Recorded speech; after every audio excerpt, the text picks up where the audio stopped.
Hey everyone, Samia Khan here with your FOX10 News Now update. Look who I have. Back. I think Back from the nearly dead. people forgot you existed. No. They kept asking about you. Oh, Where's John listen, Huff? man, Where's I'll tell you, Hookie? it was crazy. But my foot's better. Well, so the viewers don't know where you were. Oh, yeah, I had surgery on my foot. Jude is here. The doctor was good. He did the job. You've seen everyone again for like the first Yeah, time. It's so exciting. How grossed out do people get on the... No, I could show a picture. I You don't could- know if I want to. I would show the picture if it were me. You would? Well, I have my scars from the hospital last week. I'm gonna show this because it's kind of a kick. But I had surgery, bone spur surgery on my left foot, and the guy did a really good job. But it was I was out for a while Oh my gosh. because it was hard to walk around. Ugh. Oh, there it is. I'm already gross. Like, oh, put it away. How's that? Yeah, that's whoa. Yeah, Oh wow. It's a lot of stitches. And you could walk on that stuff? it took a while. Wow. So Took a while to put weight on it. How long's a while? How did you get around? It took about a week to really feel comfortable walking around. So A were you week just and longer. sitting, lying there? Did people have to physically move you? How did that work? No, I had a boot. Oh, okay, so I got could it. hobble around. I see. I could hobble around. You I had, just like, couldn't put crutches? prolonged weight on it. No, actually not. I just Wow. kind of furniture walk like a kid, like a toddler. That's so cute. Tell me that your kids or someone took video of that. That's hilarious. That's to me. kind of funny. I don't know if we do have It's video like of baby's first steps. I'm furniture crawling. This is great. Like, oh my God, he's taking a step. Oh, and it's man. that same excitement all over again. It's so good to be back, though. I got to tell you. It's Wow, really good to Rachel's be offering back. to bring you food to help you feel better. Thank you, Rachel. That's Appreciate so it. Missed kind. you guys. Yeah. Missed you guys. Good to be back. Frankie's Everybody's saying been so nice. Your foot looks like frostbite. Yeah, well, you know what they called it? They called it Frankenfoot. My kids did. Oh, your kids are They creative. named it. Yeah, That they is named pretty it. good. It's pretty cool. That should have been like a hashtag or something. I'm excited to have you back just Cool. in time, by the way, for Oh yeah! tomorrow's Oh debate. God! Oh, my Unbelievable, gosh. man. This Trump, he's like a recurring. He's killing it in the polls. He's totally I mean, killing it. not to give him more credit, but it's amazing to me how His numbers just favorability keep ratings going have up. gone up. 2/3 of GOP voters are happy with him as a nominee. That's a total sea change. I bet. Does he have a higher favorability than Hillary Clinton? I think Oh he does, yeah, for sure. yeah. No, he would beat her in a head-to-head matchup. Yeah, that's what all Now. the polls are showing. Yeah. There was a poll last week where they said he She's would in beat trouble. Hillary, but Joe Biden would beat Trump. is Joe what the polls Biden, to said. me, Joe Biden is sitting and waiting to see if the free fall of Hillary is for real, and if it is, he'll jump in. I'm convinced of it. Oh, he has to do it. I agree. Just I jump totally in. agree. I think he's in. Do it for your son. I say it. Majority here of all the time. Republicans don't see Trump's temperament as a problem. Oh wow.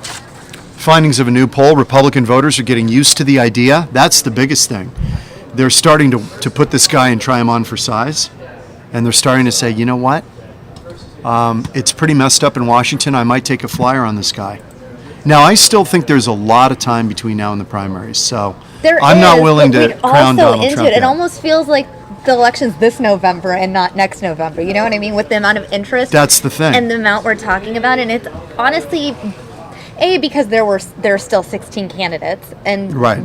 B, because Trump is in the race. Right. I think Trump has more weight than the fact that there are so many people Yeah. in the mix. But I do think, obviously people are getting used to the idea. They no longer see it as a complete novelty act. They're starting to actually look at it somewhat seriously. Like a less of a gimmick and more of a I real still think, thing. though, some of the answers Trump has given up to this point, which are very vague, that's not going to fly in Iowa, New Hampshire, and South Carolina. Therefore, when those voters there get more one-on-one time with these candidates and start really asking probing questions, if he Right. doesn't start to answer them, support in the primary states could peel away, and that's where he still has to make up.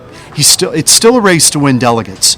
All of these polls are very nice, but in the end, you need to start amassing delegates to win the Right. nomination, and that's what Trump has to be concerned about moving forward: is how does he win in Iowa, South Carolina, and New Hampshire, which are the big three at the Right. beginning. To say, okay, not only is there interest in this guy in polling numbers, but he can actually start to win delegates.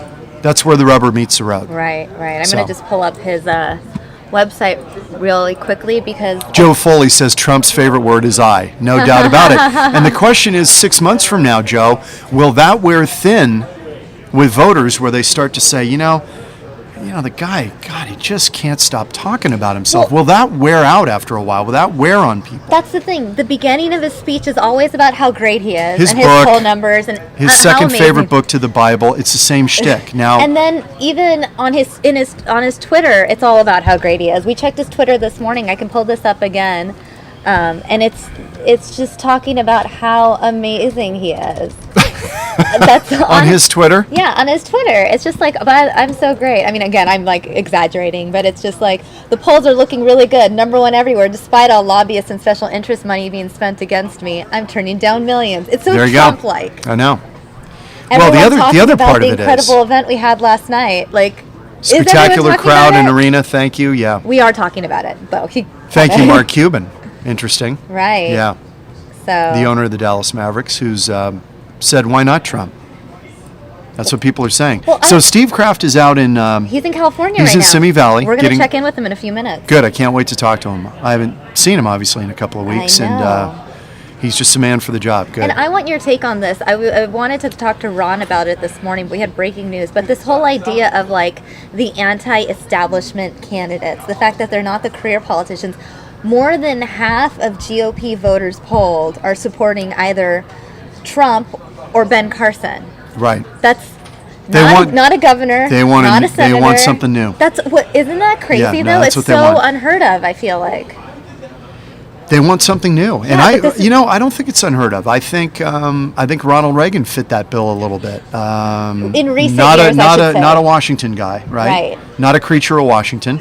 Obama, really not a creature of Washington. But he still was at least a senator. He was a senator, but for a very short time. That's true, but Trump and Ben Carson have never right. No, you're been right. a senator, they are been completely a governor. out of the political At least realm. if it was like Arnold Schwarzenegger, which I know he can't be president because he wasn't born here, but I'm saying at least he was governor. Right. So yeah, you're right. Which, by the way, what's your take on Arnold Schwarzenegger replacing Donald Trump on Celebrity Apprentice? Did you hear this? I did not hear Oh that. yeah, this came out yesterday.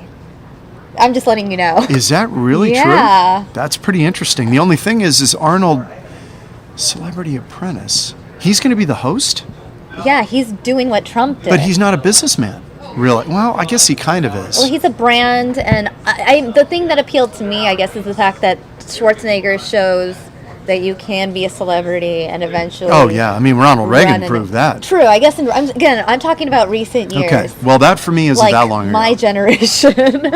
Again, when I was alive. Yeah, no, I get it. That's all I'm saying. I get it. Because that's the reality of it. I wonder how many of Trump's voters are actually more of a younger generation. I want to know like the age group of Trump's main supporters. I think I'm it's very intrigued by this. I think that's in the polling. We could probably figure that out. I haven't dissected it or taken a dive down too deeply on that that. can be a future topic. But I think it's a lot of the you hear about the angry white voters. There's some Right. of that out there. People are sick of this stuff, and I mean they want some plain talk.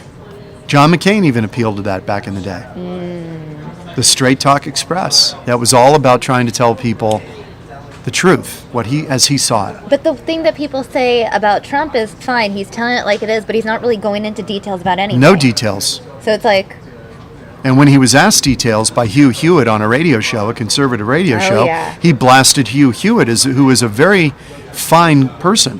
who's going Hugh's to a be smart moderating guy. tomorrow? Hugh is a smart guy. Another reason, by the way, that Trump shouldn't be blasting Hugh Hewitt. He's one of the moderators. Right. Now, do you think Hugh Hewitt, after all this, might play gotcha with Trump again?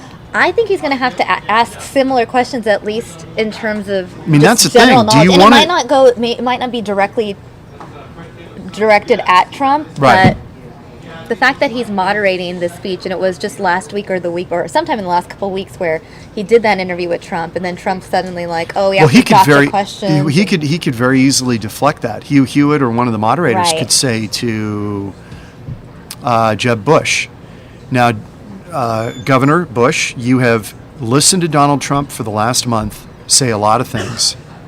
What do you want to ask him right now about how he would do blank? That takes the moderator out of it and lets Jeb Bush have an open door. That's a good way to do it. Right? Yeah. So guess what? It's What do we get? time to FaceTime Oh, Steve great, Kraft. great. So I'm going to, And we're hooked up and we can take this, We right? are, I need to yes. get out of your way here. I just need to grab this one cord so that the viewers can hear him Okay. when I dial.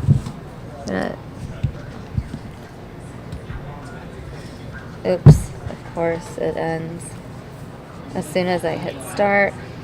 AirPlay, mirroring, cool.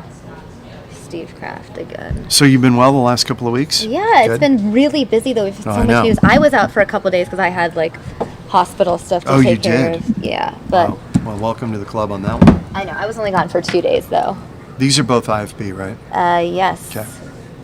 So we should be connecting to Steve Kraft soon. Right now, everyone sees us as the main picture. Oh, look at Steve! Master Steve. Oh my God! And we're on the air. Master Why is Kraft. it? Every need to time I turn this turn, Pause. hold on. Stevie, how are you, buddy? How come it's not? Hey, Steve, can you Still turn your pausing? phone? He's sideways. Okay, this is Steve Kraft. Can you hear me? We can hear you, Steve. Can you turn your phone the other way, sideways? Or is it sideways? Hey, Steve. Can you hear us? I'm talking. I hope you guys can hear me. We can. Steve, can you hear us? Samia, are you there? Can you hear me? Steve, are you there? That's why I'm not connected. I'm like, why? I'm hearing yours. Okay, okay. That's why I kept There increasing you go. it. There we go. Steve, can you hear us? But Steve, can you turn your phone? I think it's your phone that's coming in at the wrong, like, Steve, are you there? Technology. Hello, Samia. Can you hear me? yeah, can you turn your phone? This is Steve Kraft. Can you hear me? Hold on. Yes. Okay. Should we reestablish? I'm going to call you back. This is becoming complicated. In the meantime, Right. I caught up on Breaking Bad on my during my convalescence. Check. Here, we're going to show them you and Trump again. I'm going to call Steve back. Steve, I'm calling you back. Hang up. This is very difficult. FaceTime's being very difficult. Yeah, you're kind of locked out there. Yeah, they won't even let You me. need to get rid of him. It's not happening. There we go. Okay? There we go.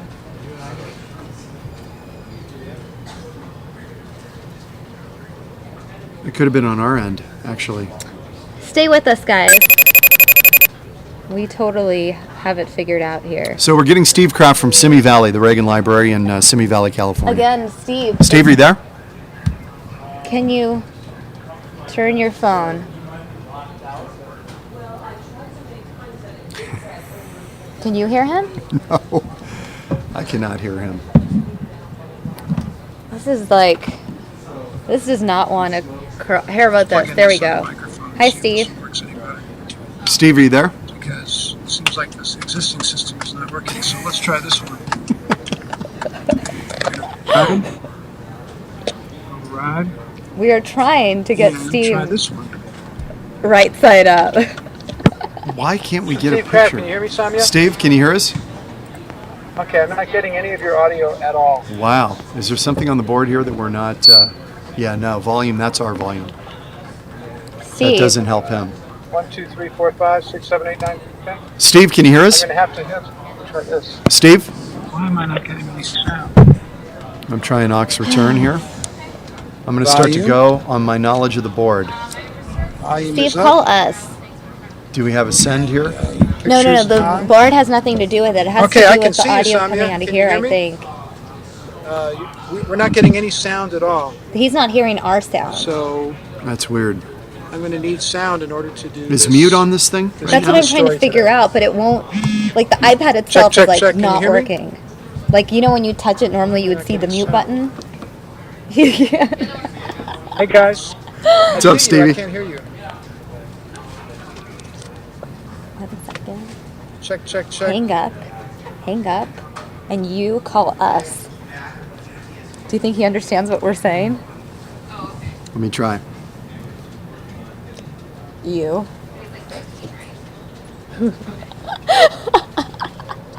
Charades. You are seeing a live game of charades. This is hilarious. Watch I this. wish it Do were. that again. Wait, tell him. Tell Steve. Steve? Oh, gosh.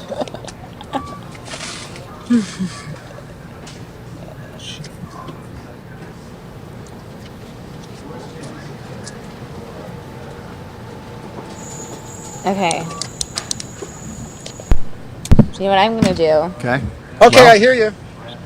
Guys, What? I hear you. Well, I was just going to take a just break came here on. until we get Can you hear established us? contact. He says he can hear us. Steve, can you hear us?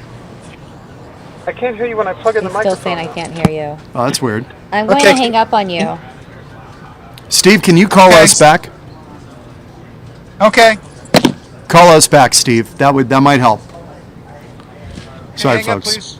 please. I hope Okay. you guys are very entertained by our technical God. difficulties, which we didn't have earlier. It was working before. You promised me this would work. It was working. It was working this morning, kind of. And it usually always works. There's a FaceTime call in the background that's going on. Well, that could be it. Do That you want could to? Do you be want to it. reboot your computer or no? Hold Your, on a second. I think it's okay now. Is that red one engaged? No. That one's red. Means it's a missed call. So we're gonna try this one more time. I also don't understand why we can't turn it sideways. Why does it say mic off? Is that's Yeah, an no, indication that's that mute. the mic That's off? mute. But how come it's muted? That's a good question. It definitely says mute, right? Yeah. You guys can see on the screen it says mute. Okay. Well, until we get that worked out, I think we're out And of it won't luck. even it's not even letting me hang up. I think you need to reboot. Okay, we're just gonna start this over, guys. Okay. Cheap Apple products. This is So you work on that, and am. we will talk about poll numbers on Donald Trump right now, Yeah. which are very interesting. So here's what we found out based on this new polling that's out. Trump is starting to, well, he's putting distance between himself and the other GOP candidates, to be sure. But now some of the softness that was in the polling data has started to change. His favorability ratings are up. Right before he announced his candidacy in mid-June, it showed that only 2 in 10 Republicans had a positive view of him. By July, it was 4 in 10. By August, it was 5 in 10. Now 6 in 10 Republicans have a favorable view of Donald Trump. So the unfavorability, which I always thought was his ceiling about how Right. high he could rise, that's starting to evaporate. I think he's becoming more likable, to be honest. I mean, again, as part of our job, we pretty much watch every Donald Trump thing out there, and This is one of the reasons I he's feel like- rising. I don't feel like he's as alienating anymore. Really? I don't think he's saying He anything calls as a Carly break- Fiorina, who would vote for I that don't- face. Okay, He, maybe you're right. I mean, man, he's Okay, gone off fine. the reservation a couple of times. That's true. You know, this guy, I mean, I don't know. He's a good speech giver. Maybe that's just it. Those rallies pump you up in some way. I'm still taking a wait and see attitude about this whole thing. It's an interesting lark, but I'm not convinced that in the end he will be the nominee. Okay. But that's just me. I'm downloading it now, too. That's the one we need. Oh my God. I think I unmuted it. You unmuted? I think so. That would be helpful. Well, I mean, now it's working again. Good, because you're killing me. Look, I'm not trying to kill you. I love this, that a majority of Republicans now don't see Trump's temperament as a problem. Wow. Hi, Steve Kraft. Steve, are you there? Steve Kraft. Stevie, can you hear Why us? am I not getting any sound? Oh my gosh. Oh, no. Hold on. Steve, can you hear us? Steve. Yes, I can hear you. Oh my Steve, gosh. Yes. good deal. Okay, is finally. great. Did you reboot your computer? Yes. Yeah, we had some We problems had with some- Samia's iPad. My iPad now. Okay. Yeah, right. Her one on loan to the station. Yeah. Okay. So we're really excited. John Hook has been dying to talk to you all day. All By the afternoon. way, let me just give you a little bit of a clue where I am. Cool. We're in Boyle Heights in LA, historic Latino neighborhood. And we're about to go to a place called El Tepeyac, number 1. And how you doing? All right. So I guess we can go in. That's what we're doing.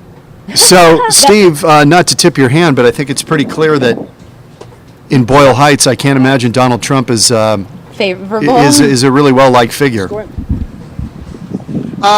We're about to find out. We just arrived here. We've been driving for about, I don't know how many hours straight.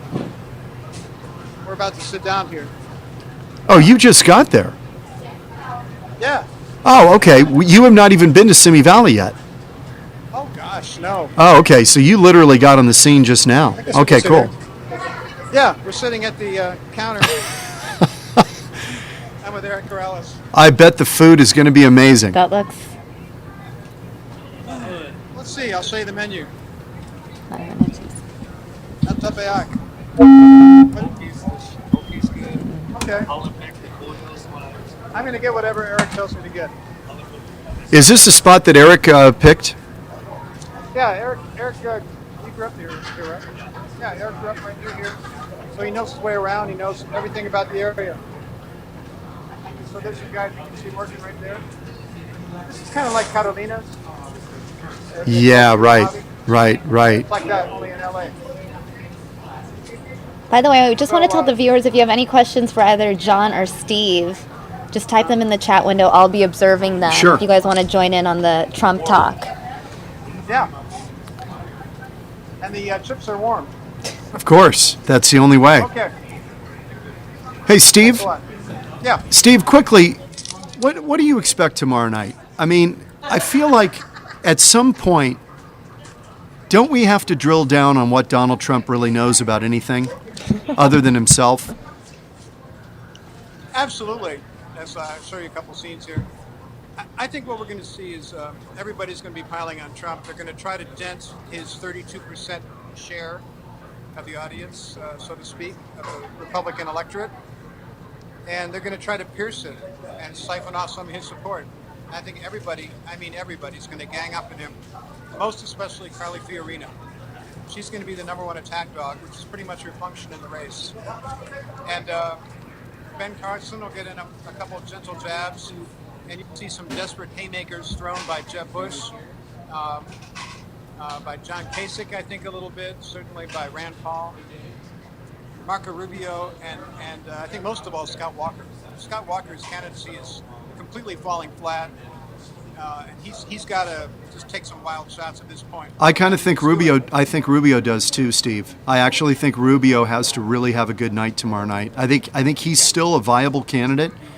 And I think you don't think so? I don't think so at this point. I know that we talked about Rubio a lot, like a month or two ago. And he could be the Republican Obama. He still has a lot of favorability, though. I know, he but has the least unfavorable.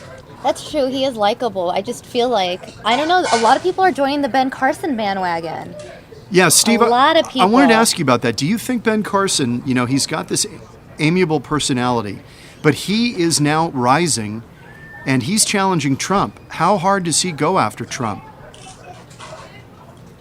I don't think very much so. Well, the New York Times poll today, the one that Ron presented to me, had Carson at 23% and Trump at 27%, I think. I like the Coke piece. Or 30%. Yeah. Something like fairly close. Yeah, he's getting closer, but his whole brand is really based on being the pleasant guy, the non-politician. So I think he's going to continue to be that guy and let everybody else argue and quietly rise to the top. I think that's going to be his game. Sunny disposition, optimistic, that kind of guy. And Rand Paul, who got kind of beat up by Trump in the last debate, I got a feeling Rand Paul's going to try to even the score a little bit tomorrow night, too. He'll be an attack dog as well. Oh, yeah. Oh, definitely. Yeah, he'll be that guy. And Trump, at some point, has to put a little meat on the bones. I totally agree. I think we're going to see that, definitely. I feel like we haven't heard a lot from Rand Paul in recent days or Oh, weeks, he's- though. I haven't even, I he's treading forgot water. that he was running, to He's be treading honest. water, Yeah. Steve, what do So what do you make of the setup of this debate? They're apparently going to run some clips in this debate. It's kind of an interesting panel. You've got Jake Tapper is the moderator, but you've got other people who are ancillary folks involved. You have Hugh Hewitt. Yes, He's the guy who got in a little spat with Trump about right. what he knew about foreign affairs. Conservative radio talk show host, former Reagan administration official. Correct. So, I don't know. They're going to go at it. What on earth is that? I just saw the biggest burrito I've ever seen in my life. Well, that's why Eric took you there. Wow. What is that? This is a combination food and politics show. The first of its kind. What is that? It's crazy, man. All right.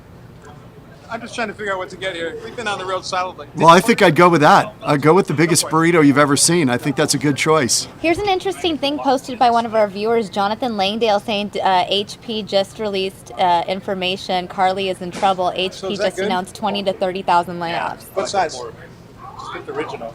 I'll get the same. Yeah, I don't know about that. I mean, I guess they could say that, but this comes way after her tenure there. Right. Yeah. But I Carly guess they could Fiorina? argue that They're she talking didn't about really layoffs at HP. I'm not sure if that's substantiated. Big layoffs at Well, HP. They had big layoffs. She laid a lot of people Yeah, off when she right. was the boss. So that is true. If I'm her, I flip that around and say, if I'm running the government, we lay a lot of these people off who are running the government, who are costing you money as a taxpayer. That's how you flip I that don't know. around. But then what about the people Yeah. that need jobs? Yeah, I mean, this is going to be a problem for her because, by all accounts, she had an unsuccessful tenure as CEO. And the whole narrative about her rising from humble secretarial status to the big boss is also kind of bogus. She comes from a family where her dad is a law professor at the University of Texas. Her mom's an abstract artist. She went to Stanford. She got a graduate degree from MIT. She worked as a secretary in the summer, but, I worked in a factory in the summers, but it doesn't make me a working class hero. So I think that she's going to come in for a lot of criticism based on her record. And so she's going to take on Trump and call him insensitive to women and try to take him down a couple notches. And he's going to counter by saying that she was a failure as a business person. And they're going to go at it in that way. Well, what's interesting is you mentioned Carly attacking Trump in terms of women. The thing I saw trending on Facebook today is the fact that Joy Behar from The View is attacking Carly Fiorina because she doesn't apparently have the right view on women. It's trending all over today, but basically saying she has the nerve to use the term women's suffrage when she's against Planned Parenthood and women's maternity leave. She's against Obamacare. She uses the term women's suffrage. She should be ashamed of herself. Yeah, but this is Joy Behar, and she hardly speaks to Republican women. I can tell you that. I'm just So, you have Okay. to take that with a enormous grain of salt. It's not very meaningful to a Republicans voting in a Republican primary. They don't care what Joy Behar says, But or I'm saying, Whoopi Goldberg for that but I matter. think it's not about necessarily what she said, but making this point about maybe she's not exactly for women's rights either. But I that's think a is the question for the idea. general election. That's not a question for the Republicans. Wow, I cannot ever eat this, guys. Wow, Steve, that looks heavy calorie. What is that? Is it a burrito? Is it an enchilada? Is it a It looks like it's got a chimichanga? butcher knife stuck in the side of it. It's so big. That's crazy. To quote Spinal Tap, I don't know whether you kill that or you eat it. Yeah, I don't know what to do with this. Have you ever seen a burrito that large? It's enormous. It's impossible. I've been working with it. We've missed you guys. We missed you, John Huck. Stevie, it's great to have you down there, man. Good stuff. Well, thanks. I mean, truthfully, we've been solidly on the road, and actually, we stopped state line, and we also stopped in Chiriaco Summit at the George Patton Museum, and we stopped again in San Bernardino area, and we interviewed people. And we're going to throw together a little story that we'll send back to you, John, that maybe you guys might run Very at 9 cool. o'clock. Yeah, great. Thank you. So we're sort of going from area to area on the way to Los Angeles and then up north. Just getting people's take on this, and we'll send it all back. So it's kind of on the road with us. That's great. You are the new Charles Corral. Welcome to the party. I don't think his life was very different from mine. Let's put it that way. Hey, Steve, was this slow trek down to the greater Los Angeles area, was that a result of the typical LA traffic? Was that part of the equation, or was it really because of all your stops? Well, no, but they had record rainfall today. And Yeah, LA, right. when it rains, people don't know how to drive. You have to double the time of your commute. It's been very slow going, guys. We went through some huge rainstorms. Wow. Big rainstorms. Well, they Big need it rainstorms. down there. My goodness, they need it. They do, but it's made our trip very arduous. Yeah, right. And so Eric was driving through very low visibility, and Oh, man. That's Difficult right, conditions. because Steve? It Steve? Oh, sorry. well, the rain, because we were looking at the radar this morning, and hit like main part of Los Angeles in the morning. By the time they would have hit like the Palm Springs area or the desert area, is probably the large downpour.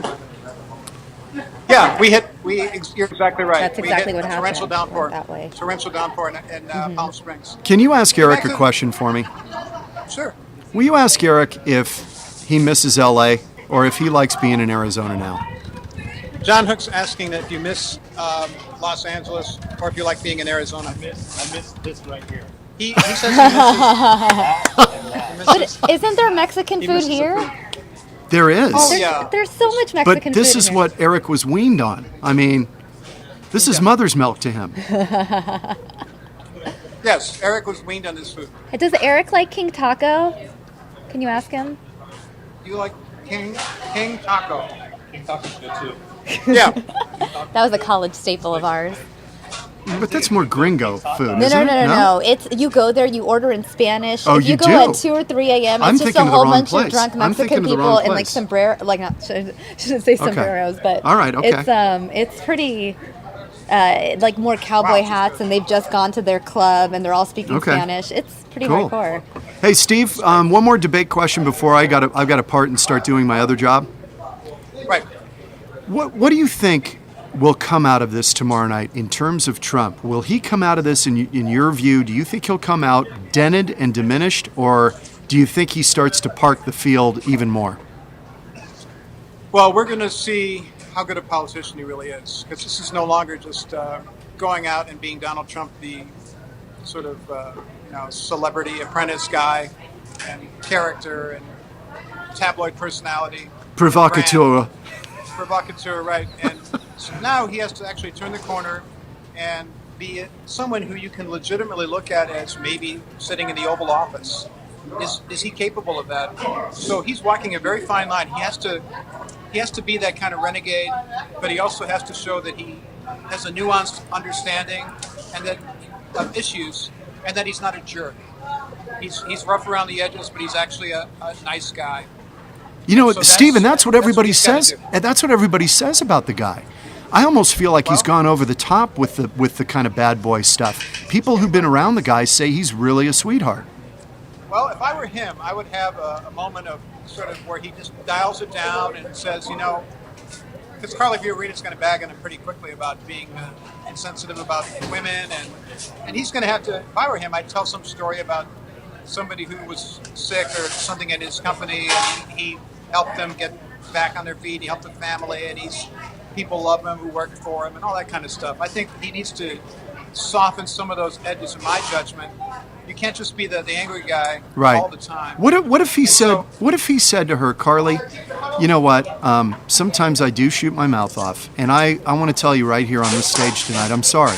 I went over the line. I think that would do him a world of good. I do too, but it doesn't seem to be his personality. His personality is if someone hits him, hit back harder all the time. I know, but man, it's like you're We're a gonna one see- punch or one trick cowboy. Yeah, we're going to see how effective that strategy is and whether that's going to ultimately prove to be his undoing. Tomorrow night's a very crucial point in this campaign. I think he's really got to show that he's a legitimate candidate for president, not just sort of a hugely entertaining guy. And so we'll find out. We'll find Okay. out tomorrow. And Yeah. everybody's going to go after him, I guarantee you. Yeah, I can't wait to see you down there. If you want to continue on with Samia, I'm gonna start getting ready for the 5. Steve, we look forward to your stuff tonight and enjoy your massive Okay. burrito. It is a very large Okay. burrito. Good Lord, it's just too Look at much. this. I asked the this viewers mountain. though if Take they care, you had, guys. they were going to ask, they wanted to ask either of you guys questions. Joe Foley out in the UK wants your take on the fact that Donald Trump insists his hair is real. It is Do real. you believe him? Oh, it's totally real. No, it's real. It's real. I think it's real. And I'm going to read a couple more comments. Jonathan Langdon in the chat room saying Trump wants to be nice to people as long as they'll say they'll support his nomination and stick to the issues. Jonathan adding, I think Trump has been holding back. He can lay far more damaging one-on-one attacks. What do you think about that? He says Trump is trying to do the unity thing Jeb wanted to do. Do you think Trump is holding back and he could be meaner? No, I think he's been pretty mean. If you ask me. Don't you think? Yeah, no, I'm just reading comments. I'm trying to get some viewer interaction into the show. Yeah. So I just wanted to read a couple comments from the viewers that I are think that chiming in. and I'm really grateful to all the viewers who are submitting their points of view because it's very valuable to the discussion, I think. Right. I think a lot of our viewers right now, though, are big Trump fans. Most of the ones that tune in to our afternoon, evening broadcast for our exclusive Trump coverage. I know a lot of them waiting for his event in LA to start because we're supposed to stream that live here on News Now. So Well, what do they think he needs to do tomorrow? that's a good question. Viewers, what do you think that Trump needs to do tomorrow to establish himself even more? You'll have to give them a few seconds. You'll have to give them a few seconds to respond. Yeah, I know I'm- they will because. Oh, I'm interested because tonight he's doing this the event that he's doing tonight. Tickets are $1,000, $100, but it's I think the title is "Make America's Vets Great Again." So it's a benefit. Right. I just think that given his previous comments about vets and John McCain, like, is this him just trying to fix his relationship with that group of people? I think it is. I think there's an element of that. Mm-hmm. He has to look like he really cares. You know, I think that's very. We're seeing a little bit of being a politician here, don't you think? Right. What did you watch his speech yesterday that he gave in Texas? I did. What did you think about Sure it? did. Wow. I mean, it was a lot of the red meat that people love to hear from him. Mm-hmm. And it was pretty aggressive, I thought, too. A pretty aggressive tone that he struck. But that's kind of his MO.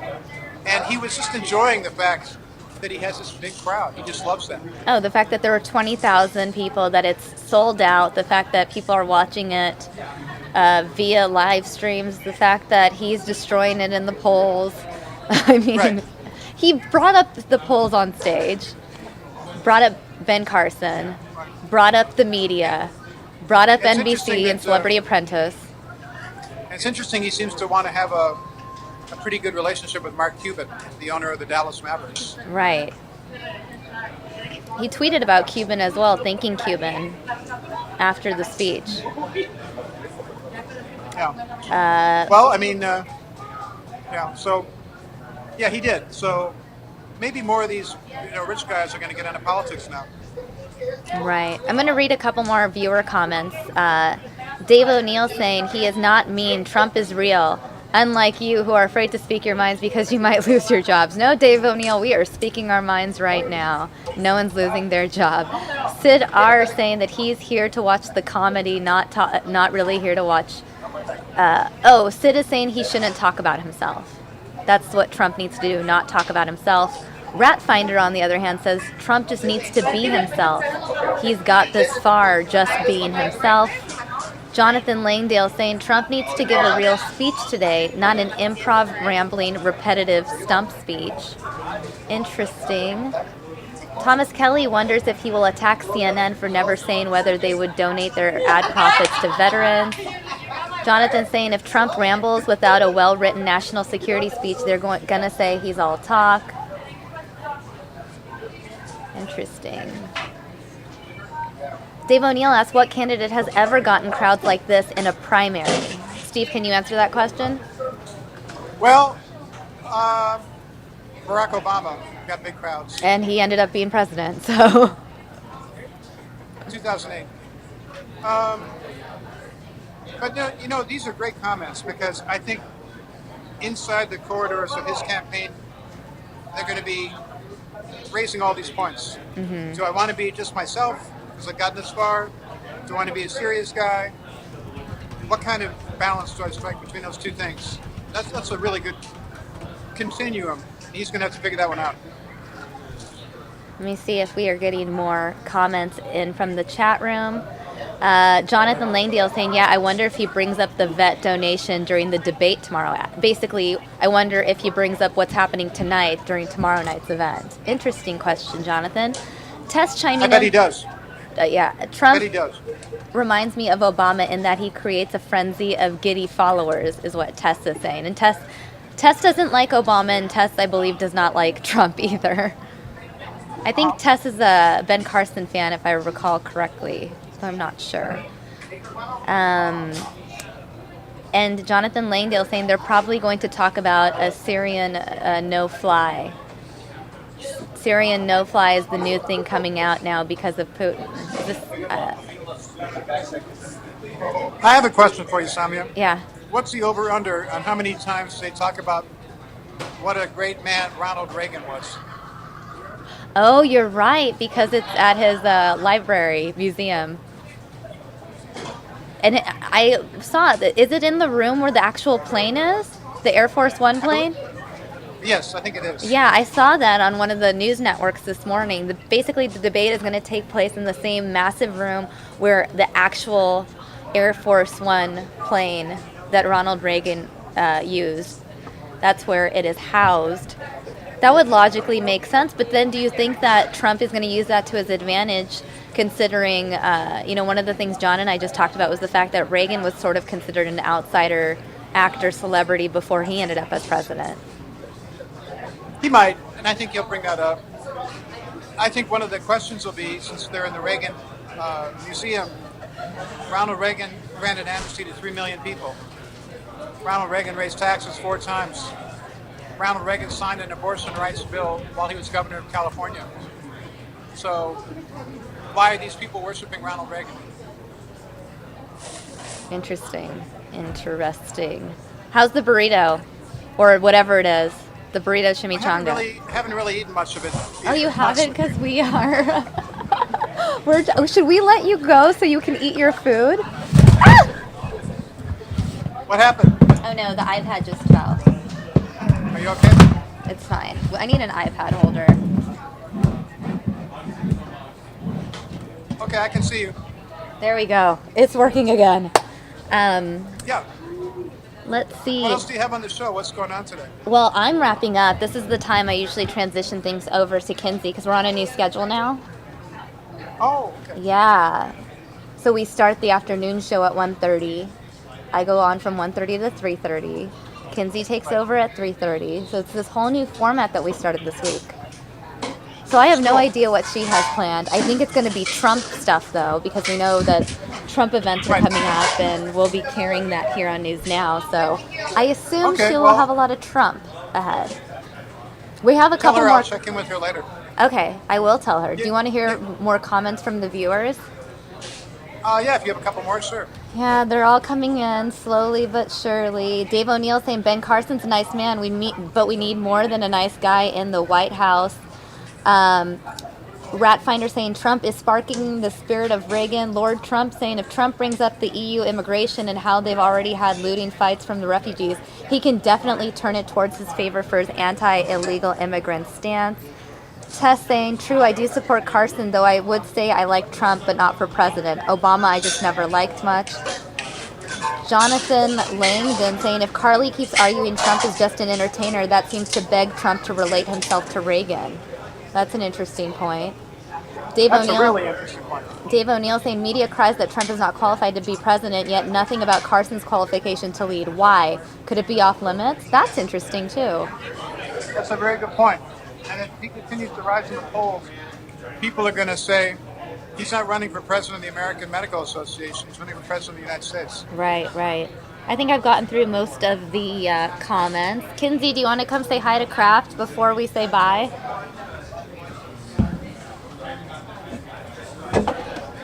Steve Kraft, turn your camera around so Kinsey can see your face. Hey.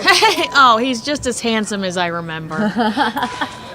So he said to check in with him later on in the afternoon, evening, because he'll be out and about. Will You he can do another will he FaceTime. be eating another burrito?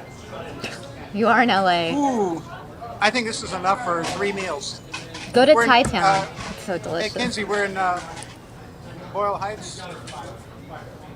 Basically, East LA, for viewers not familiar with Southern California, a very, very heavily Hispanic populated area of Southern California. Yeah. Great restaurant, really The cool place. anti-Trump area. Yeah, I was gonna say, does Trump know? Yeah, probably not a lot of Trump support out there. Well, oh, Here's is that Eric? Oh, Corrales. I was like, is that? Oh, I hope that's Eric yelling in the background. Otherwise, I'm scared. It could Eric's be a going random to viewer. Yeah. You never know, or a random person. All right, well, I'm going to leave you here with Steve. I know Steve also has to eat his burrito at some point, so. Oh no, we can. You can hang up with Steve. I've got other stuff we can talk. Oh, Kinsey has other stuff. I guess she doesn't want to talk to you. Well, I talk to Hey, you Kinsey, in my dreams. All right, well, it's great to talk to you guys. Great to see you as always. Kinsey, have fun. Thanks, Samia. Bye. And, We'll talk to you later today. I'll let you maybe know what's tomorrow. happening. I'll text you later. Bye, Mr. Kraft. See you No, guys. I probably should, honestly, probably should have stayed with him solely due to I heard how difficult that was for you guys to connect with Oh him. my gosh. Well, we had to restart the whole iPad. It was very annoying. So I probably should have stayed connected just like in fear that it wouldn't connect with me later. Just if it doesn't work, restart it. It's All right. really annoying. Anyways, Let's enjoy. switch I'm leaving it chairs. on. Yeah. Oh, yeah. You can just push that one inside. Okay. And I'm gonna just give me 2 seconds to get this situated. We are anticipating, hopefully, getting that Trump event. Is this weird? That you're all having to see this? We are anticipating streaming the Battleship speech from Los Angeles of Donald Trump. So we do have that to look forward to. Hopefully we get that in. I don't know if you're a new viewer. The way this works is we have multiple satellites that we are utilizing, and we cut to different feeds. For instance, I see the House floor right now, and perhaps something interesting is going on there. But we are waiting to get Trump in. Do you have your IFB? Samia, do you have the IFB? Oh, yeah, it's connected to my shirt. Thank you. No problem. Thank you. So we go to different satellites throughout the day and bring you the latest on national and local news. And we hopefully will have that stream coming from Los Angeles of Donald Trump for you any moment now. But while we wait for that, if you were if you were watching with us last night, we had some Bernie Sanders coverage going on, and were interrupted by some of the most chaotic weather ever that I've ever seen. They said it was the last Monday. They said it was the worst monsoon storm that they've ever seen. And then this Monday, they were like, oh wait, no, this is actually the worst monsoon storm we've ever seen. So I pulled some of the footage of last night's chaotic weather for you. And again, this is just filler for our Trump coverage. So don't get angry that you're not looking at Donald Trump. It's just filler. We are anticipating Donald Trump. But I pulled some of this interesting monsoon coverage. So you could see kind of the chaos all over the valley, and we are anticipating some interesting weather again this evening. Hopefully it's not to this extent. Another massive monsoon storm, roads and freeways flooded, water rescues, and a number of trees down around town. We have it all covered. The freeway shootings are still unsolved, and today the reward more than doubled as investigators push for someone to come forward to stop the fear on our freeways. Also, a story of survival. A man struck by lightning dies but is brought back to life, and his life changed dramatically. The amazing talent that Brush with Death brought him.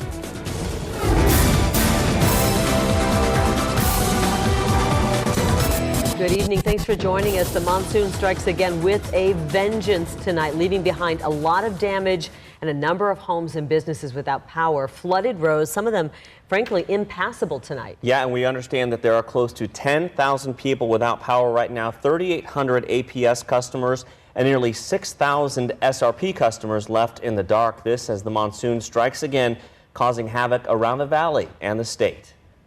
Been a really busy monsoon, especially the last few weeks. Absolutely, and these are some live pictures right now from Skyfox over 57th Street in Shea, and you could see this is where a tree fell onto a car.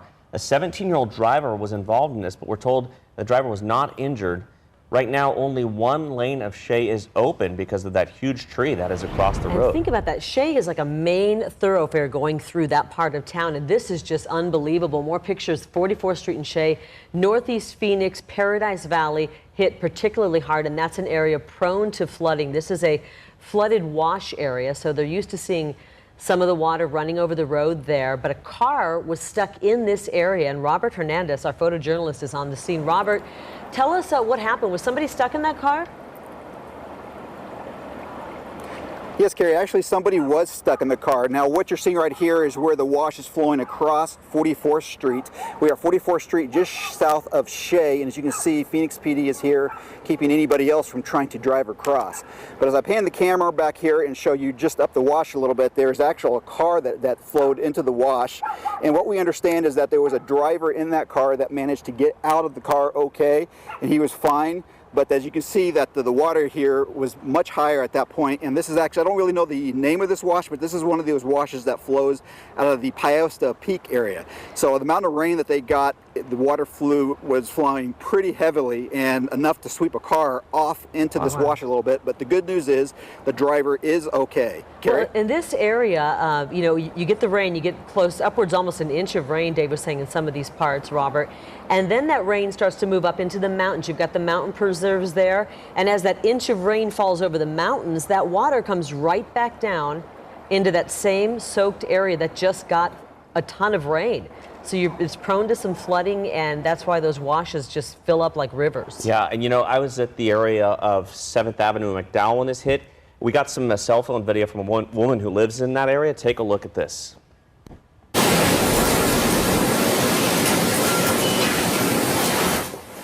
Unbelievable. Yeah, and look at that rain coming in sideways. This powerful storm caught by Donna Hudson on her cell phone. She was in her backyard just taking a look at things that were going on, and then all of a sudden this storm just came through with a vengeance. You see the lightning in the background, storm hitting hard. The winds were so powerful that anything that really wasn't tied down went flying. She says the steel gates flew open in her backyard. Wow. And luckily she wasn't injured as all this stuff was flying around This is there. so reminiscent of the storm we saw 2 weeks ago where all of that. Absolutely. And this is one of the harder hit areas, that Northeast Phoenix, Paradise Valley area, streets feeding into the mountain preserve. They got that double whammy I was just talking about. This is about 36th Street in Lincoln, and all of the water that went and rained in the mountain preserve came rushing down these little side streets, and then that all ends up back down on Lincoln Drive, which was seeing a lot of flooding tonight and cars stuck and having a hard time getting around. It could be some of that water where Robert was ending up in that area as well. Here's a time-lapse look from our tower cam on South Mountain. You could see the storm rolling through the valley, all the lightning in the sky turning very dark as the storm hit. And right now, we are told as a result of the storm, flights at Sky Harbor were delayed up to an hour, and that some flights were actually that were inbound to Phoenix had to be diverted to Tucson in order to avoid that storm. So this is what it looked like right downtown Phoenix, and you probably will, if you're a Fox 10 viewer, you recognize this, our parking lot inundated again. And I just can't believe that 2 weeks ago we saw such a similar storm with such severe winds, strong winds, and the rain just pouring down. It kind of looked a lot like that.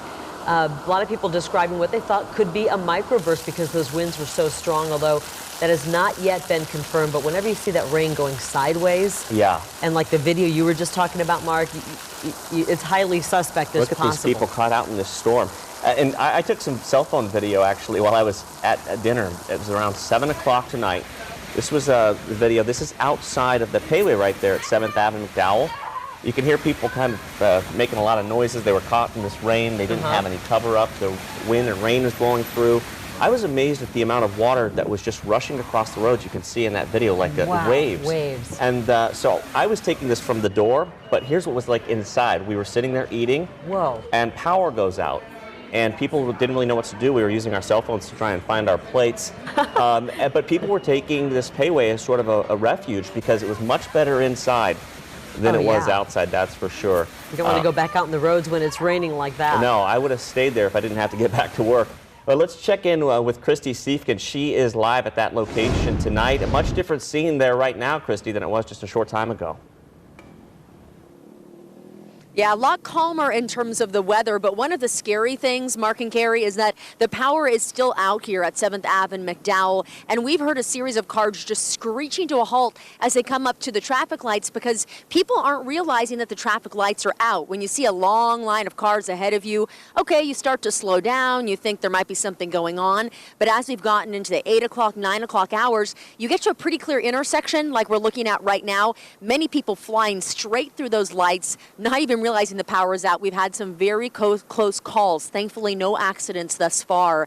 But Mark, you were talking about the scene at Payway and at Starbucks earlier. Well, when we arrived tonight, we actually caught some of the customers and guests that finally were coming out of the buildings after the power went out. It was, like Mark said, around 7 o'clock that people were shaken up. The lights started to flash. Pretty scary experience. Here's what they had to say.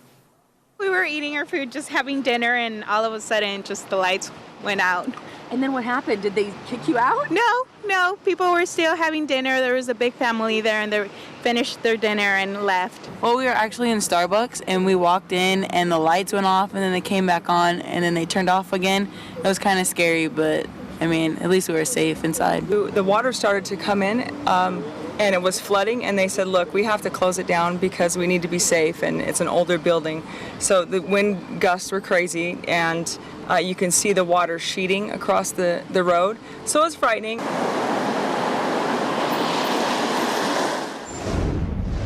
And you guys won't be able to see it from here, but just out toward the sidewalk where I'm standing, there's a little bit of a grassy area, and it is easily filled with a foot and a half of water because all of that rain coming down really quickly in a short period of time. Now, Mark, I don't know if Starbucks offered you a trash bag as a poncho, but apparently that's what they were giving some of their customers to make their way from inside Starbucks back out to their cars because people were running in trying to seek shelter, and they said, you know, we got to take care of this. It's a dangerous situation. So people running their cars, hanging out for a while until it became safe enough to really fire up the engine and head out again. And as for Payway, I stopped inside and talked to some of the staff there. They had some emergency floodlights turned on. They were continuing to try to clean up their grills in the pitch black, but they obviously had to stop cooking right away because their power is electric stoves there. So they're shut down for the night. Starbucks obviously shut down. Those umbrellas apparently were about to get carried away on the patio area. If you sat outside here, you've seen those as well. So just a heads up once again, if you are headed through 7th Avenue and McDowell, please be careful. It is pitch black in this intersection, and as you approach that intersection, if there aren't other cars around, it could be quite easy to just fly through. Somebody else doesn't see that you're there, and we certainly don't want to see any accidents here tonight. Reporting live, Christy Siefkin, Fox 10 News. All right, Christy, thank you. I guess the good thing about it happening at night is there aren't as many people out on the roads, thankfully. Well, we just mentioned, Mark mentioned it, 10,000 people about without power tonight, lines down all over town. This is just a repeat of what we were dealing with 2 weeks ago. We go to Nicole Garcia live near 16th Street and Indian School. This is the same people who got hit so badly last time, and now it's kind of like round two and more trouble. You're right, Carrie. Unfortunately for them, hundreds of people in this area are without power. If it looks like we're standing in a black hole, that's because there isn't power, electricity to any of the homes around us. And let me try to show you why. It's kind of dark, but we're standing along a canal, and the canal is lined with power poles. And if you can make out, this one that is leaning, it looks like it's about to topple over, is pretty much the last power pole standing along a long line of power poles. And if you follow these power lines here, the power lines go down, down, down, and they're connected to a power pole that is completely down on the other side of the bridge of this canal. So there's one leaning, there's one power pole here that's completely down, and we're actually seeing some of the power lines that are connected to this down line are actually in the water, in the canal. So hundreds of homes in this area are affected. We know that Indian School Road between 12th Street and 16th Street is closed because there are reports of power lines that are actually down on the street on Indian School Road. And there are reports of power lines falling down on top of a vehicle, although police are telling us that nobody was hurt when those power lines came down. So hundreds of homes in this area have been without power for nearly the last couple of hours now. We did see there is an APS worker down here that's checking things out, but so far police aren't letting people kind of cross this bridge because we don't know if this power pole that's leaning, we don't know when or if that's going to snap and the rest of the lines are going to come down. So a very dangerous area. So if you're traveling in the area between Indian School, between 12th Street and 16th Street, pretty dangerous right now. There's no electricity, traffic lights are out, traffic is a mess. So be very, very careful if you are planning to travel in this area. Back to you guys. Well, take a look at this video. This is pretty incredible stuff. This was near 101 and Scottsdale Road, taken by Ruben Vilos. He was out, like a lot of other people, driving in this tonight and got caught in it. And I wish we could hear I know, it. I wish we could hear this too. Can we try to turn that sound up? Is there sound on this tape? There's no sound here apparently, but I watched the video earlier, and he decides to, right around this point, pull over. Because there's so much water coming up on the windshield, you and can you're hardly so torn. see. I was on the 51, and it was starting to flood. The 51 was down by McDowell, and you're torn. You know, part of you as a driver wants to get off the road. Then you think maybe staying on it is safer. So I really don't fault a lot of the drivers. When you get caught in something like this, you're trying to make these decisions, and it's dark, and frankly, it's really scary. And you could see he's not the only one here. You see the hazard lights on the other cars there pulling off on the shoulder. Wow. And apparently it got so bad that there was just no way to really, for him to stay safely out on that road. Well, hopefully he was able to get off the road. I mean, do you know, how did this end? He's a Facebook friend of mine, so he did message me. He was able to get off the road, so he is safe tonight. Let's toss to Dave now over with the totals and really the impact of the storm. And is it over yet? Well, it is rolling through very, very quickly. Lots of rain, lots of wind. There was even some hail coming down in some places. Lots of flooding, as we have already seen. But as you can see here, yeah, it has moved through the valley. It's moving to the north of us at this time. You see Payson, Strawberry, Rye. Those guys, we have a little bit up here at Cottonwood and Sedona as well. And then we get up to the Grand Canyon, kind of skipping Flagstaff. There's a shot waiting there for Flagstaff, as you can see. It's just starting to move in at this time. So that area will get another shot of this as it continues to roll along. Let's take a look at some of the numbers that we picked up. Look at this. This is not at Sky Harbor, but it's right in that area. 93 hundredths of an inch. This is just north of Sky Harbor, 63 hundredths of an inch. 43 in Mesa, 55 in Scottsdale. These are from this morning and earlier combined with what we had, just to show you the west side really getting its share. In Ahwatukee, 59 hundredths of an inch. So a lot of rain coming down in a lot of these areas that have already had quite a bit of rain. We have some more information on this storm. We'll have it for you in just a few minutes.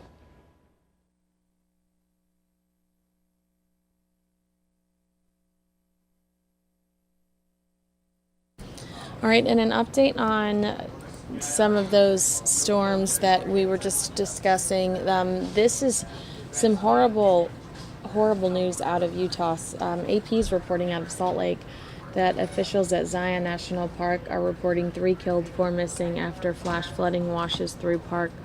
Additionally, at least an hour ago, they reported, that report came 15 minutes ago, but an hour ago it was reported that at least 12 people were killed as flash floods swept cars away in Utah. So a lot of bad weather happening around the state of Arizona and the border, which has unfortunately taken lives. Now we know that they've taken lives at this point. We are waiting for Dave Muncie to come sit down with us and give us kind of a weather update. Typically, like you can see here, it looks like he's putting together some graphics for us. You can see here monsoon rainfall.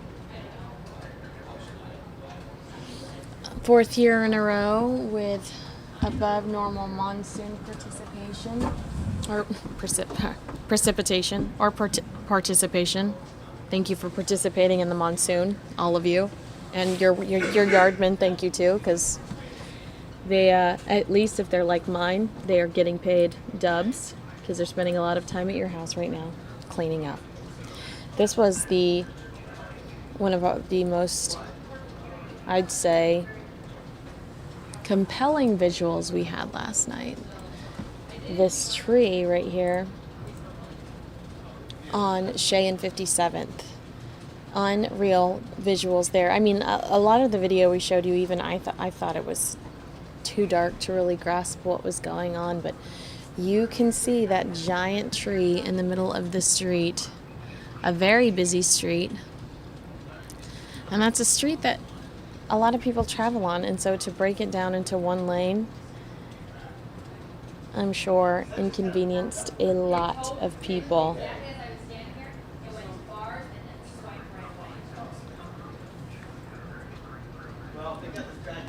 And I have additional stories I'd like to take you to, but I'm trying to be... Look at that flooding. A lot of people within this office were negatively affected by the flooding. I only had to deal with a few trees that, were destroyed, but thankfully I didn't have to deal with flooding.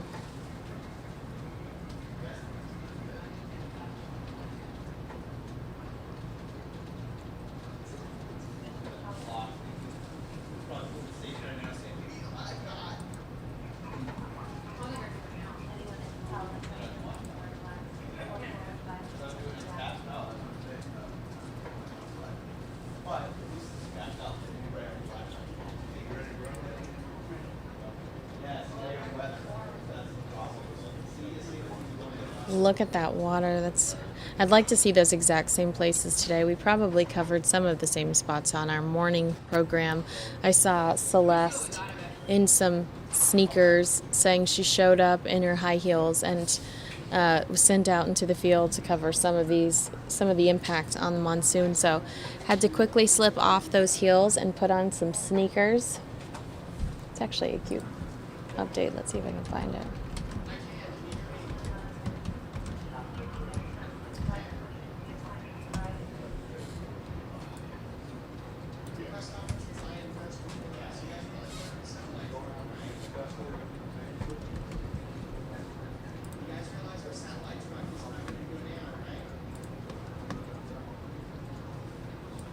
Here we go, I'm going to show this to you.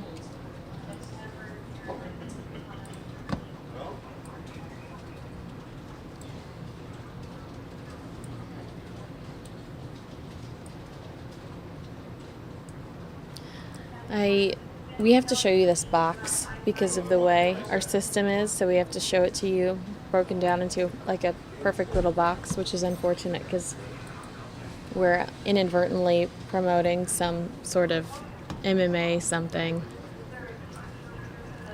So this is Celeste Rodriguez, Fox10's Facebook fan page, and here she is joking about showing up in high heels and having to leave in her sneaks. Can you imagine? Actually, one of our producers knows the person that lives in this area, and I cannot imagine that being my car. I would be absolutely devastated. I think we missed a smidgen of it, but where it picks up, it's fine. Okay. So, I think she was in it. That is some of the damage that Celeste covered for us this morning on AZAM.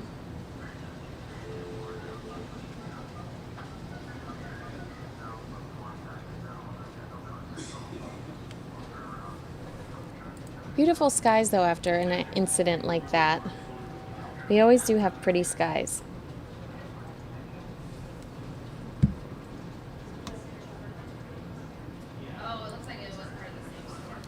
And it doesn't look like I'm getting Dave Muntz anytime soon, and I greatly apologize.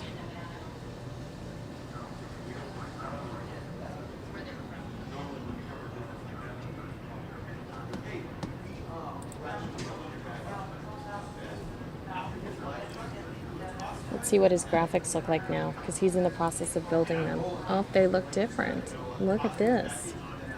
We're improving. We're getting there.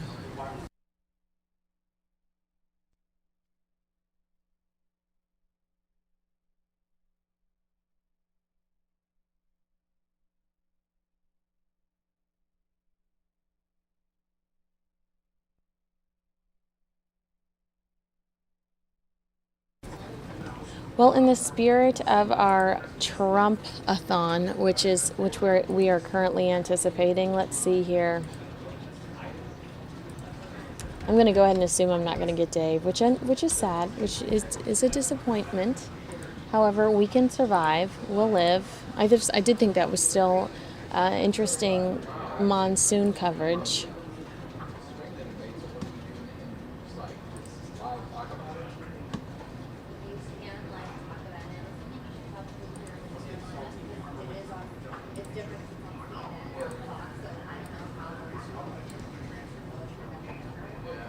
In the spirit of Trump, though, let's look at some highlights from last night's debate. You know, it's also good when you have these videos to compare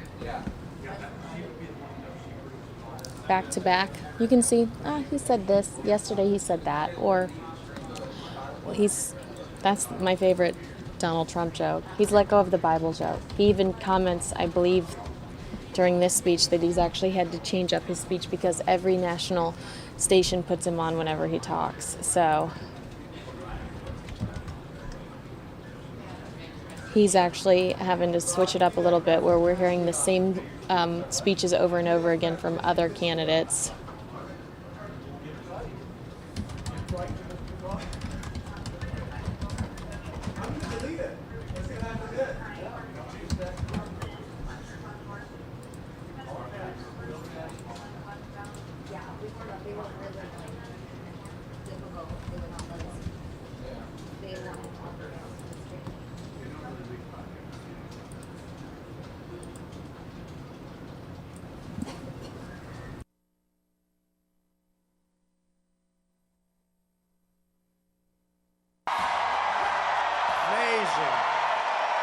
Amazing. Thank you. Wow. So exciting. Do you notice what's missing tonight? Teleprompters. No teleprompters. We don't want teleprompters. That would be so much easier. We read a speech for 45 minutes. Everybody falls asleep, listening to the same old stuff, the same old lies. So much easier. So, you know, I have a little debate coming up on Wednesday. And I hear let's call them opponents. Can we call them opponents? We're allowed to do that, right? You know, New York was very nice to you people last night. You know that, right? Did they hand you that game? They handed. I said, I am going to have the friendliest audience. Sit down. I am going to have the friendliest audience afterwards. So I wasn't sure, was I happy or was I sad? But Jerry Jones is a great guy, and he deserves everything he gets, frankly. And you know, another great guy is Mark Cuban. True. And I think, you know, he's been talking a little bit about maybe someday doing this himself. And I think he'd do very well. We may not have the exact same feelings about where we're going, but that's okay. But Mark was great. He actually called me, like literally a few days ago, and said, you know, if you want to use the arena, which is, by the way, a beautiful arena. This is a great arena. And Dirk, I love him. He's one of my favorite players. One of my favorites. And the Mavericks have been fantastic, and you know, it's just a great team. But he said, if you want to use the arena, I said, Mark, when? How about Monday night? It's like, that was like in 4 days. And you had a big holiday in between. And he said, I think, you know, they really like you in Dallas. They really like you in Texas. Maybe you can get a lot of people. because we were coming here and we thought maybe we'd get 1,000, but we never get 1,000 anymore. It's always like the same thing. You know, we went to Alabama. We started off with a 500-person ballroom, and after about 2 minutes, look at all these guys, paparazzi, ay, ay, ay. Look at this. We got everybody here. We started off, by the way, with a 500-person ballroom, and after about 2 minutes, the hotel called up begging for mercy. We can't do it. They were inundated. So we went to the convention center, and that was 10,000, and that was wiped out in about an hour. So we went to a stadium. We had 31,000 people, which is by far the largest. They say like ever for an early primary. It's probably true.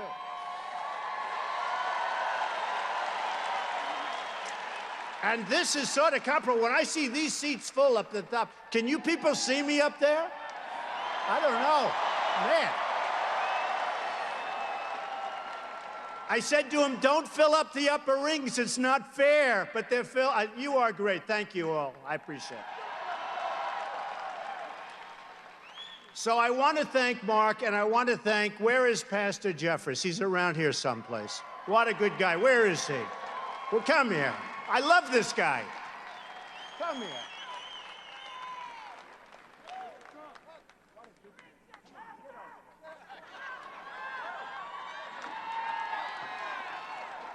I shouldn't say this. I should not say this, Pastor, because, you know, I need all the help I can get.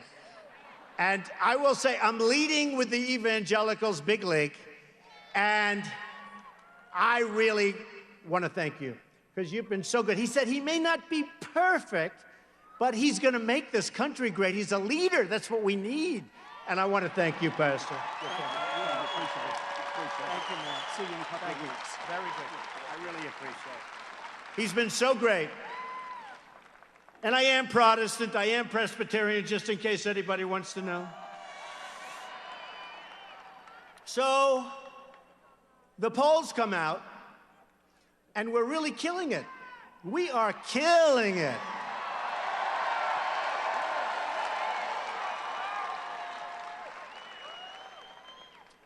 They mentioned a little while ago, Scotty, about the silent majority. It's back, and it's not silent. I think we should call it, maybe we should call it the noisy, the aggressive, the wanting to win majority. That's what it is. We want to win. We're tired of being pushed around by incompetent people. We're just tired of what's happening. We're sick and tired of what's happening. And it's going to change. It's going to change. But before I get to that, because that's unpleasant, but it's going to be pleasant, because I finished a speech last week, and I have to say, we're going to have so many victories that at some point, they're just going to be coming out of your ears. Oh, I have to be careful what I say about coming out of somebody's ears. Have to be careful. Nose, ears, eyes, those are the only places I'm talking about. The only. But we're going to have so many victories, and they're going to be great victories. And we're going to have them all the time, because we have an amazing country. We have a country that is dying. They just want to have victory. We don't have wins anymore. We don't have it. So, the debate. I hear they're all going after me. Whatever. No, I hear it. Everybody, you know, all these geniuses, the talking heads, and some are great. Actually, some have come around. You know, at the beginning, 3-4 months ago, well, he's just doing this for fun. He's doing this for his brand. I need this, like, for my brand, okay? But he's doing it for his brand. One person, a real loser, said, he's a clown. Now they're saying, oh, how do we stop this guy? No more clown. I haven't heard the word clown in a while. Tell you, they don't use that word anymore. They don't use it. There's a group of pundits out there I don't think they're smart. I think they pretend they're smart. You know, they wear the heavy glasses, and they look, and they look. I'm not talking about Perry, who happens to be a nice guy. Really. He is a nice guy. But he came after me hard, didn't he? Yeah. You know, I had dinner with him a couple of years ago. I thought he was terrific, and then he came after me very hard. And you know, I gave him a really good, I said, it's sort of easy. When somebody drops out of a race, I'm going to say good about everybody. Everybody. But I like that man, and frankly, he tried. But I'm talking about the guys that sit around the tables, and they talk about us. They talk about me. And they say, well, but most of them are now saying, we think he's going to win. You know, can you believe it? Now,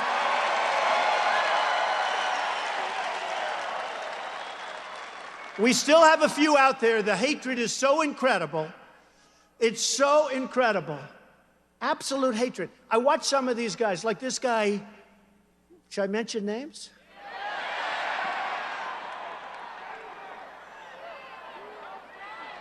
Okay, I will.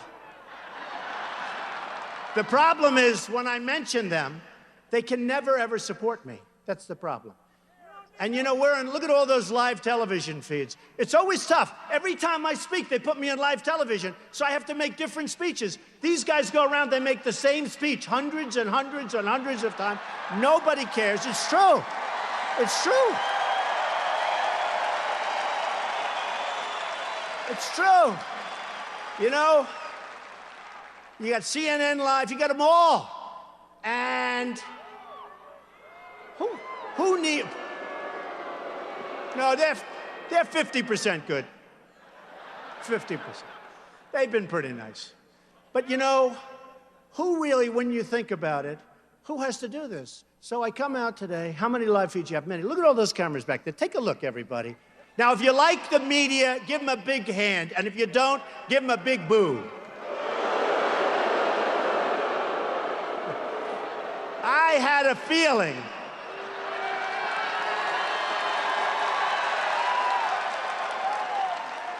You know, the truth is, there's some really great people. I'm dealing usually in the world of financial. That's easier. It's like numbers. You're either good, you're not good. You know, it's sort of much easier. But I found the press to be much more honorable in the financial media. But the political media, and I found some great ones. There are some great ones. But should I mention some? No, I'm not going to do that either. Because then you're going to leave some out. But, okay. So, George Will is a disaster. The guy's a disaster. Honestly. Another one, Karl Rove. No, he's terrible. He's terrible. He's terrible. He still thinks that Mitt Romney won. He's still going around saying, I think he won. This guy raised, think of this. He ought to be in Wall Street. He raises money pretty well. He raised last cycle, the last presidential election. He raised $434 million and didn't win one race. Can you believe that? Can you believe it? And I understand it because I saw some of the commercials that he made. I saw a commercial he made against Barack Obama. And I called up, I said, who did that commercial? It's one of the best commercials I've ever seen. I got to use that firm. They're phenomenal. But I didn't realize it was against Obama. It was so good for Obama. That was the one with Germany and this. Remember, do you want a rock star? Do you want a... I said, he's not a rock star. We have an incompetent president. This is not a rock star. We have a president that doesn't know what the hell he's doing. So Karl Rove, every night, you know, some of these guys like George Will and Karl Rove and a few others, but those I mentioned, they're like anybody in the real estate business, right? A couple of us. I love real estate. And let me just tell you, one of the great people in sort of Andy Beal Bank. Stand up, Andy. Stand up. Come on, he's a shy man. He's only worth about $6 billion. He's a great guy. He's been a great friend of mine. I don't want to borrow any money from him because he expects it to be paid back in full and on time. Right, Andy? But you look at some of these guys, and they're like boilers. okay? Real estate. They're like boilers. Bill O'Reilly the other night said, and Bill O'Reilly's a good guy, great guy. He is a good guy, great guy. Although he's tough, and he's tough with me, that I can tell you. Some people say, how can you say he's a great guy, but he's fair? But I saw Karl Rove on a show the other night, and the name Trump came up, and you could see it was like a boiler ready to explode. I think the guy is a total incompetent jerk. But him, and there are others. But I would say this, anybody that gives him, Karl Rove, and others, the group of losers, anybody that gives them money, you're losers yourself. Doesn't make sense, because they don't know what they're doing. So the polls come out, and everybody's surging, but Trump. They don't want to say, I'm surging. I went up to 40% today in New Hampshire. You saw that. 40%.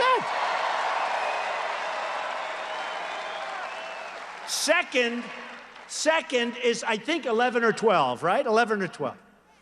And I won't mention names, because he's actually a nice guy. I'll mention names. Why shouldn't I? Should I? Yes. Right? It's Ben Carson. He's a nice man. No, oh, thank you so much, Dave.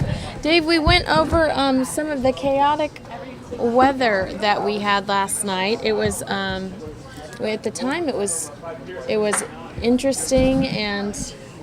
Oh, I like your fingernails. Oh, thank you. Yeah, it's kind of a double. Yeah.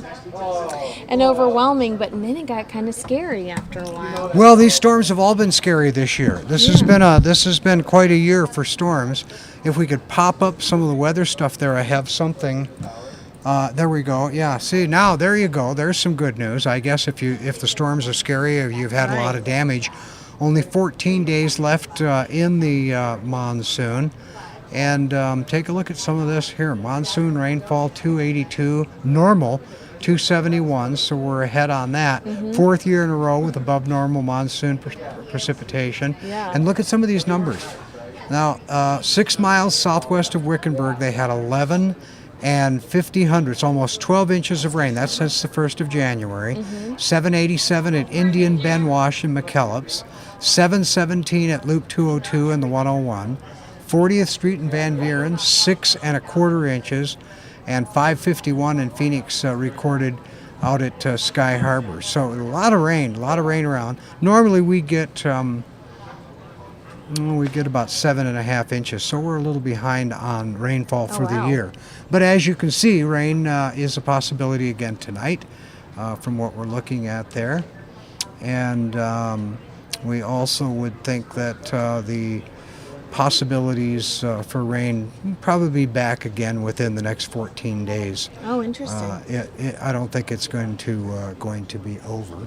And then, of course, we have. Oh, what a good, cool night we're gonna have. 78 and breezy, 96 degrees for tomorrow. And as you can see here, those nice 90s just kind of hanging in there, sunny and seasonal. And then take a look at it. We do see some triple digits in there, but just right at the 100 mark. Yeah, not as bad as it has been. I'm telling you, just those 100s are so drastically different than the 110s. Yeah, you know, I'll tell you, it was kind of funny, and I do this every year. Every year, we go through the first 100-degree day. And, people agonize over it. Oh, 100 degrees, the first 100-degree day. And I always say, one day you will look back on this as a cool day. Yeah. I will say it's going to be 100, and you're going to go, no, not really. Could it possibly be? You remember when? Yes. And so here we're seeing those 100s again, and people are going, oh, and cool. I haven't worked here for very long, but I did notice when we started, when the summer started, there was a concern because hikers weren't really feeling the heat when it was only 100, and they were taking on these big jaunts, these big hikes, and they were dehydrated, and bad things were happening to them on these trails. Well, now that it's kind of cooling down and it's not 110 degrees out there, I think that that's happening all over again, where people are like, oh, it's only 100 degrees. It feels better than it felt yesterday at 105. Those are not practiced hikers. Those are people that are taking day walks that turn into hikes, because practiced hikers, people that hike, people that go on trails, people that do that sort of thing, they take plenty of water, they take Right. plenty of food, they take plenty of shelter.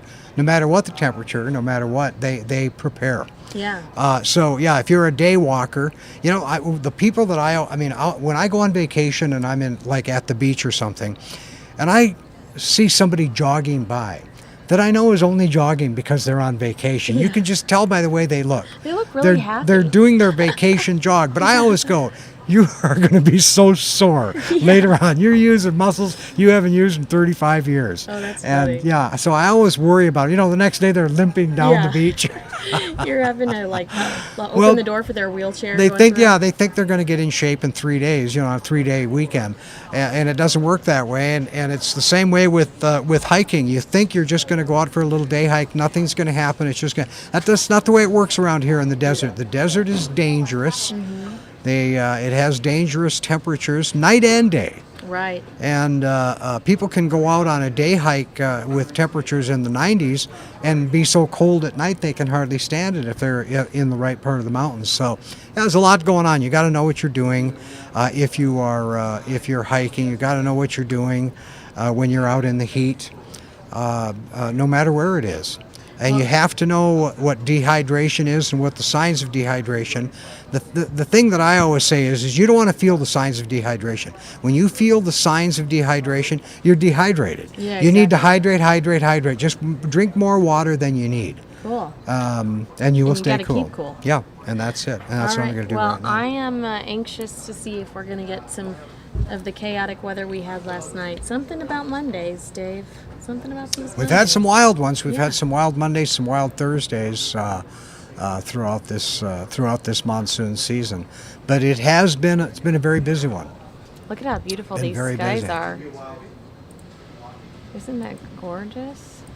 That's not here, is it? I'd like to knock it down. Maybe I should just. What said are we that. looking at? I don't know. That doesn't look like it's here. I just see it on my satellite. That's not our city, Yeah, is it? no, it doesn't look like I think this is Los Angeles. I think it could be L.A. and maybe it's Or Long smoke Beach? from the Is that fire. Long Beach? Well, they have got about a dozen fires burning over in California. Isn't that horrible? That is Some it's bad horrible. ones over there. So. All right. Well, I appreciate your Okay, weather update. no problem. Glad to see everybody. I'm gonna go get my umbrella out of my car. For We my didn't lunch get to break. read any of your comments today, but Well, they're all about Trump, so. Oh, okay. Yeah. Okay.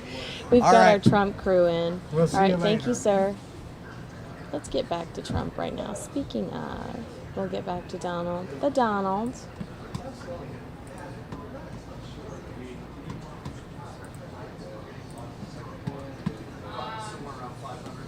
Fun guys in this room. If there are, you should probably leave right now. That's okay. But I have a friend in the hedge fund business. Not really a friend. Not actually a nice guy, but he'd be good representing us, I will tell you. Because by the time I finish, he may not have much of a hedge fund left. But I said, what did you make last year? He said, about 250 million. Can you, this is serious. I said, oh, it's a lot of money. What did you pay in taxes? He goes, Don, practically nothing. That was a couple of years ago. I never forgot it. The other day, he calls me up because he hears me talking about hedge fund guys are going to pay up. And he calls me up the other day. I was only kidding. You know, when I said that, I was sort of he doesn't know what to do.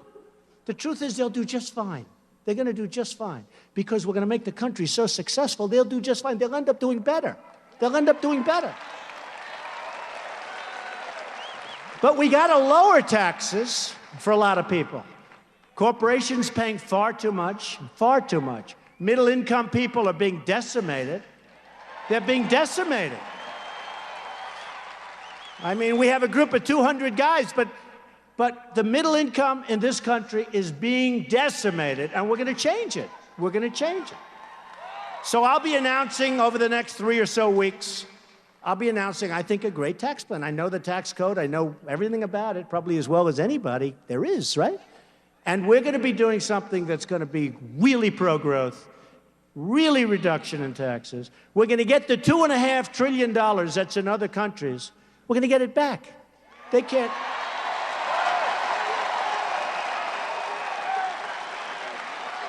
No, we're going to get it back.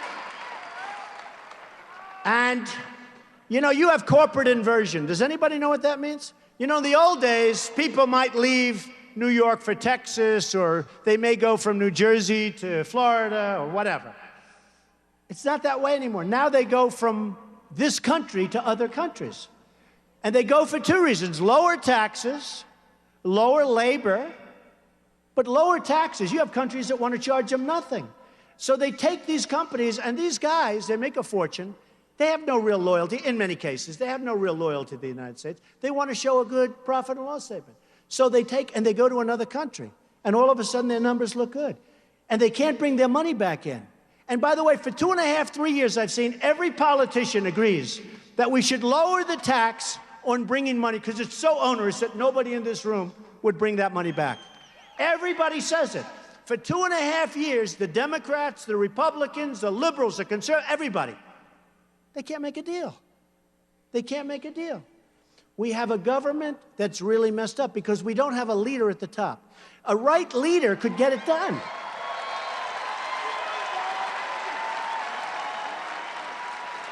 The right leader will get it done, and you will see numbers like you'd never have seen before. I actually believe that, and we're in trouble. You know, I've made the statement, and I've said this before, the American dream is dead, but I'm going to make it bigger and better and stronger than ever before. I've made that statement. And I'll tell you what happens, and it happens a lot. The other day I went home, and I said to my wife, "What's wrong?" "Oh, darling, you were very tough." "What? What did I do?" Because, of course, it's live television. She said, "You said the American dream is dead." I said, "No, I said the American dream is dead, but I'm going to make it bigger and better and stronger than ever before." She said, "No, you didn't. You just said it's dead." So I turn on television. It's wonderful now you can record this stuff, right? See it 10 hours later. I turn on television, and it's me standing in this big crowd. "The American dream is dead." Cluck. I said, "Oh." Horrible, great book. Again, the dishonest media. You know, I went ballistic. I was so angry. But the American dream, it's going to be better. I'll tell you what, we can make it better than ever before. We can do, I mean, we're in Texas. We can do things with oil and gas that will be unbelievable. Unbelievable. Unbelievable. Try sending your oil outside of the boundaries of the United States. How ridiculous. And we're sitting on top because of technology. We can be the #1 energy producer in the world. Right here in the United States. But we have archaic laws. We have, everything's wrong. And I have so many friends in the energy business. They're great people. They're working. They're not as rich as they were about 2 months ago, but these are minor details. They'll be fine. But we can do things with energy that will be so, so incredible, which is great for Texas, but it's great for the country. It's great for the country.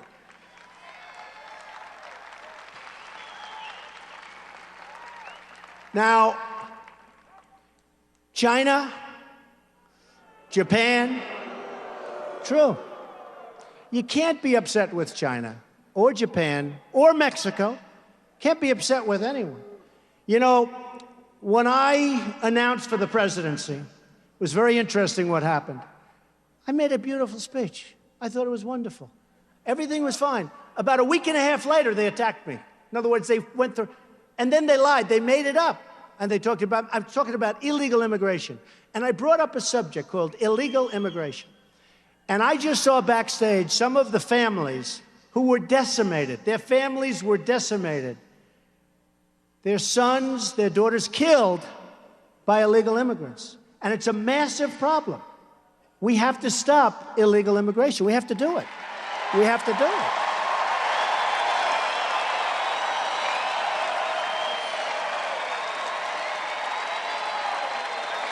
Have to do it.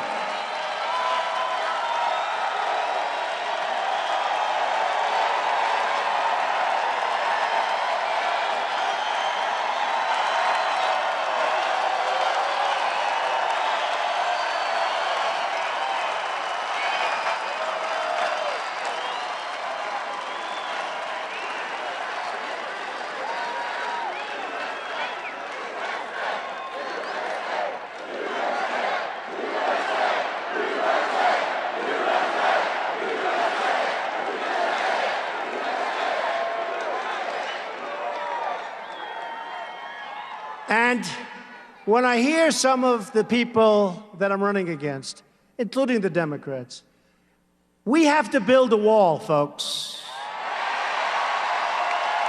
We have to build a wall. And a wall works. All you have to do is go to Israel, say, how's your wall working? Walls work.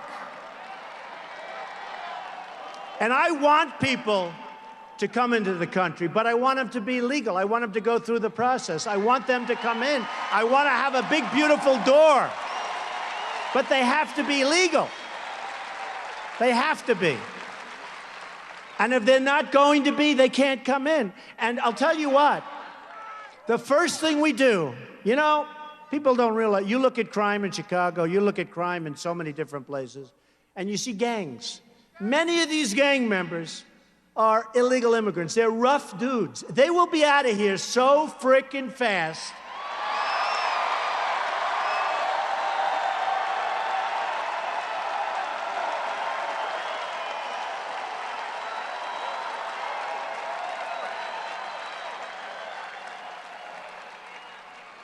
And I think a lot of these countries send them in here because they don't want them. Because what do they want them in prison for 40 years? Look. Whether it's any country, their leaders are smarter than our leaders. They're more cunning. They're tougher. They're better. And we take them. Kate in San Francisco, this magnificent young woman, shot in the back by a guy that was sent over here, probably pushed over, who knows? But he was an illegal immigrant. Came over, went to San Francisco. We have to end this sanctuary cities crap fast.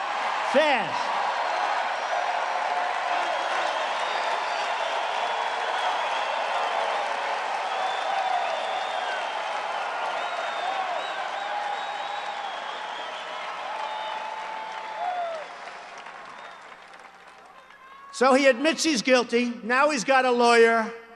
Oh, well, he didn't really know. He wasn't aiming there. It was a ricochet, blah, blah, blah. It's disgusting what's happening to our country. We are a dumping ground for the rest of the world. We are a dumping ground. And let me tell you something. The whole subject of anchor babies. Did you hear that character from one of the networks? Anchor baby is just really not a nice term.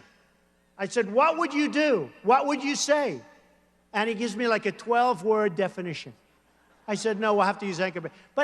And I don't mean to be disrespectful, but when a man has a problem and he's got his wife or his girlfriend and they move her over to the border for one day, has the baby on the other side of the border, our side, now that baby is a citizen of our country for however long the baby lives, hopefully a long. It's wrong. It's wrong. And by the way, the law doesn't call that. That's not what the law says. And people are finding out now that I'm right. We didn't say that somebody could be pregnant for 9 months, come across the border, have a baby, and now it's ours and we have to take care of the baby forever. It doesn't say that. It does not say it. So we have to straighten out. We have to straighten out our act. We're going to have a great country. We're going to have a great border. We're going to have a border that's a real border. You people are suffering. I mean, you know, I'm in New York, but from New York too. They're all over the place. We want people to be in our country legally. Legally.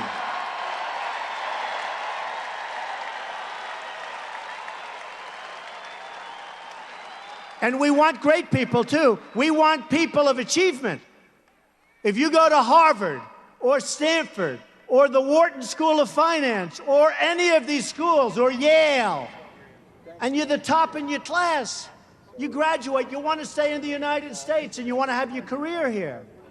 You can't. They throw you out. They put you back in China. They send you back to Mexico. Those are the people. We need those people. We need them in Silicon Valley. We need them in Manhattan. We need them in Dallas. We need them. Why are we throwing them out? They want to be in this country, and we throw them out. So we have so many things we can do. So many things we can do. Now, I'll give you a little thing that happened the other day. I made a speech on behalf of the Tea Party. And by the way, the Tea Party people are fantastic people. Okay? They are fantastic people. They love the country so much. And you talk about people that get decimated. They just get decimated by the media. These are fantastic people. They love this country. These are the people that we want. But I look at what's going on, and I look at what's happening, and I made a speech in Washington the other day for the Tea Party. And your senator, too, by the way, Senator Cruz, who happens to be a good guy. Good guy. Now, if he comes out and attacks me on Wednesday night, I will take it back immediately, okay? But he is a good guy. So I'm standing there, and the Capitol building has this massive scaffolding around it, right? Have you seen it? Massive. I said, man, that's a big deal. As a real estate guy, the thing I do best is build. Hey, wouldn't it be good to have a president that really knows how to build? Like, I'm so good at it. Infrastructure, roads, airports, highways. I could do it for a fraction. You know, I'm building the old post office on Pennsylvania Avenue. Under budget, ahead of schedule. Can you believe that? And I got it from the Obama administration. And everybody else wanted it. Which I still haven't figured out, actually. But it's going to be a great hotel. But they're doing the Capitol building. And it's got massive, massive scaffolding. And we're having, in 2016, you know, we're going to have a thing called, like, an election, right? And they say that this massive scaffolding, I heard this the other day from a construction firm that's involved in the job, that this massive scaffolding, they want to have it for the inauguration. Wouldn't that be nice for me? But they want to have all the scaffolding down, but they can't do the work because they don't have enough time. They have so much time. What are they doing? Caulking, pointing, fixing, structure. What the hell are they doing? It's not a big deal. So they're going to take all of the scaffolding down, pay millions of dollars to do that, millions. And then after the inauguration, they're going to put it back up again and pay millions of dollars more. You believe that? Right? Now I say, do it simpler. Get them to work faster. Do you agree? I like the idea. No. I like the idea of the scaffolding being down when they're swearing me in. I do.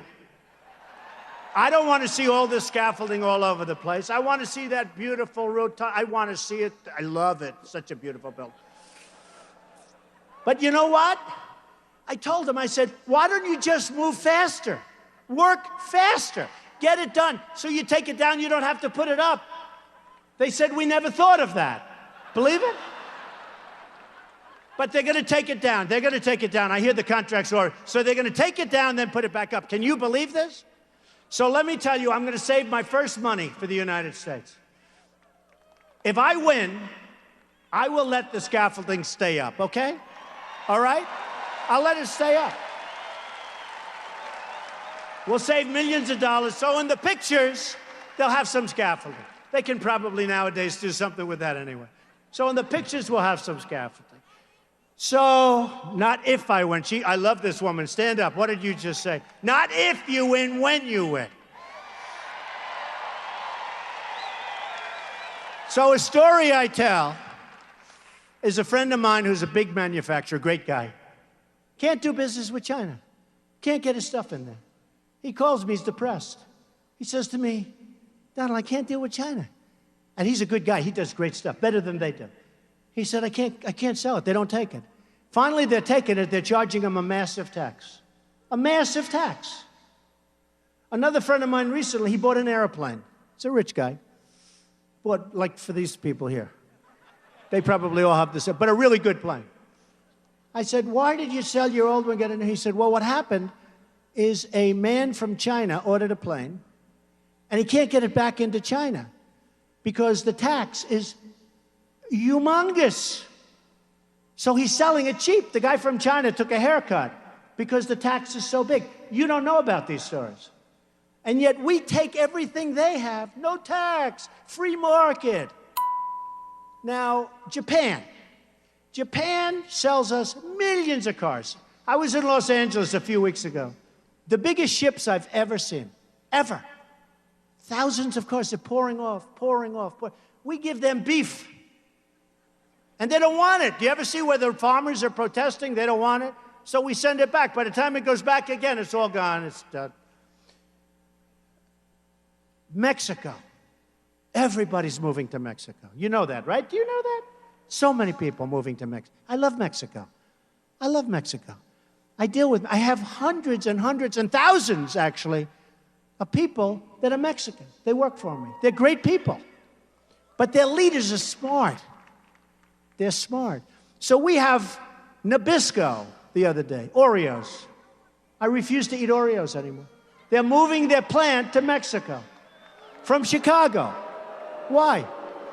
How does it help us? How does it help us? Ford,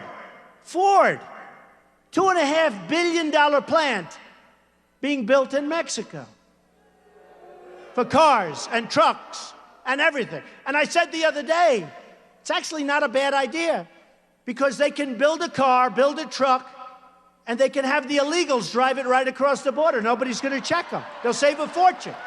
They'll save a fortune.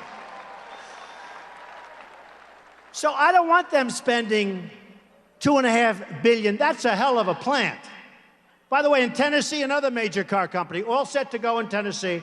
At the last moment, they said, we're not going to go to Tennessee, we're going to Mexico. It's going to become like the car capital of the world. So what happens is Ford, $2.5 billion plant. Now, I said, what would Jeb Bush or Hillary Clinton do if they were president? Because you got to remember what I said. They're controlled by the people that gave them the money. Totally. By the lobbyists, by the special interests. So, but they're smart. They'd say, we don't like this deal. We're going to end it. And then they'd be called by their lobbyists and say, Hillary, we gave you millions of dollars, and I represent Ford, or whatever the company it is. And we don't want you to do that. It's no good. We don't want you to do that. And you know what they're going to say? Okay, I'll let them build it. Now compare that. First of all, believe me, that plant doesn't get built there. It gets built right next to, it might not be here. It's going to be maybe in Michigan where they're just being decimated with the plants. They're being decimated. Everybody's leaving. They're going to Mexico and other places. So I said to myself, what would Bush do? What would Hillary do? And what would Trump do? First of all, who would you rather have negotiating? Jeb or Trump? Believe me. How about this? Hillary, who, by the way, was the worst Secretary of State in the history of our country. If you think about it. Would you rather have Hillary negotiating? Or would you rather have Trump?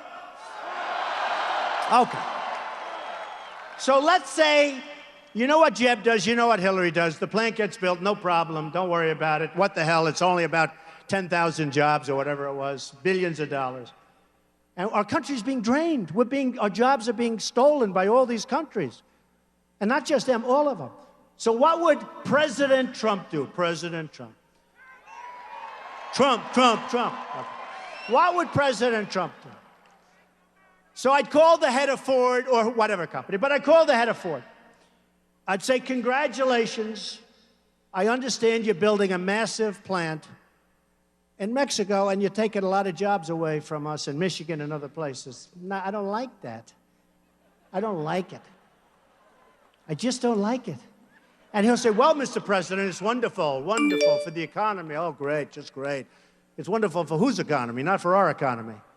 We lose on everything. We lose on jobs. We lose on money. We lose on everything. So what I'd say is the following. I don't want you to do that. And if you do it, you're not going to have any cars coming across the border unless you pay a 35% tax. That's it. That's it. No, that's it. And they're going to say to me, Mr. President, please, please, please. Now, I guarantee you, let's say I make this call at 9 o'clock in the morning. By 5 o'clock in the afternoon, I think the deal is done. They move back to the United States. It may take a half a day longer. It may be 12 o'clock the following day. But I guarantee you, So but what will happen is I'll be called by lobbyists, but they're not giving me any money. I won't take it. I turned down $5 million last week. $5 million. I say, I can't take it. You know, I go like this. I just close my eyes. You know, it's really sort of not natural to me to turn down money. Does that make sense? But I turn it down because once I know the game, once they give you, you sort of owe them, right? You know, how can you tell a guy, you know, you gave me $5 million, you helped me get elected, and I'm going to hurt you with your client. So what happens, I would say, is that I will get a call from the head of Ford, and he'll say, Mr. Trump, you're doing the wrong thing. I say, all right, that's fine. Just do it. Just do what I say. Do what I say. And I guarantee you, after I tell all the lobbyists, special interests, and people that donate to everybody else but me because I won't take their money, after I tell them all no, within a short period of time, they'll call up and they'll say, Mr. President, we've decided to move our plant back to the United States, sir. That's what's going to happen. That's what's going to happen.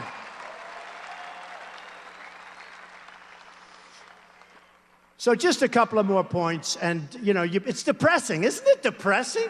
You know, we're together, we love each other, but it's like depressing if you think about it, because it doesn't end. I could stand up here all night long. I could tell you stories. They're all depressing. But the good news is they can all be remedied, every one of them. They can be remedied. So, Iran deal. Iran deal. They did not read that great book. Where's that book? The Art of the Deal. They did not read it. Secretary of State Kerry. He actually may go down as worse than Hillary Clinton because he made this deal. He may be the worst. He may top her because this deal is the all-time worst. We're giving them $1.5. Think of this. We're actually giving them $150 billion. Now think of it. Now think of it.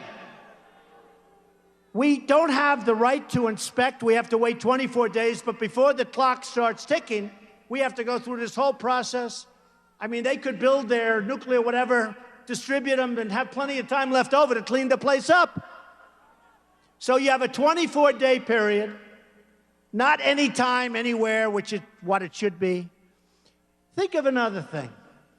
They have one instance where in a very major area, they self-inspect. Now, can you believe this? They do their own inspections. They do their own inspections. And another thing, look, having a good deal, we should have doubled the sanctions, let them wait for another month or two. They would have come, we would have had a deal like you've ever seen. We have our chief negotiator, Secretary Kerry, at 73 years old, goes into a bicycle race. Now think of it. He's wearing the whole gear, the helmet, he thinks he's in a bicycle race. He's actually in a race. It wasn't just casual, I could understand that. This is a guy that's in a bicycle race. 73 years old, all the gear, falls, breaks his leg in the middle of our thing. Takes 2 weeks off, goes back with crutches. The people from Iran say, what a schmuck. Can you believe it? No, but this is who we negotiate with. Now think of this. It's embarrassing. Isn't it like embarrassing? How do you, I swear to you that if I'm elected president, I will never go into a bicycle race, I swear. So, but you know, one of the things that so bothers me, it would be great to have a deal because nuclear is a bad, bad thing. When you talk about global warming, all this stuff, you know, Obama thinks the single biggest threat in the world today is global warming. Okay? Can you believe it? Then they changed it to climate change because the word global warming wasn't working. Then they changed it to extreme weather. You can't get hurt with extreme weather. Do you agree? It's always going to be, there's a tornado, there's a little cold, there's a wind. It's always extreme. He said the biggest threat we have is extreme weather. And I say, in terms of global warming, the biggest threat we have is nuclear global warming because we have incompetent politicians. That's the biggest threat we have. Not global warming, nuclear global warming. That's the biggest threat we have, believe me. So, with Iran, believe me, if I get in, You know, I'm a person, I believe in contracts, but boy, this one barely. I will police that thing, that horrible. I buy a lot of, I buy people where they go down the tubes. I buy bad contracts. I love to buy bad contracts, then I make them good. But I'll take that contract. I will do a number of those guys, and I'm telling them up front, we will do a number that will make you very proud. We're going to end up with a good deal one way or the other. One way or the other. And before I ever, if I win, in that little period before I take office, you know what I'm going to say. Our prisoners, those prisoners that Iran has, that should have been let go 2 years ago and should have never even been prisoners, one of them is a prisoner because he's a Christian. He's a Christian pastor. One's a member of the press. You have a military. This is the most incredible thing. Another's a journalist. So it was 3 people, but then they took another one. So now it's 4. Now, Secretary Kerry and President Obama, when asked about why didn't we at least get our prisoners back, we got nothing. They're going to be a rich terrorist state. They are going to do numbers throughout the world. We're fighting them in Yemen. We're fighting them in so many different places. They didn't want to bring that up either. But when they said, why didn't you get our prisoners back? They said, we didn't want to complicate the negotiation. Think of it. Think of it. So what I said is very simple. If you had the right messenger, not Kerry, not Obama, if you had the right messenger, that messenger, let's say it's me. And by the way, I know the greatest negotiators in the world. And you've heard me say it. Some of them are horrible human beings. They're miserable, disgusting people. Who cares? Who cares? Who cares? They're phenomenal, natural negotiators. Andy knows what I'm talking about. These people are so tough and so ruthless and so brilliant. Now, the Ford deal is too easy. I'll just handle it, no problem. I don't want to waste anybody's time. That's too easy. But I know the toughest guys in the world. Toughest, smartest negotiators. I know people that are great. I know people that are overrated. Won't use them. I know people that you never heard of that are better than all of them. I know the toughest guys and the smartest guys in the world. Carl Icahn called me. Carl Icahn's a great guy, very successful. If I put Carl Icahn in charge of trade with China, believe me, we do great. And you know, believe me, instead of the people that we have that are political hacks, you know who's negotiating for us? Political hacks. Political hacks. I asked for some numbers today before I came here. I said, what's the United States trade deficit with China, Japan, and Mexico? Now listen to these numbers. With China last year, we had a trade deficit of $343 billion. $343 billion! That's gone on for many years. You ever have a business that's no good? What do? You close it up, you start all over. You forget it. $343 billion. With Japan, we're doing much better. It's only $67 billion. I call it that we're losing. Okay? Trade deficit. $67 billion. They send us so much, we send them practically nothing. Now, here's the beauty, Mexico. So Mexico, again, I love the people of Mexico. I respect the leaders. But they're too sharp. They're too good. So everyone said they won't build a wall. Because I said, I'm going to build a wall and Mexico's going to pay for it, right? Right? And all of these weak politicians, they're weak people. They're weak people. They won't pay for it. I watch it on television. The idiots like Karl Rove. He said Mexico's going to pay for the wall. George Will. Mexico won't pay. Okay, think of this. First of all, this is going to be a wall. This isn't one of those deals where they jump over it. They go to Home Depot, buy a ladder, jump over the wall. This is this is a Trump wall. This is a Trump wall. This is a real wall. You know, the Great Wall of China is 13,000 miles. It was built 2,000 years ago. It was actually built over a long period of time, but it started sort of 2,000. It's a long time. So 13,000 miles.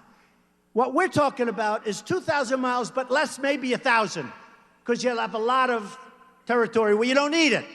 You have natural barricades. You have some walls that were built that are okay. Although I'd like to be nice and uniform. You know, if they ever put my name on, I want a gorgeous wall. You know? The Trump wall, oh, will that be a beautiful wall? That's why I have to make it beautiful. Because someday when I'm gone, they're going to name that wall after Trump, I think.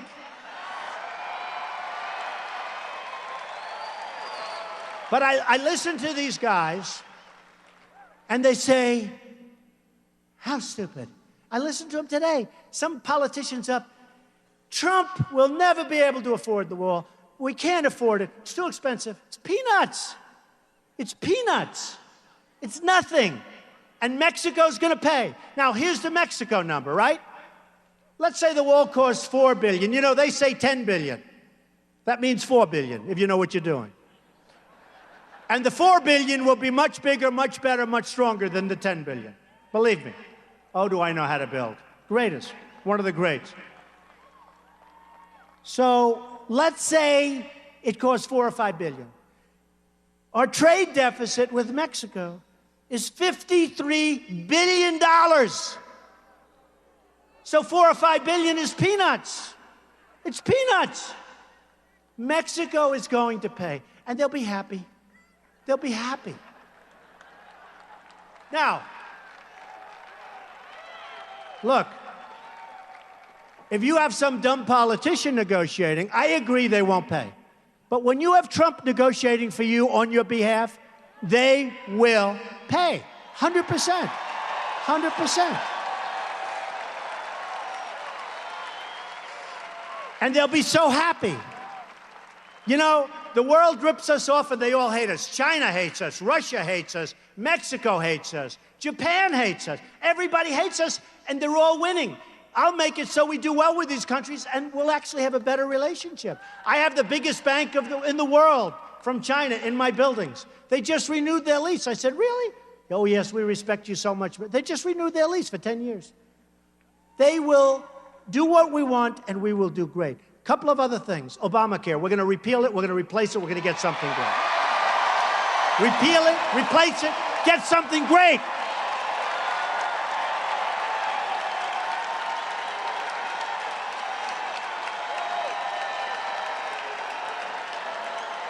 We're going to repeal it, we're going to replace it.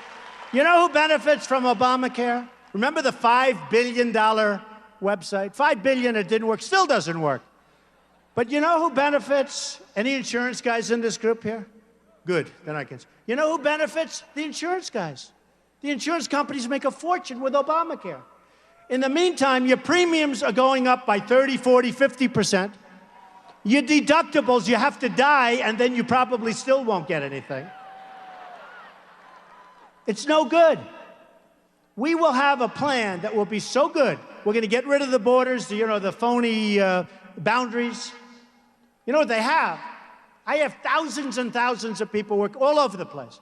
And if I'm in New York, I get like one bid. And if I'm in New Jersey or if I'm in Texas, no matter where, you get like very little competition. Thank you. We'll call it Donald Care. Good. Haven't thought of that one. Because the insurance companies would rather have a monopoly on New York or Texas or wherever they may be than be able to bid all over the United States. We will do something really good with healthcare where it'll be better for the people and cheaper for the United States. You know, the United States in 16, Obamacare kicks in. Big league. Big league. And you talk about a deficit, we're going to have one of the great deficits of all time, and it's because of a lot of things. It's because of incompetence, but it's also because of Obamacare. One other thing, and I have to say this. Our military is going to be so strong and so powerful.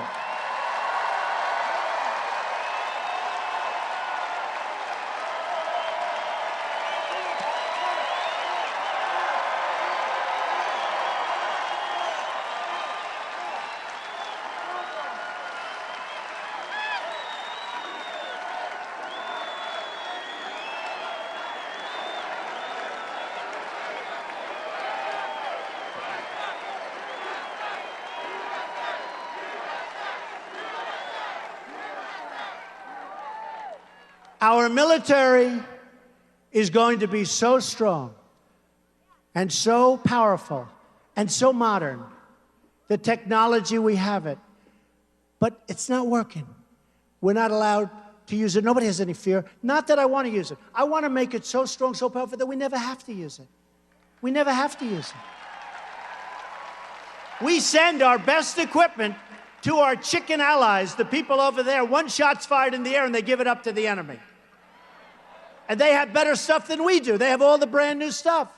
The Humvees with the armor plates. 2,300 Humvees. 2,300. I thought I misread it. How could you have 2,300? Armor plated, the best. If our wounded warriors, who are the best people in the world, if our wounded warriors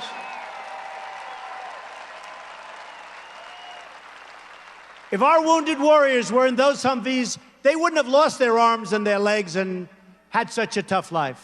These are the greatest people. So we're going to make our military so strong and so powerful and so great, and the world is going to respect us again. And we're going to take care of our vets, because our vets are treated like third-class citizens.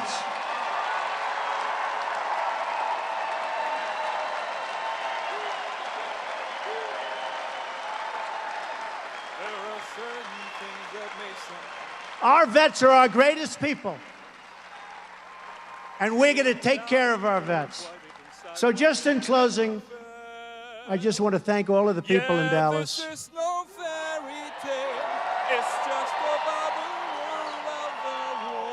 You're amazing people, and it really is. I mean, it's fun to be here. It's fun. There's such energy in this room. And I will tell you that we are going to fight hard. We're going to negotiate tough. We're going to do fantastically well. We're going to put our people back to work.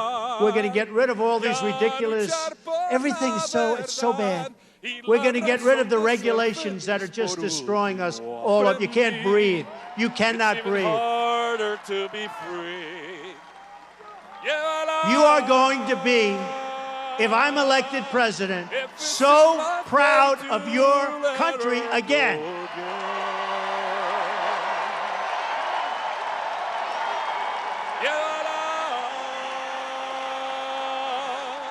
Certainly the kind of way that makes you grow. You're going to remember this evening, and you're going to say to your children, and you're going to say to anybody else, that we were part of a movement to take back our country.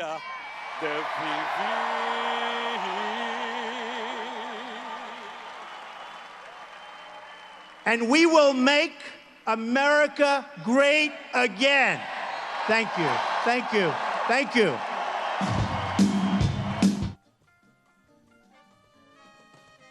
So these are current visuals out of Los Angeles of the Donald Trump rally. We are anticipating Donald to take the stage any minute now.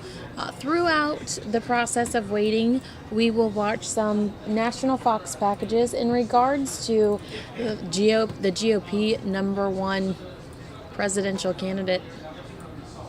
Starting now.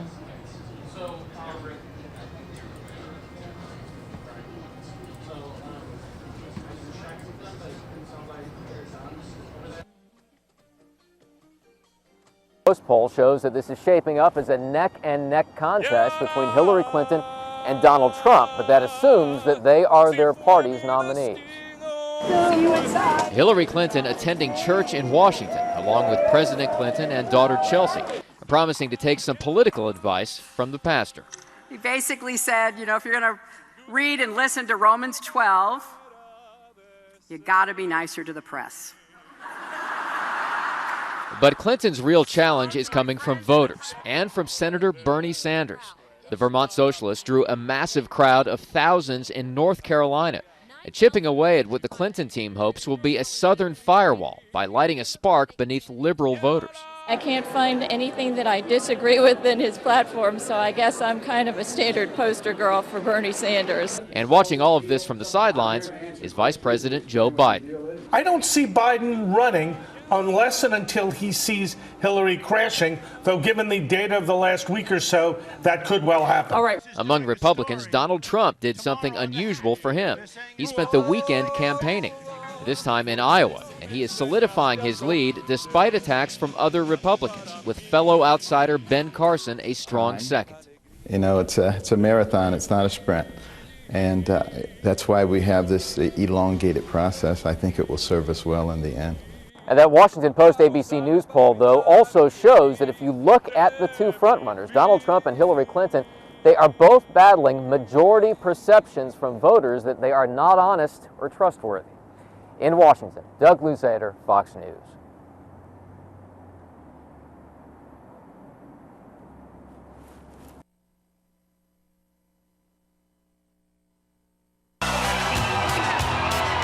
Donald Trump says he knows what's coming at tomorrow's Republican face-off. I hear they're all going after me. Whatever. But this crowd of 20,000 in Dallas had nothing but love for the GOP frontrunner, especially on his immigration plans. We have to stop illegal immigration. We have to do it. We have to do it. We have to build a wall. And a wall works. We are a dumping ground for the rest of the world. Even as some polls show Trump leading the other candidates by double digits, it's not just his competitors who are trying to take him down. A lot of the Republican establishment is looking for a way to stop the Republican candidate who is drawing the biggest and most enthusiastic crowds of the field. Vermont Independent Senator Bernie Sanders also getting great cheers from his supporters in Virginia. This is the wealthiest country in the history of the world. We can and must do better by working people. A Wall Street Journal analysis shows that Sanders' plans would add $18 trillion in spending over the next decade. He would offset that with more than $6 trillion in new taxes. He now leads Hillary Clinton in a number of state polls. In an interview with the entertainment show Extra, the former Secretary of State was asked if her husband could be a potential running mate. She said while the thought had crossed her mind, she believes the Constitution makes him ineligible. In Washington, Caroline Shively, Fox News. Let's stay in the Hillary Clinton world real quick. So this is a big deal because it's our strongest indication so far that Clinton's deleted emails could be recovered. The Washington Post is reporting the Denver-based technology company that managed Clinton's private server is saying it has no knowledge of the server ever being wiped clean. But even if it was wiped clean, it appears whoever did it did not do a very good job. That's according to an intelligence source familiar with the ongoing FBI investigation, who adds those FBI investigators remain confident that they'll be able to recover those deleted emails. Now you have to keep in mind, there's a big difference between deleting emails and wiping a server. Clinton has repeatedly said that she deleted those emails, but so far she's refused to say whether or not she actually wiped the server clean. It was a point pressed by our own Ed Henry at a campaign event last month. You were the official in charge. Did you wipe the server? What, like with a cloth or something? I don't know. You know how it works digitally. Did you try to wipe the whole server? I don't know how it works digitally at all. Well, now a group of Clinton supporters called Correct the Record has just released a new report which basically says that Clinton's use of a private server while Secretary of State was actually a smart move. They say there's no evidence that Clinton's personal email was hacked, but the U.S. government can't say the same. They're alluding to all those recent cyber attacks on government servers. But it's certainly not clear if Clinton's setup was any safer. In Washington, Kristen Fisher, Fox News. And I'm going to play you guys some country music.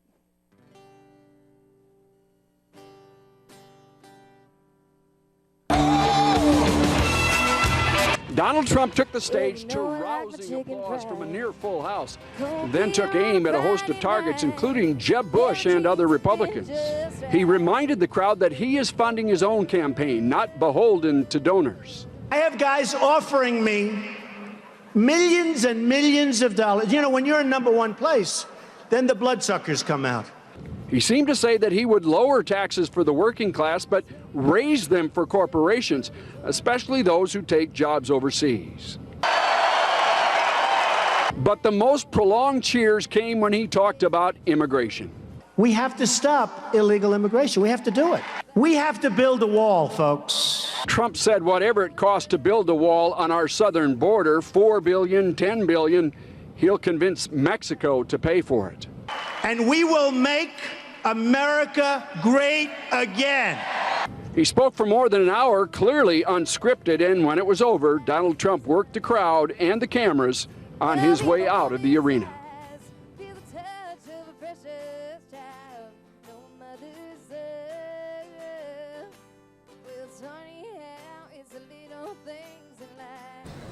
And just so you know, we are anticipating Donald to take the stage, or the event to start at least within the next 20 minutes. Donald typically comes out after a few speakers from the area, and he also will have them say the Pledge of Allegiance, and we're kind of getting in a routine here. We love Donald Trump's events here on Fox 10 News Now. If you haven't subscribed yet, you should. You should subscribe to our YouTube channel. We regularly show Donald Trump events, as well as Ben Carson, Carly Fiorina, Bernie Sanders, Hillary Clinton.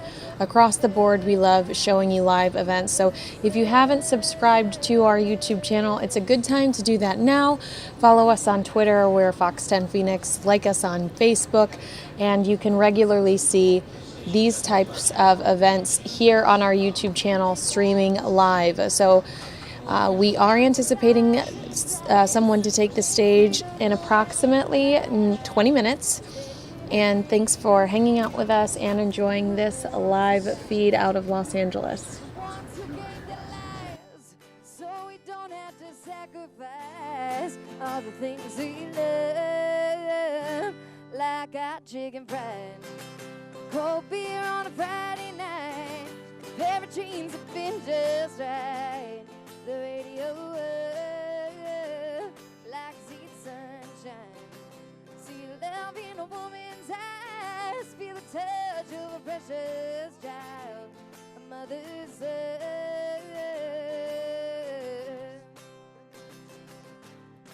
He seemed to say that he would lower taxes for the working class, but raise them for corporations, especially. We're going to play one I think a lot of people can relate to, and it's called Wait For Me. But the most prolonged cheers came when he talked about immigration.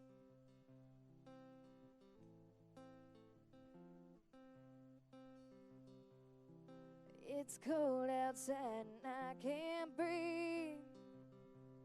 It hurts, but I just have to leave. So hold me close just one more time. I've never been good at goodbyes.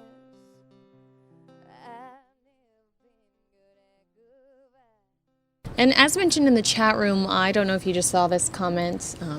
If you're watching this video later, you won't. But we do lower the volume to avoid copyright issues. So if you're wondering why it's quiet, we often lower the volume if we recognize the song. It does sound like this music's live, so perhaps we'll have it up a little bit. But just to avoid any copyright issues with Top 40 music, we will have the volume low sometimes. I'm currently looking in our system to find some additional Donald Trump video for you. Let me see, how long is this video? This is an interesting video of Donald Trump speaking at the Iran nuke rally. This is interesting because Donald posted this link himself on his Facebook page. So we were happy to see Donald share our link on his Facebook page. But let me bring you this speech from Donald in regards to the Iran nuke deal right now. Really doesn't need much of an introduction. Businessman Donald Trump. It's the end of the world as we know it. It's the end of the world as Thank you very much, everybody. It's such an honor. I was called by Senator Cruz a few days ago, and he said, do you think we can get a really good crowd out here to protest this incompetent deal? And I said, boy, can we get a crowd. And that was 3 days ago, and look what shows up. And I want to thank you.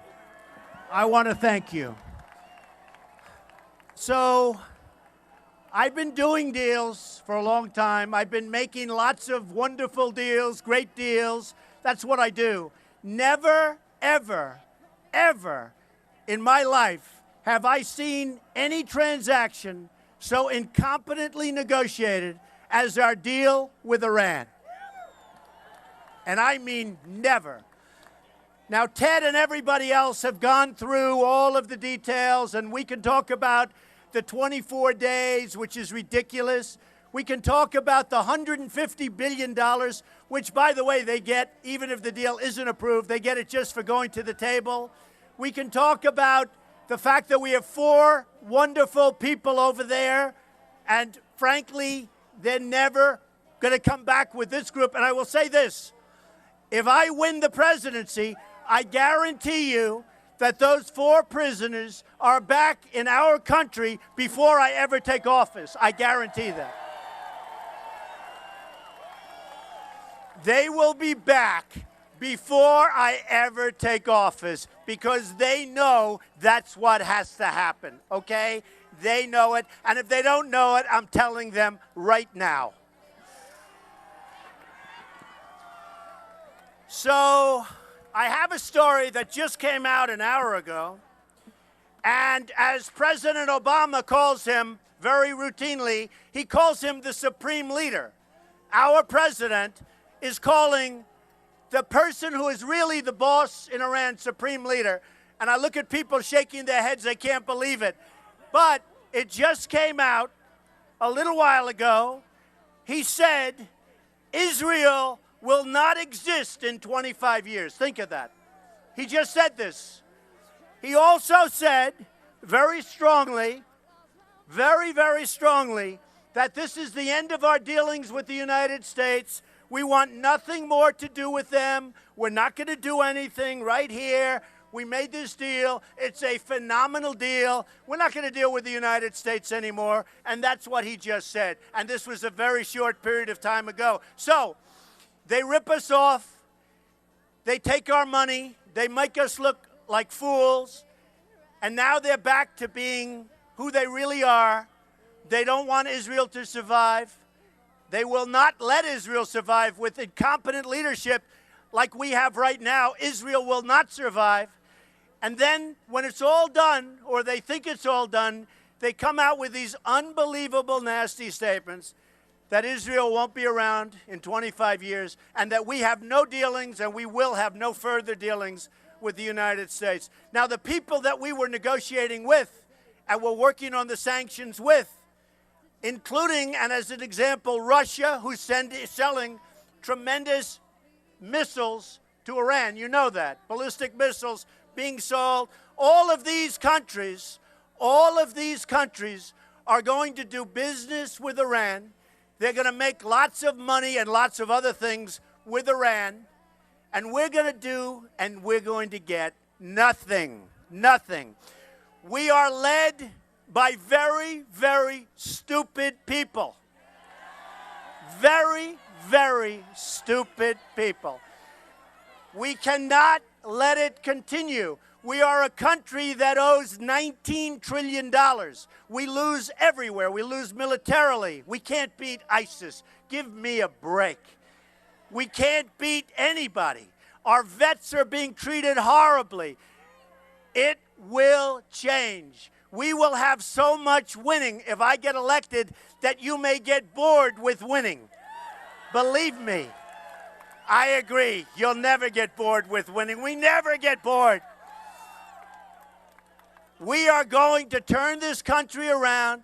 We are going to start winning big league on trade, militarily. We're going to build up our military. We're going to have such a strong military that nobody is going to mess with us. We're not going to have to use it.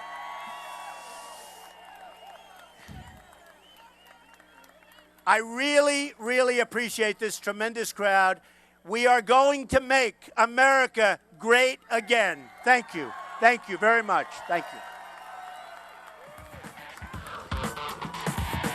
All right, that concludes Donald's speech at the Iran nuke rally.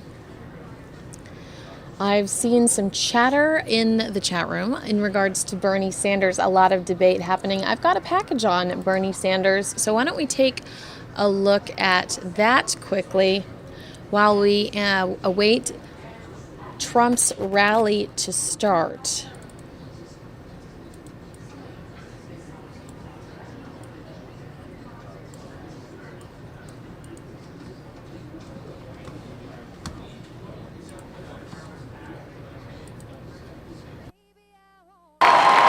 For the people in this crowd, it's unanimous. They love Bernie Sanders. 9,000 people piled into the Greensboro Coliseum Sunday night to hear the Democratic candidate speak. He's for regular people. I can't find anything that I disagree with in his platform, so I guess I'm kind of a standard poster girl for Bernie Sanders. Supporters of the 74-year-old Vermont senator praised his political agenda. Sanders talked about increasing the minimum wage. Wages in America are just too damn low. The federal minimum wage of $7.25 an hour is a starvation wage. He suggests raising it to $15 an hour. He talked about better police community relations. I want to see police departments in this country look like the communities they are policing. And also addressed women's rights.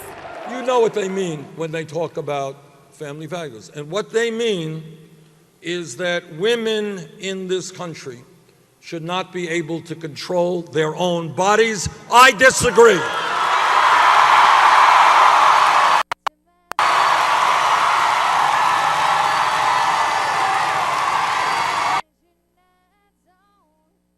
And it looks like we're having some technical difficulties with our Bernie Sanders package, so I'll go ahead and just wrap that.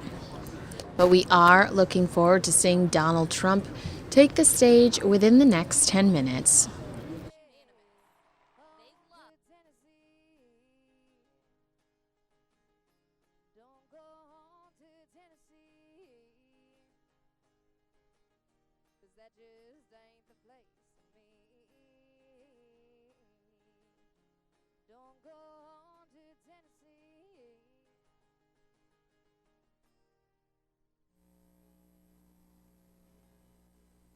I sort of, you people have sort of seen, because I've been a counterpuncher. I only hit people when they hit me, only. And Kanye West has been so great. I would never say bad about him because he says such nice things about me.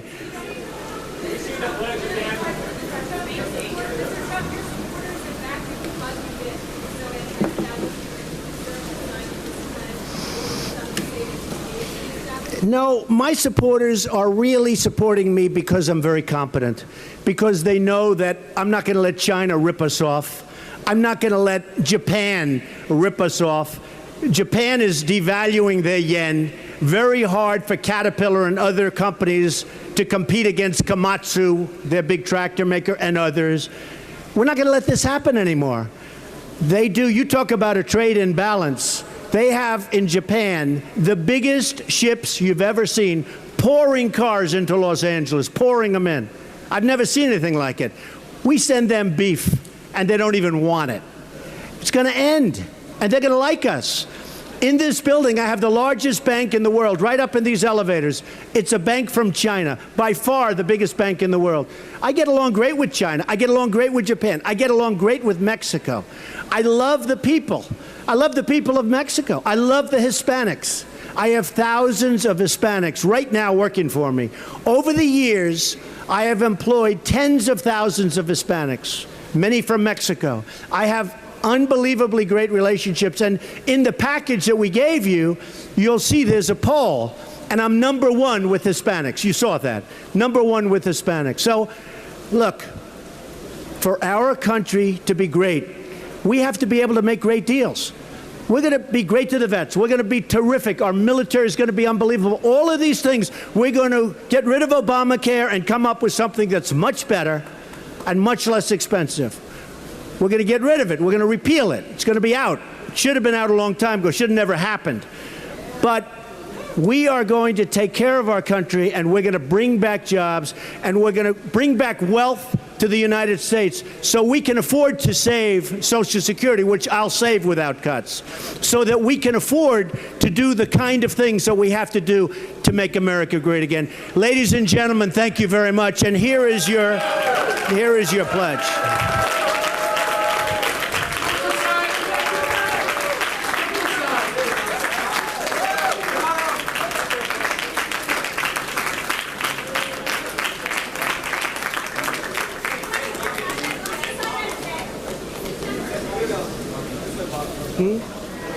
What? They put it in, yeah. Somebody else wrote it, so. We'll change the date.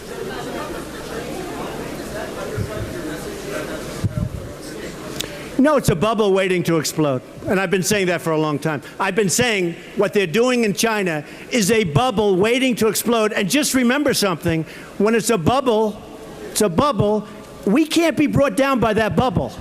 They've done things that caused it. We can't be brought down by that bubble. Thank you, everybody. Thank you. Thank you.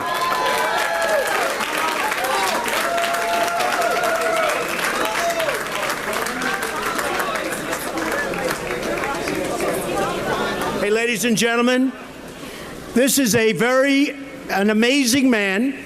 He is, as you know, right? Right? Speaker of the House of Indonesia.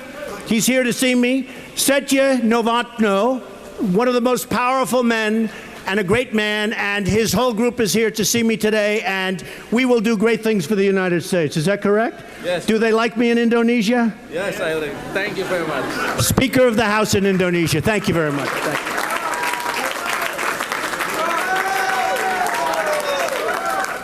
All right, we're just going to rewind it a little bit until we have Donald Trump on the USS Iowa. So we're just going to rewind this past event just a little. Last 2 months, but they really have been very fair. No, I have no intention of changing my mind.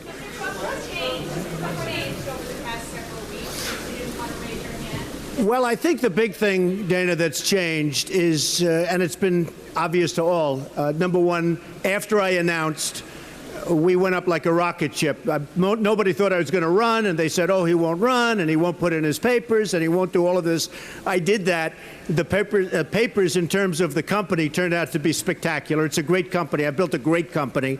And all of the other papers have turned out to be very well received. And I think the thing that changed is the fact that I went to number one place very quickly after I signed and after I, in this building, notified everybody that I'd be running for president. So I think the biggest thing is that I went early to number one, and the RNC has treated me with great respect. So that was very important. Yes. No, I see no circumstances under which I would tear up that pledge.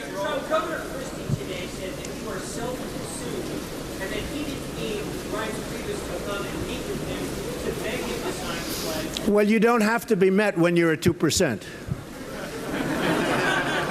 It's one of those things. That's the way life works.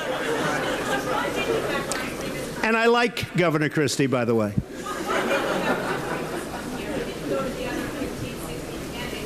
Well, the chairman asked if he could come up. You saw him. He was here a little while ago. And I was greatly honored that he did come up, frankly. Can you verify your comments, what you said about Jeb Bush with that he wasn't setting an example by speaking Spanish to the crowd? Can you clarify what you said there? Well, I think that when you get right down to it, we're a nation that speaks English.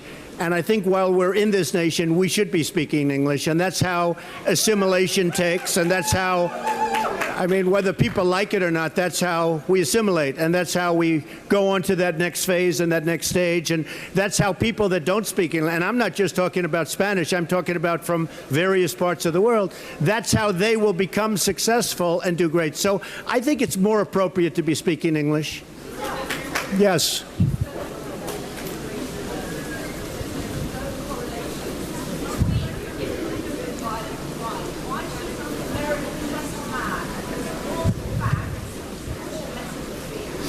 Well, one of the things I want to do, and I feel very strongly, it's a country based on borders, and our country is based on laws. And when people come into the country illegally, we should not allow that. And this is not from South America, this is not from Mexico, this is from all over the world. When people come illegally, we cannot allow that. And I want people to come legally. I want very much to take care of our border, because our southern border is a total mess.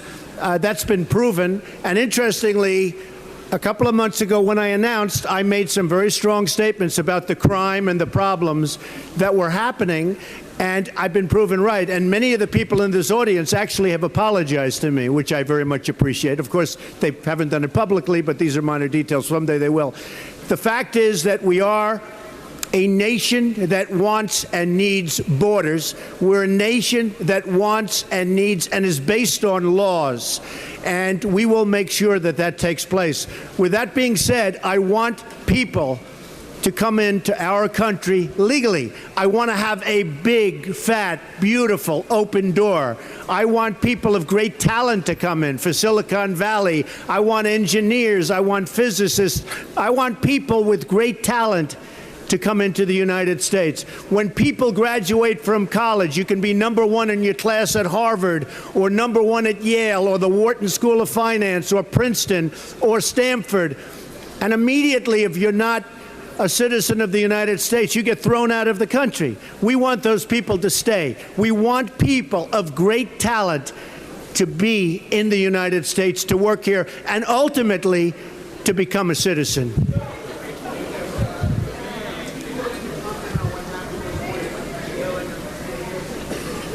I don't know enough about it to comment on it.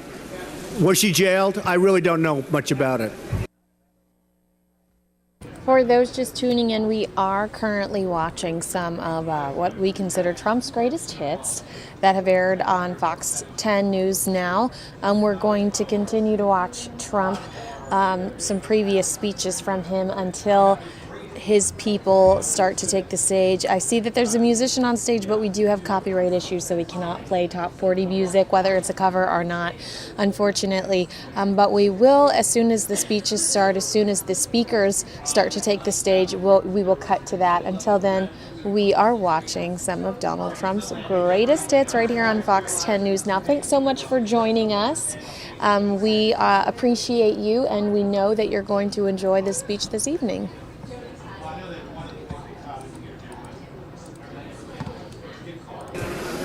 No. Yes, go ahead.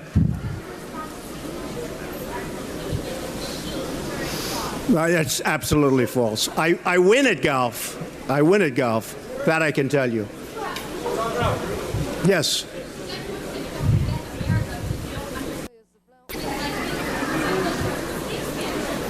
Well, I understand how the system works maybe better than anybody.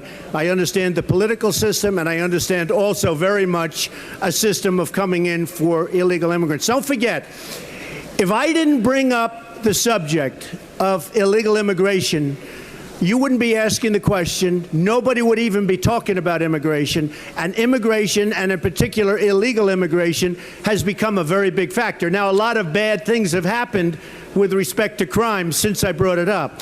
But if I didn't bring it up, immigration would not even be a subject that we're talking about. And it happens to be a very important subject. I have to say this, it can also be a very positive subject, because I believe so strongly in immigration, and we have to stop illegal immigration, and we have to look forward to great immigration done in a legal manner. But if I didn't bring it up, nobody would be talking about it. No, go ahead.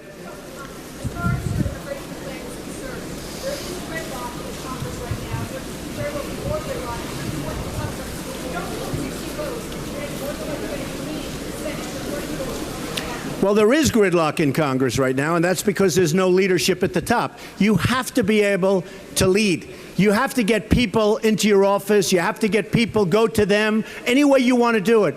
But you have to be able to lead. There is no leadership at the top. Signing executive orders is not the way our country was supposed to be run. Yeah, go ahead.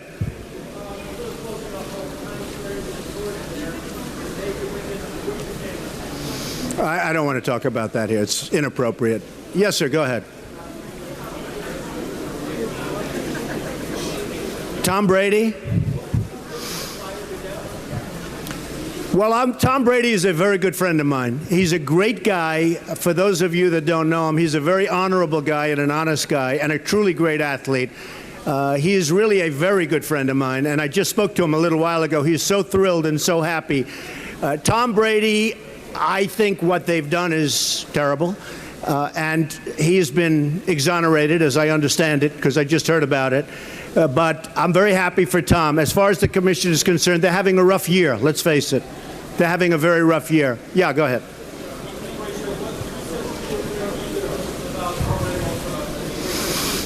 Well, in Europe, they have tremendous problems where people are going in and storming, and it's a huge humanitarian problem. And I just say this, the United States has tremendous problems of their own. We have infrastructure that we have to fix. We have bridges and roads and tunnels, and everything's falling apart. Our nation's in such trouble. That's why being a builder, and a great builder, and a very successful builder, I think will greatly help. But we have so many of our own problems, including the border, including the wall, which we will get built. The premiums have gone up 45, 50, 55%. People are saying this is turning out to be a disaster. Deductibles are through the roof. The deductibles on Obamacare, it's through the roof. So we have a lot of problems. We have to take care of our vets. We have to build up our military. Just the other day, General Ordiano said that the Army is in the worst shape in its history in terms of preparedness. Now, for them to be in bad shape with the way we are and with the world hating us, and you look at Hillary Clinton, and I've said she's the worst Secretary of State in the history of this country. Now, in all fairness, because of the agreement that's about to be finalized with Iran, John Kerry may very well take her place. I think that agreement is a disaster for this country, for Israel, for the Middle East. It's going to lead to nuclear proliferation, the 24-day clause, everything about, we don't even get our prisoners back. You say, who negotiates a thing like that? That won't happen, I can guarantee you, with President Trump. All right, one or two more questions. Yeah. You'll see it later. Yeah. They don't want to hear it. Yeah, go ahead. Could you say it up, please?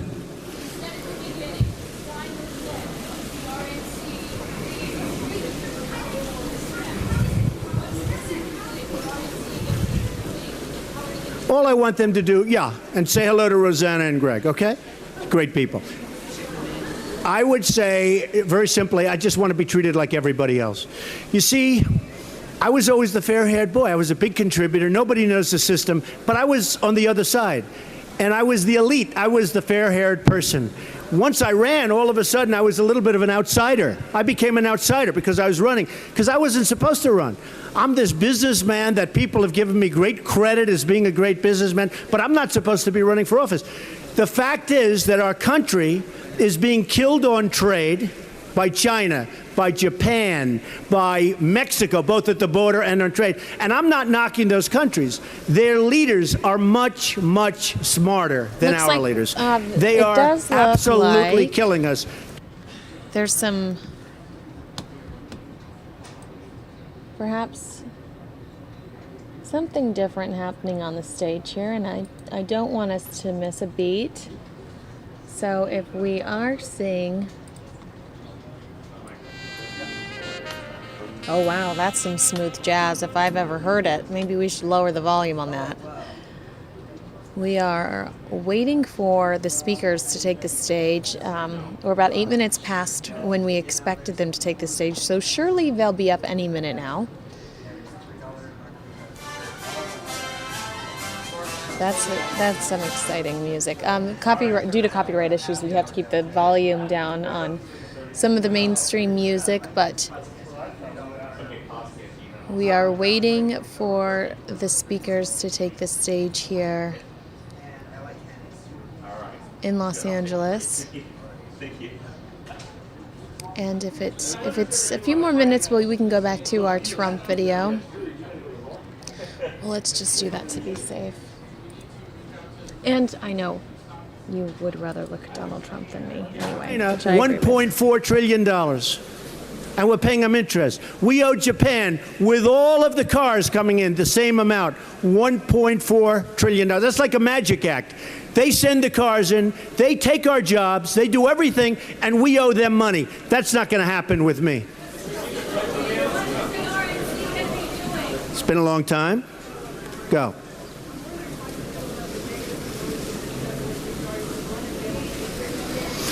Well, Jeb Bush is a very nice man. I'll be honest. I think he's a very nice person. I think he's a very low-energy person, and I don't think that's what the country needs.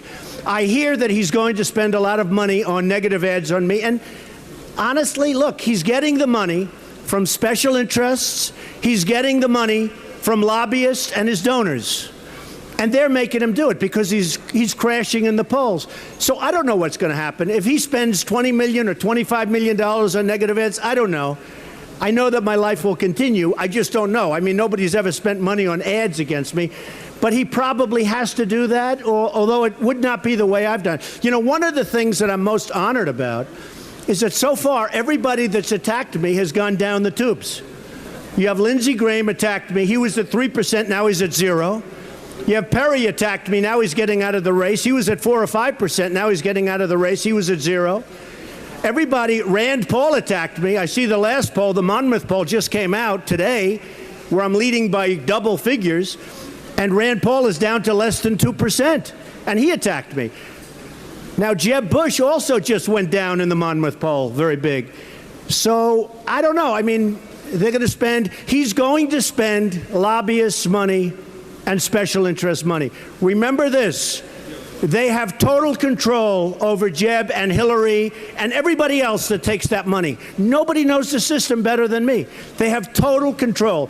You understand it very well because you've been covering it for a long time. Those people that are putting up those millions of dollars have total control over your candidate. I will tell you this. Nobody's putting up millions of dollars for me. I'm putting up my own money.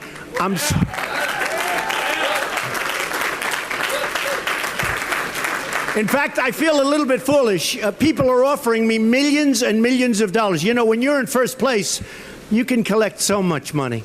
And I keep turning them down. I feel like, am I a fool? I feel very foolish. And when I was in Iowa last week, I said, what do you think? Can I take, one man offered me, a big lobbyist, offered $5 million for my campaign.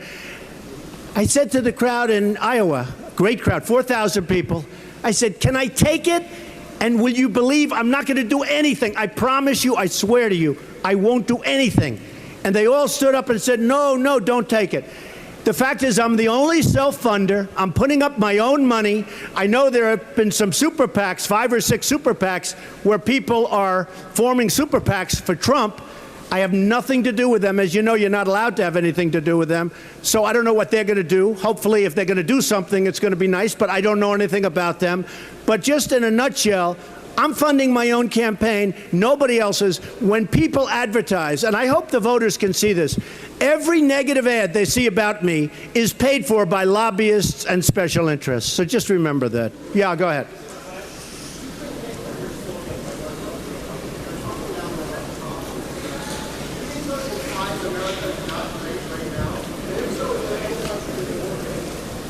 Our country can be doing much better.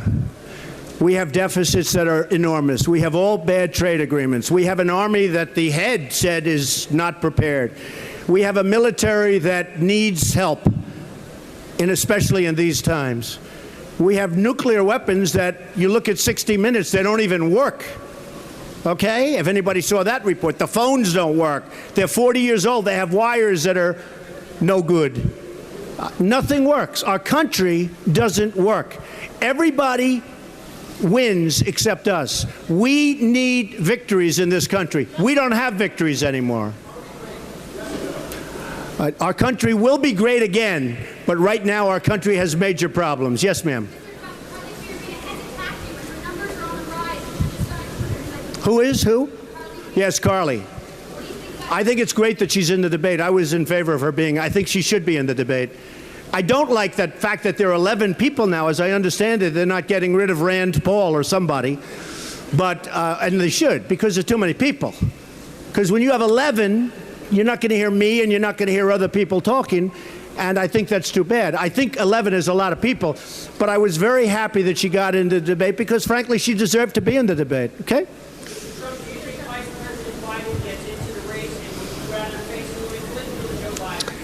I think maybe he's inclined not to get in the race. I think it's going to depend on what happens with Hillary Clinton. A lot of people think that she will not be able to make it legally from a criminal standpoint to the starting gate. I don't know that to be true. but I think it depends on what happens with her. I think if she gets out, he will get in. I think if she stays in, he might not. Who knows? Jeb Bush's campaign manager said yesterday on Twitter, you're tearing apart the GOP. Jeb Bush today on Good Morning America said you don't believe in tolerance. And the pharmacy chairman did come here, but where is he? Oh, he's not supposed to be here because he was here. He was up in my office, and he got the pledge, and we're very happy about that. We don't want anything. And I told him, I said, I don't know if it's appropriate, Reince, for you to be here because I don't want anything. You know, you guys will end up saying he's endorsing Trump. That would be inappropriate for him.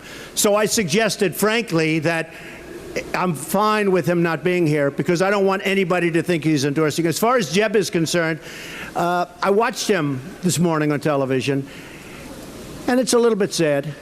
Don't forget, he was supposed to win, and he just doesn't have the energy. But what he does have is a lot of money that was given to him, again, by special interest donors and lobbyists.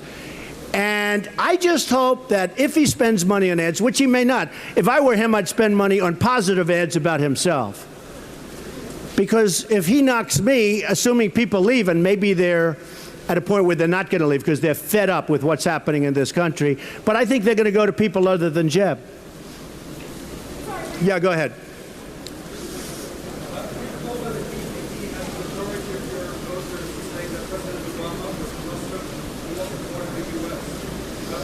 I don't know. I'm right now, I'm interested in jobs. One thing, in one of the groups, it was actually CNN, I shouldn't say that, but they did a very massive poll, and I came out #1 in leadership, #1 on the economy, #1 in jobs producing, and I don't mean by #1, I mean like #1 by many, many times. And I am so intent on putting people back to work in this country. You know, we have 93 million people that are not in the workforce right now. 93 million. When they give up looking for a job, they take them off the stats. They take them off the statistics. We have 93 million people. We have 50 million people between poverty levels and welfare and all.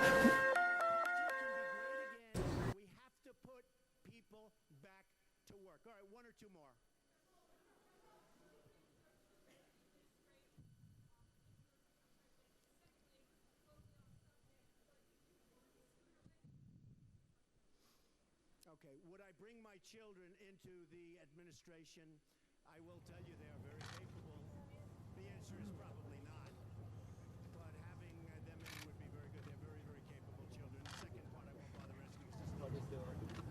Yes, back there. Go ahead.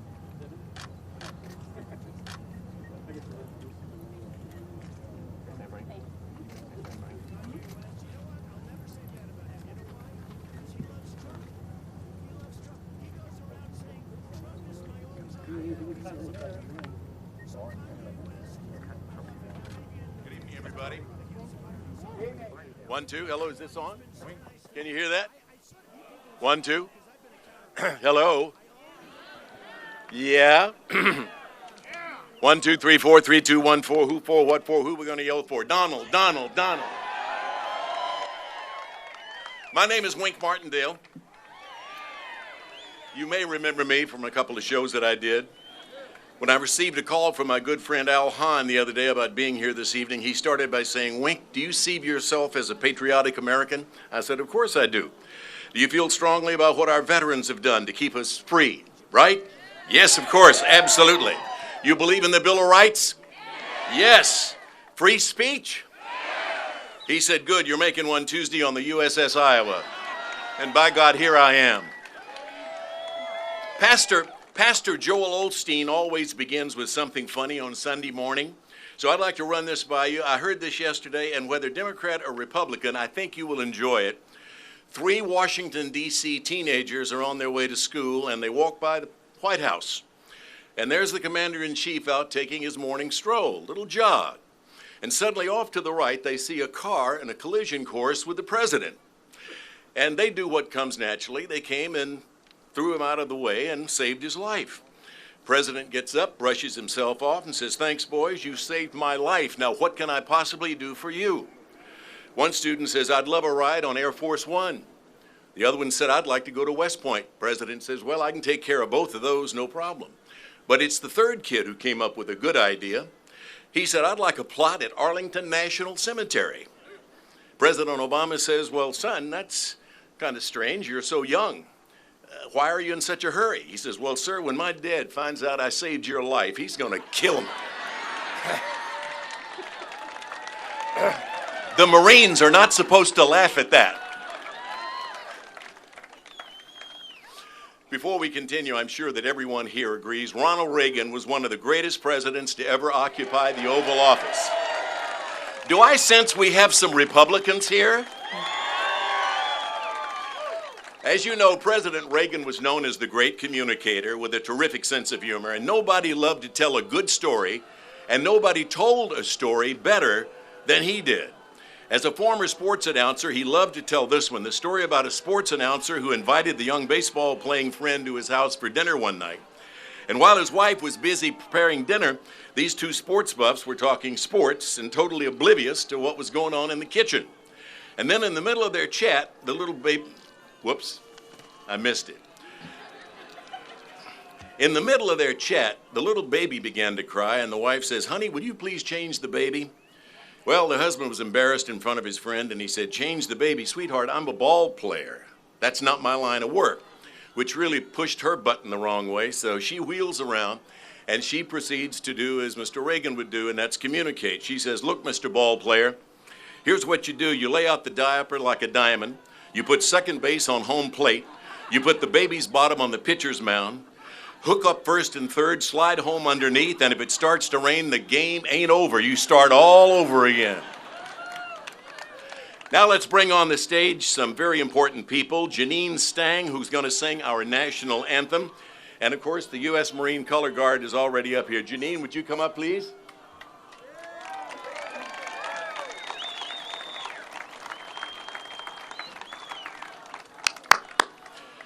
Here to sing our national anthem, this is the lady known far and wide as the National Anthem Girl, for she has sung the anthem in all 50 states of the Union. Janine Stang.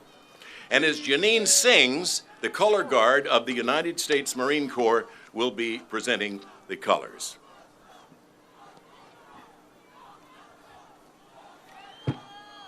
Oh, say, can you see by the dawn's early light what so proudly we hailed at the twilight's last gleaming, whose broad stripes and bright stars through the perilous fight o'er the ramparts we watch were so gallantly streaming.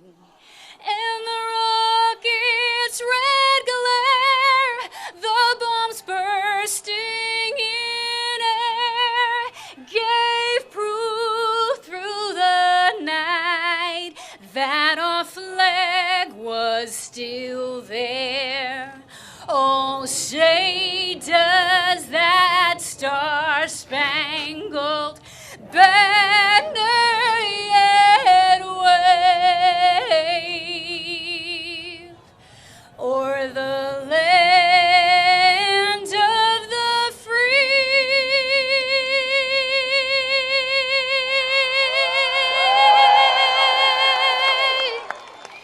and the home of the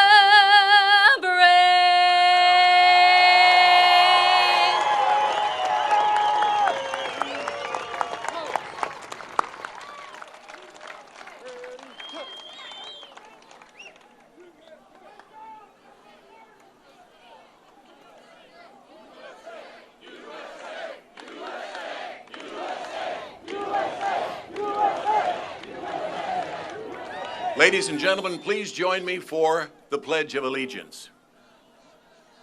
I pledge allegiance to the flag of the United States of America, to the republic for which it stands, one nation, indivisible, with liberty and justice for all.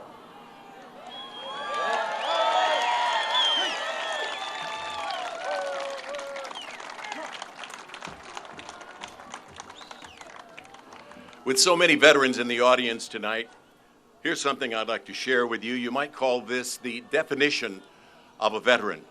Whether active duty, discharged, retired, or reserve, a veteran is someone who at some point in his or her life wrote a blank check made payable to the United States of America for an amount up to and including their life. We may not always agree with the wars our nation has waged or the policies our leaders put in place or the doctrines they established. But those of you who wrote that blank check and served your country did what was asked of you without question or hesitation, and if need be, were willing to sacrifice your life to ensure freedom and keep America safe from danger whenever possible by fighting the enemies of freedom wherever required.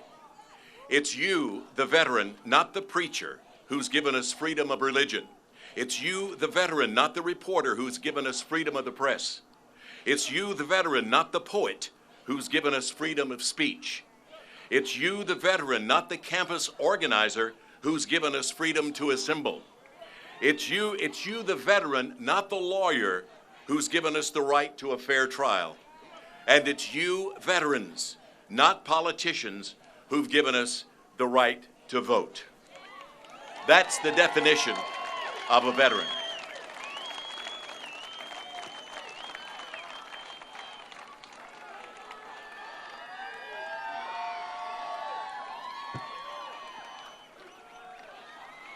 Here they are, they're on their way.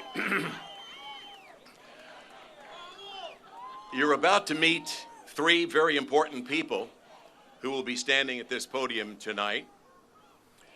The first is a former Army Ranger and Discovery Channel star of a show titled Grateful Nation. Ladies and gentlemen, let's give a nice shout out to Mr. Tim Abel.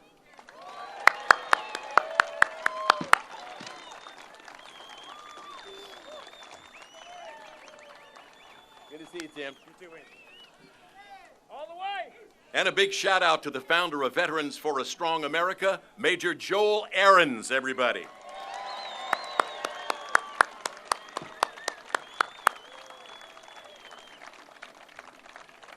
And you might call him our main speaker for the evening, Republican presidential contender, Donald Trump.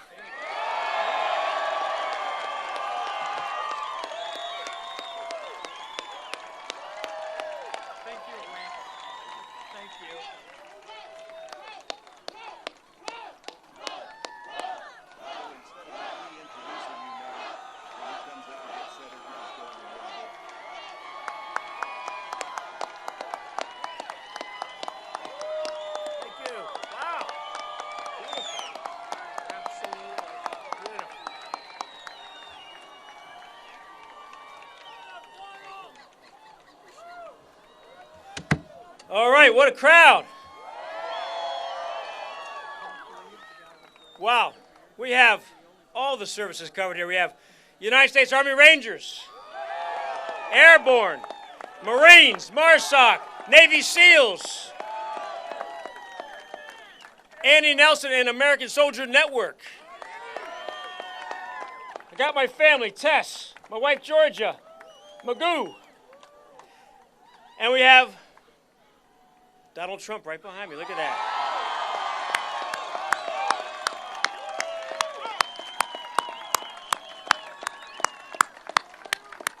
Gentlemen, go ahead and take a seat. Go ahead and take a seat here. Real quick, I'm very honored to be here on the deck of the USS Iowa, Joel's home state, and I'm very honored to be here for many reasons. To be on board with so many veterans, folks in uniform that serve their country, and Veterans for a Stronger America. And right now, for myself, I do a show called Grateful Nation on the Outdoor Channel, take wounded veterans on these hunts around the world, and we celebrate their life and tell their story. But right now, I am so honored to be on stage here to introduce this gentleman behind me, Joel, because he's created Veterans for a Stronger America, VSA. And let me tell you a little bit about Joel, someone who cares about America. After the war in Iraq started in 2003, Joel Ahrens dropped out of law school to fight in Iraq. He knew that It was his generation's time to fight, to take a stand against terrorism, the global war on terrorism. As a first lieutenant in the Army's 1st Cav Division, Joel Lorenz led a team of 30 infantrymen through the dangerous streets of Baghdad, from the late 2003 era all the way into 2005. And during that time in Iraq, Joel and his team were responsible for delivering justice to terrorists and keeping innocent Iraqis safe and secure in their homeland. After returning from Iraq, Joel knew that our politicians were not listening to our commanders and our troops on the ground, which is why we're here today and why Mr. Trump is here. That's a man who cares about the armed forces and cares and wants to listen and wants to help the veterans who keep us safe and secure in America.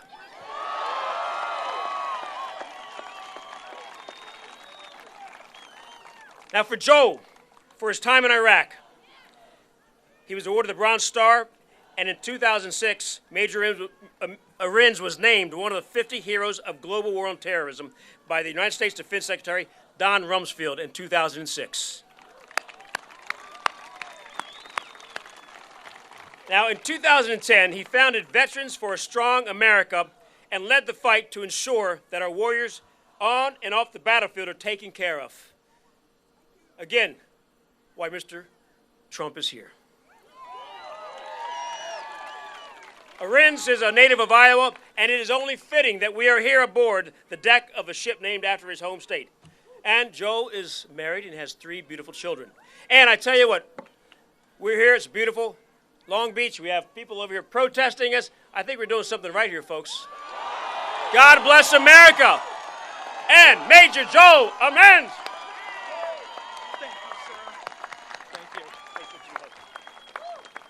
Thank you. Welcome. Thank you, everybody, for coming out today. I really appreciate it. I know our team appreciates it. Let me just start with this. You hear those folks over there? We fought for their right to be there.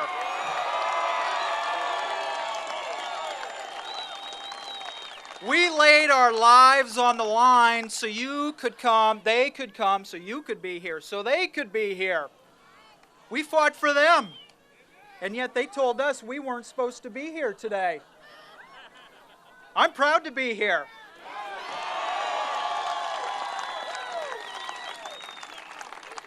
I mean, look, and I love being on the Battleship Iowa. I was born in Iowa. I was raised in Iowa. This is a fantastic honor. We've got a great guest here. I'm going to get to that right away. I just want to say this, and I'll be very brief, because I know you're not here to listen to me.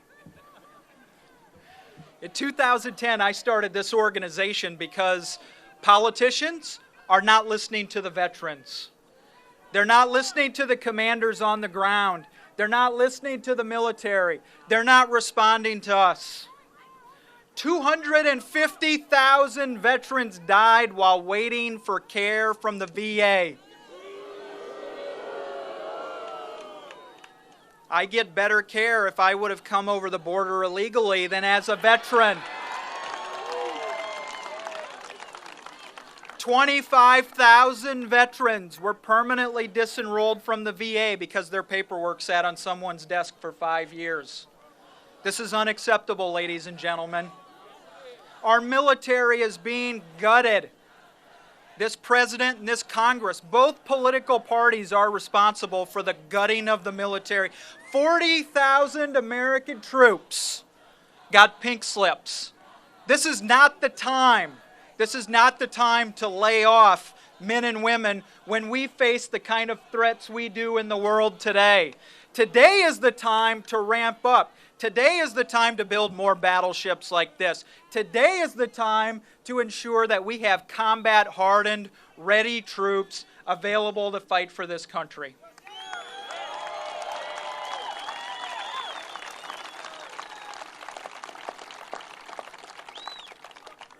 You know what? America has hired professional politicians to run this country for the last several decades. 6 United States presidents never served as president or never served in elected office before taking the presidency. 6 of them. I'm looking at the professional political class today, the people who were governors before becoming president, the people who were senators before becoming president, and then I'm taking a look at the people who are running for office today, these former governors and senators. We have the kind of problems we do in this country with the VA, with the Benghazi, with the gutting of the military, because they don't have courage.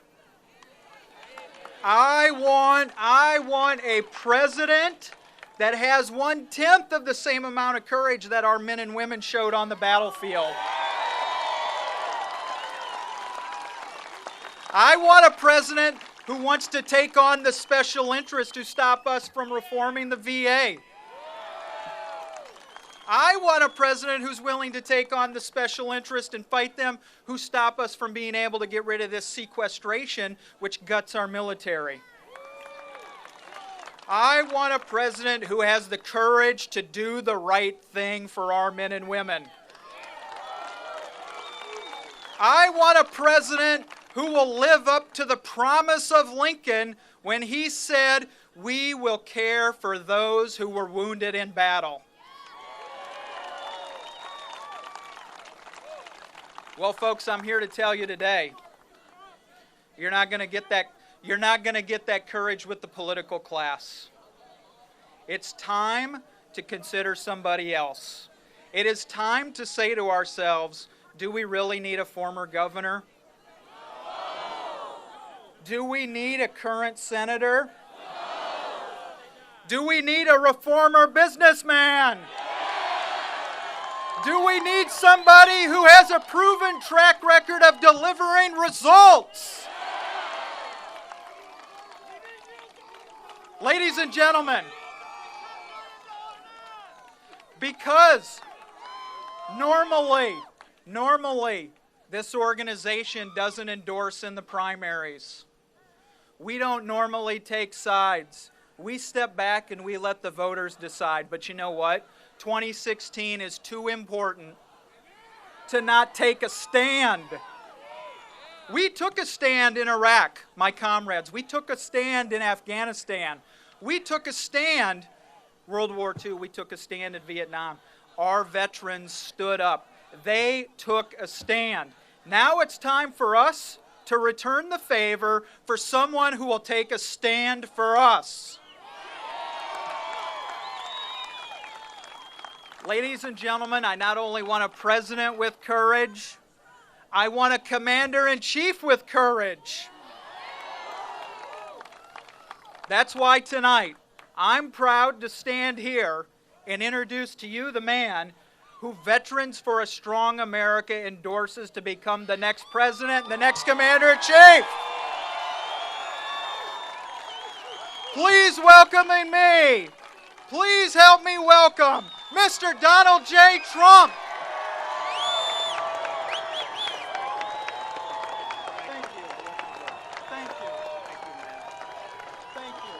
Ladies and gentlemen, Mr. Donald Trump. Thank you.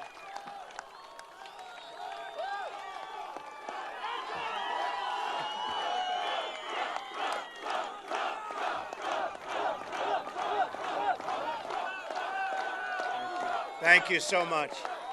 Boy, oh boy, I didn't expect that. You know, Joel and the group called and they said, would you come over and speak? I'm here for a certain reason. You know, it's called Tomorrow Night. So I got here and they asked a couple of days ago, would it be possible to come over and say a few words? An endorsement from your group with so many veterans, hundreds of thousands of veterans. I really appreciate that, Joel. I did not expect it. I didn't expect it. I didn't ask for it. I will say this. I am with the veterans 100%. They're our greatest people. They're being treated terribly. Not only the number of deaths, which are obviously, that's tantamount, that's what's going on is incredible. But as of 2 weeks ago on Wednesday, the vets had the longest wait in the history of the Veterans Administration. You go in and see a doctor, you wait for days, and it's not going to happen. Not going to happen. If I win, believe me, it's not going to happen. And one of the things I thought I'd do, and I'd stress so strongly, the veterans' hospitals, obviously, they have problems. They're not properly run. And when you have to wait long hours and long days, and then in some cases have the doctor say, I'm sorry, I'm going on vacation, believe me, it doesn't get much worse than that. So we're going to create a whole new system. We're going to take this system apart, and if they're not doing the job, the veterans are going to go to private doctors, private hospitals, public hospitals, and we're going to reimburse those doctors and those hospitals, and you're going to get the greatest service of any veterans in any country because you deserve it. And that's going to be broken down into something that's going to be very special. Right now, and you know it, we have illegal immigrants that are treated better by far than our veterans. It's not going to happen anymore. It's not going to happen. So, Joel, I just really appreciate it.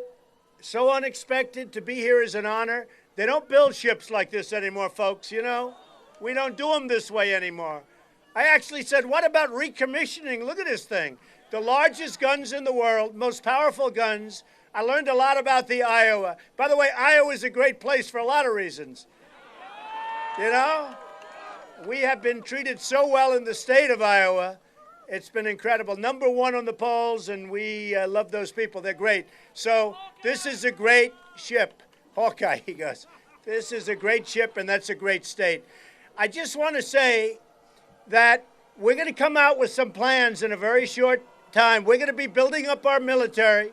We're going to make our military so big and so strong and so great.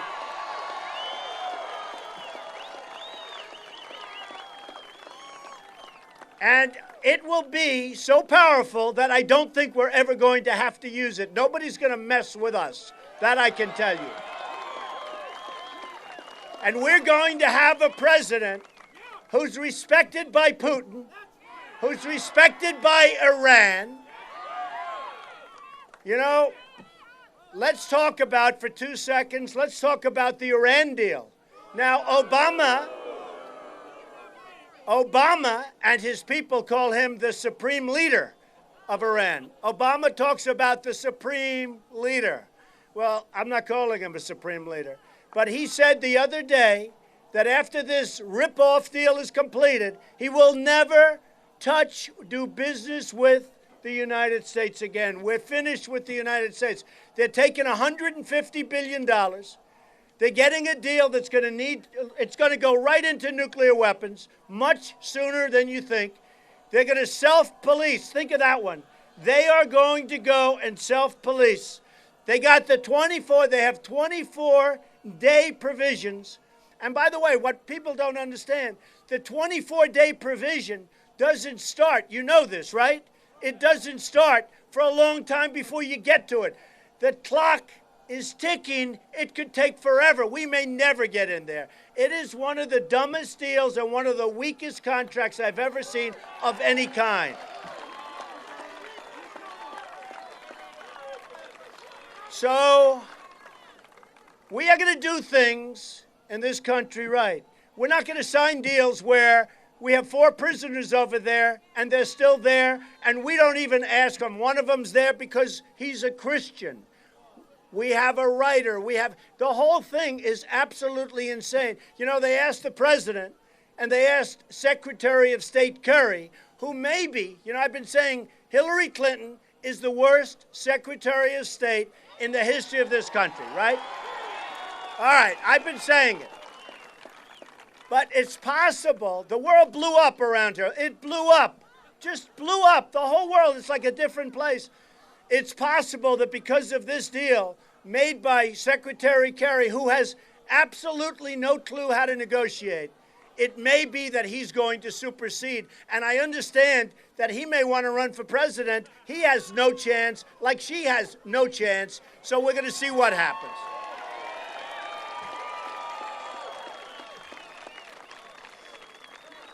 We have many problems in our country. One of them is immigration. Now, I took a tremendous hit when I brought up illegal immigration when I announced I was running for president. And for 2 weeks, I said, you know, Rush Limbaugh, who's a great guy, he said he has suffered more incoming, meaning the press, than anybody I've seen. So what happened is you have now found out what illegal immigration is all about. And I am so happy that I'm the one that brought it to the fore, because believe me, it's a big problem. It is a big problem.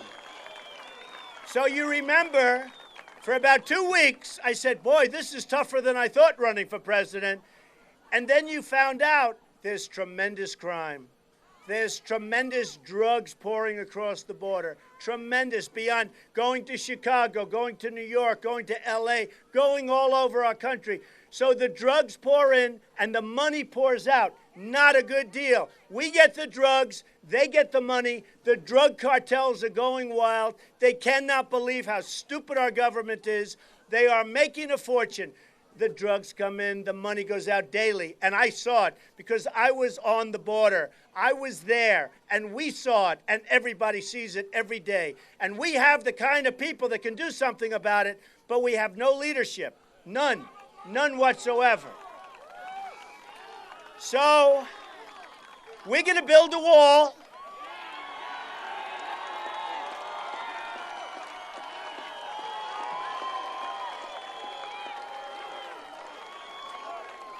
And Mexico's going to pay for the wall. Believe me. You know, a lot of politicians have said, oh, they're not going to pay. He must be. They don't know anything about it. They never read the art of the deal, first of all. So here's the story. I said the other day to one of my people, what is the United States trade deficit with Mexico, Japan, and China? So let's start with China. Almost $400 billion a year. Now, if you have a company where you're losing $400 billion, you got to do something very fast. We don't. We've been losing hundreds of billions of dollars a year, frankly, for decades. Not going to happen anymore. Not going to happen anymore. With Japan, where their massive ships float right here, and they drop off the cars, right? They drop off thousands and thousands and thousands of cars, millions of cars, and we sell them beef. We sell them beef, and they don't want it because their farmers don't want our beef. They protest and they send it back, all right? It's not going to happen that way anymore. Now, with Mexico, and I love Mexico. I have many, many people from Mexico that work with me and they work for me and they buy my apartments. Same with China. I have so many people. They pay me millions and millions. What, am I supposed to hate China because they gave me millions of dollars to buy an apartment? I don't think so. I have the largest bank in the world as a tenant. It's from China. Bigger than any bank in this country by many times. They're from China. The problem we have is that the leaders of Mexico, Japan, China, and every other country that we do business with, they're smarter, more cunning, sharper than our leaders. I love free trade. The concept is great, but you need smart people. I have the smartest people in this country lined up. I know the smartest. I have Carl Icahn. I have the best business leaders, and they all want to do it. They're wealthy because they make good deals. Like me, I make good deals. You know, it's a talent. It's a talent. You can't be a politician. Look, I'm fighting some very nice people. Very nice, even though I'm leading in the polls. But they're very nice people. But they're never going to do anything with these countries. They're never going to be able to do it. It's an instinct. It's something that's special. They don't have it. Believe me, they don't have it. It's just going to be more of the same. So, we're going to make our country so great. We are going to make it strong. We are going to make it powerful. We're going to rebuild the military. We're going to make it so strong. We are going to take care of our veterans.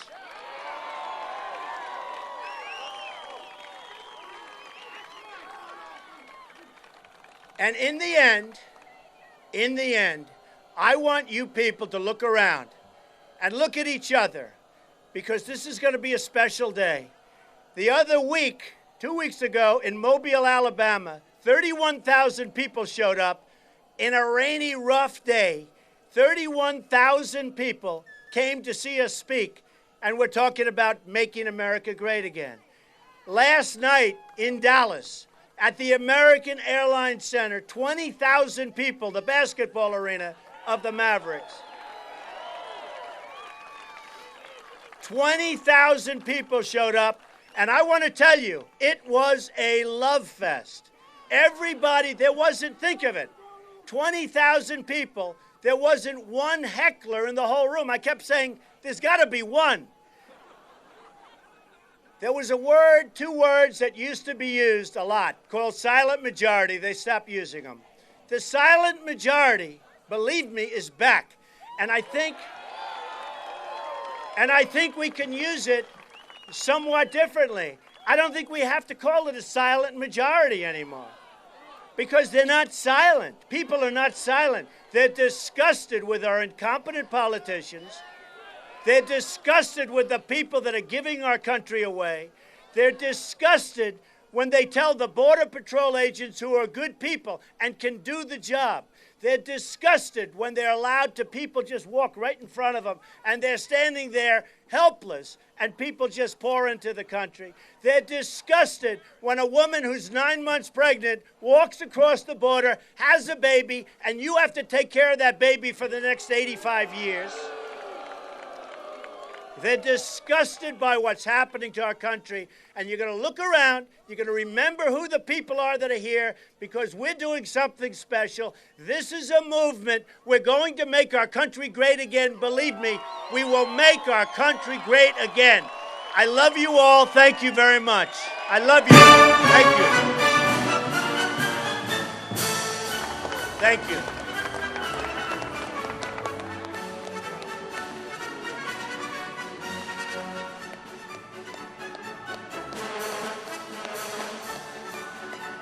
Oh, those are free Make America Great Again hats. Too bad we're not there to get our hands on one. Those actually retail for approximately $35. Currently on his website. Nice. In case you just tuned in and you missed... This is the hottest thing out there. This hat, you can't get them. Love it.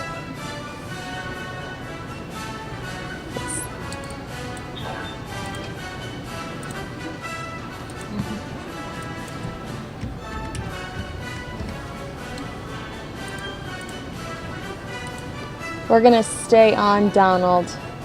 Thank you, everybody. We love you. Thank you very much.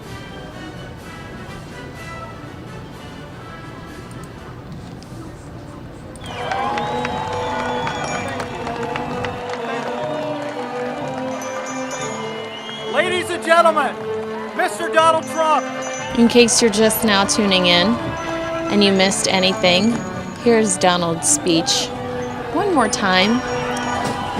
If you are watching any of the major news outlets, you'll see that MSN and CNN carried him live, but our own Megyn Kelly chose to have his rivals on, Marco Rubio, Rand Paul, and I saw Ben Carson on as well. Boy, oh boy, I didn't expect that.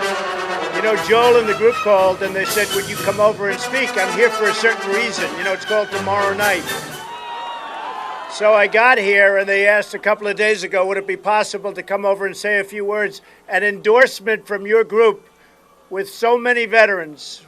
Hundreds of thousands of veterans. I really appreciate that, Joe. I did not expect it. I didn't expect it. I didn't ask for it. I will say this. I am with the veterans 100%. They're our greatest people. They're being treated terribly.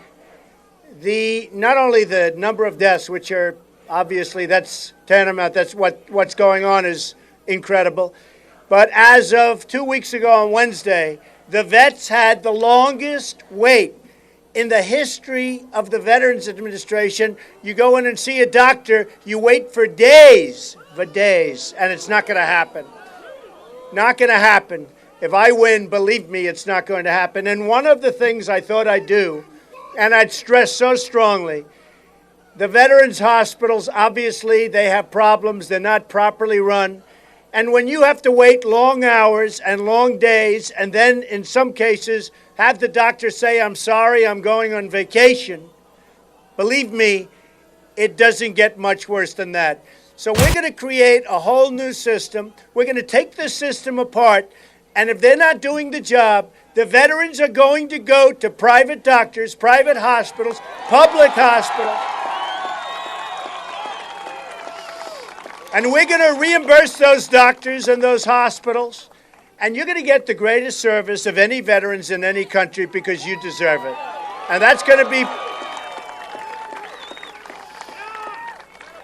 to be broken down into something that's going to be very special. Right now, and you know it, we have illegal immigrants that are treated better by far than our veterans. It's not going to happen anymore. It's not going to happen. So, Joel, I just really appreciate it. So unexpected. To be here is an honor. They don't build ships like this anymore, folks, you know? We don't do them this way anymore. I actually said, what about recommissioning? Look at this thing. The largest guns in the world, most powerful guns. I learned a lot about the Iowa. By the way, Iowa is a great place for a lot of reasons. You know? We have been treated so well in the state of Iowa. It's been incredible. Number one on the polls, and we love those people. They're great. So this is a great ship. Hawkeye, he goes. This is a great ship, and that's a great state. I just want to say that we're going to come out with some plans in a very short time. We're going to be building up our military. We're going to make our military so big and so strong and so great.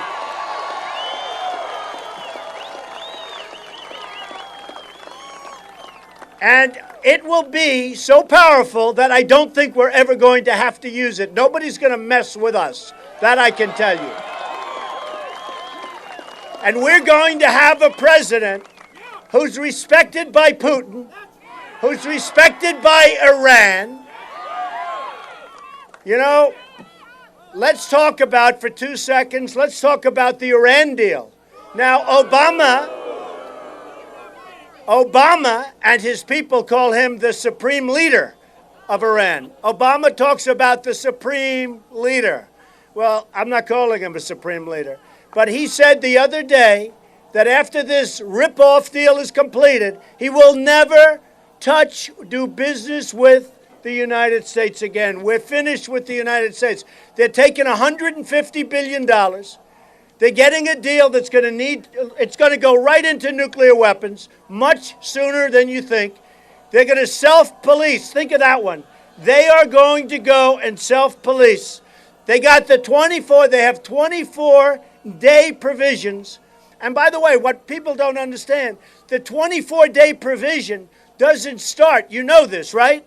It doesn't start for a long time before you get to it. The clock is ticking. It could take forever. We may never get in there. It is one of the dumbest deals and one of the weakest contracts I've ever seen of any kind.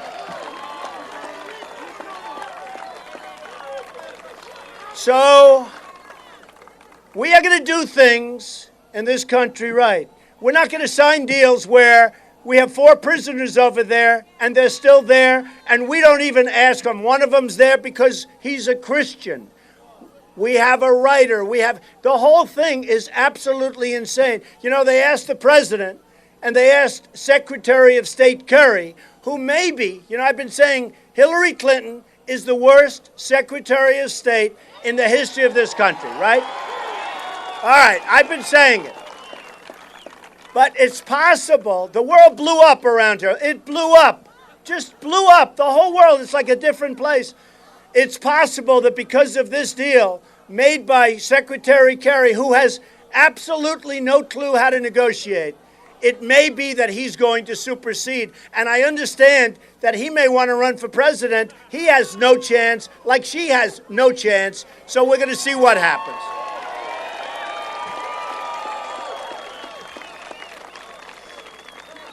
We have many problems in our country. One of them is immigration. Now, I took a tremendous hit when I brought up illegal immigration when I announced I was running for president. And for 2 weeks, I said, Rush Limbaugh, who's a great guy, he said he has suffered more incoming, meaning the press, than anybody I've seen. So what happened is you have now found out what illegal immigration is all about. And I am so happy that I'm the one that brought it to the fore, because believe me, it's a big problem. It is a big problem. So you remember, for about 2 weeks, I said, boy, this is tougher than I thought running for president. And then you found out there's tremendous crime. There's tremendous drugs pouring across the border. Tremendous, beyond going to Chicago, going to New York, going to LA, going all over our country. So the drugs pour in and the money pours out. Not a good deal. We get the drugs, they get the money. The drug cartels are going wild. They cannot believe how stupid our government is. They are making a fortune. The drugs come in, the money goes out daily. And I saw it because I was on the border. I was there, and we saw it, and everybody sees it every day. And we have the kind of people that can do something about it, but we have no leadership. None. None whatsoever. So, we're going to build a wall.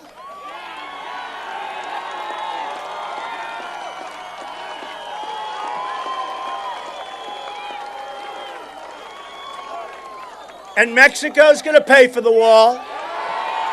Believe me. You know, a lot of politicians have said, oh, they're not going to pay. He must be. They don't know anything about it. They never read the art of the deal, first of all. So here's the story. I said the other day to one of my people, what is the United States trade deficit with Mexico, Japan, and China? So let's start with China. Almost $400 billion a year. Now, if you have a company where you're losing $400 billion, you got to do something very fast. We don't. We've been losing hundreds of billions of dollars a year, frankly, for decades. Not going to happen anymore. Not going to happen anymore. With Japan, where their massive ships float right here, and they drop off the cars, right? They drop off thousands and thousands and thousands of cars, millions of cars, and we sell them beef. We sell them beef, and they don't want it because their farmers don't want our beef. They protest and they send it back, all right? It's not going to happen that way anymore. Now, with Mexico, and I love Mexico. I have many, many people from Mexico that work with me and they work for me and they buy my apartments. Same with China. I have so many people, they pay me millions and millions. What, am I supposed to hate China because they gave me millions of dollars to buy an apartment? I don't think so. I have the largest bank in the world as a tenant. It's from China. Bigger than any bank in this country by many times. They're from China. The problem we have is that the leaders of Mexico, Japan, China, and every other country that we do business with, they're smarter, more cunning, sharper than our leaders. I love free trade. The concept is great, but you need smart people. I have the smartest people in this country lined up. I know the smartest. I have Carl Icahn. I have the best business leaders, and they all want to do it. They're wealthy because they make good deals. Like me, I make good deals. You know, it's a talent. It's a talent. You can't be a politician. Look, I'm fighting some very nice people, very nice, even though I'm leading in the polls.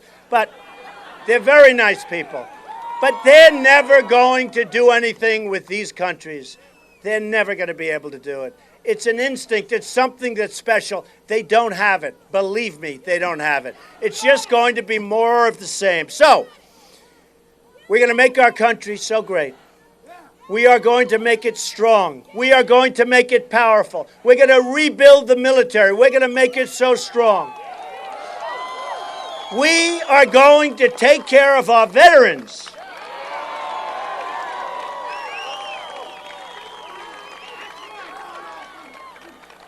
And in the end, I want you people to look around and look at each other, because this is going to be a special day.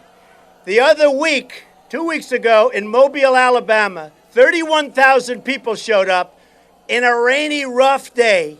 31,000 people came to see us speak, and we're talking about making America great again. Last night in Dallas, at the American Airlines Center, 20,000 people, the basketball arena of the Mavericks. 20,000 people showed up, and I want to tell you, it was a love fest.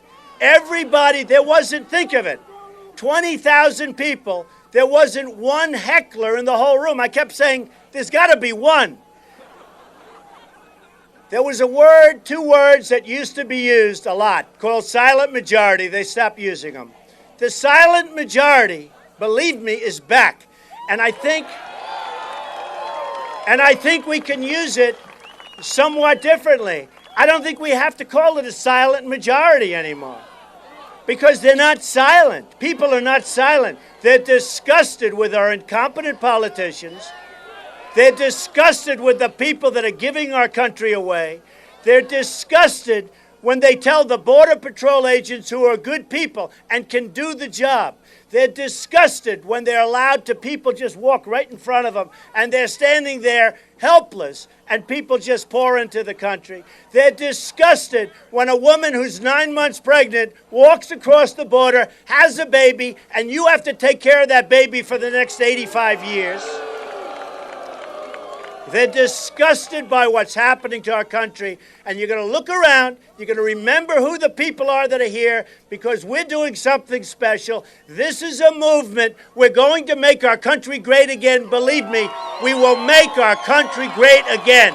I love you all. Thank you very much. I love you. Thank you. Thank you.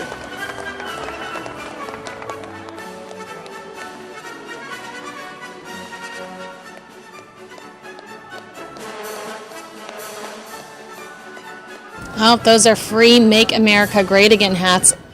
Too bad we're not there to get our hands on one. Let's cut into just the live stream of the, and I'll take away the lower third so you can take a look at the scene. This is just kind of everybody leaving the venue, but you can still see a huge crowd there for Donald Trump. I don't have official numbers yet, but once I do, I'll be sure to give those to you. But this is the current visual out of Los Angeles, California.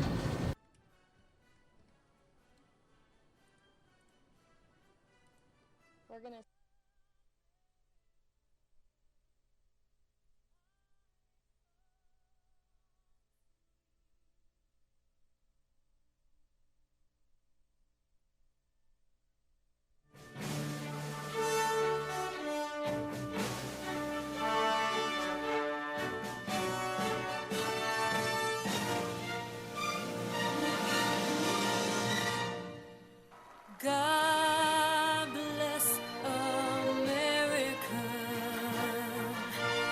land that I love.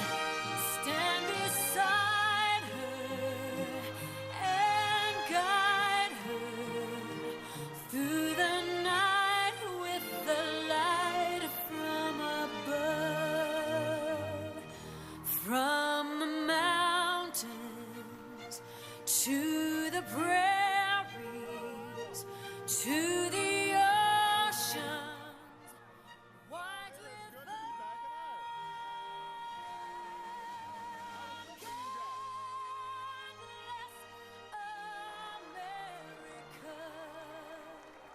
my home sweet home.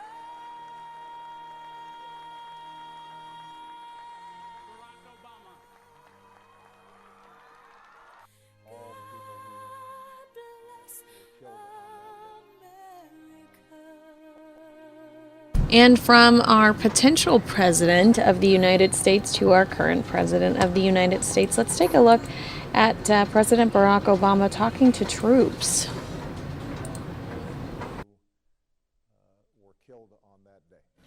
And, you know, I've had an opportunity as president to meet with many of the survivors, the family members of those who were killed. And, you know, on this particular day, we are constantly reminded of their loss. We want to let them know that we do not forget those who were fallen. We are inspired by the survivors, many of whom still have the scars, both seen and unseen, of that terrible, terrible day.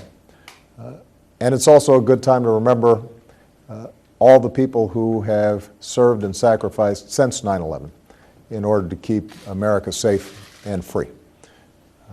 We have veterans now from every state in the Union who have served oftentimes in multiple tours, both in Iraq and Afghanistan.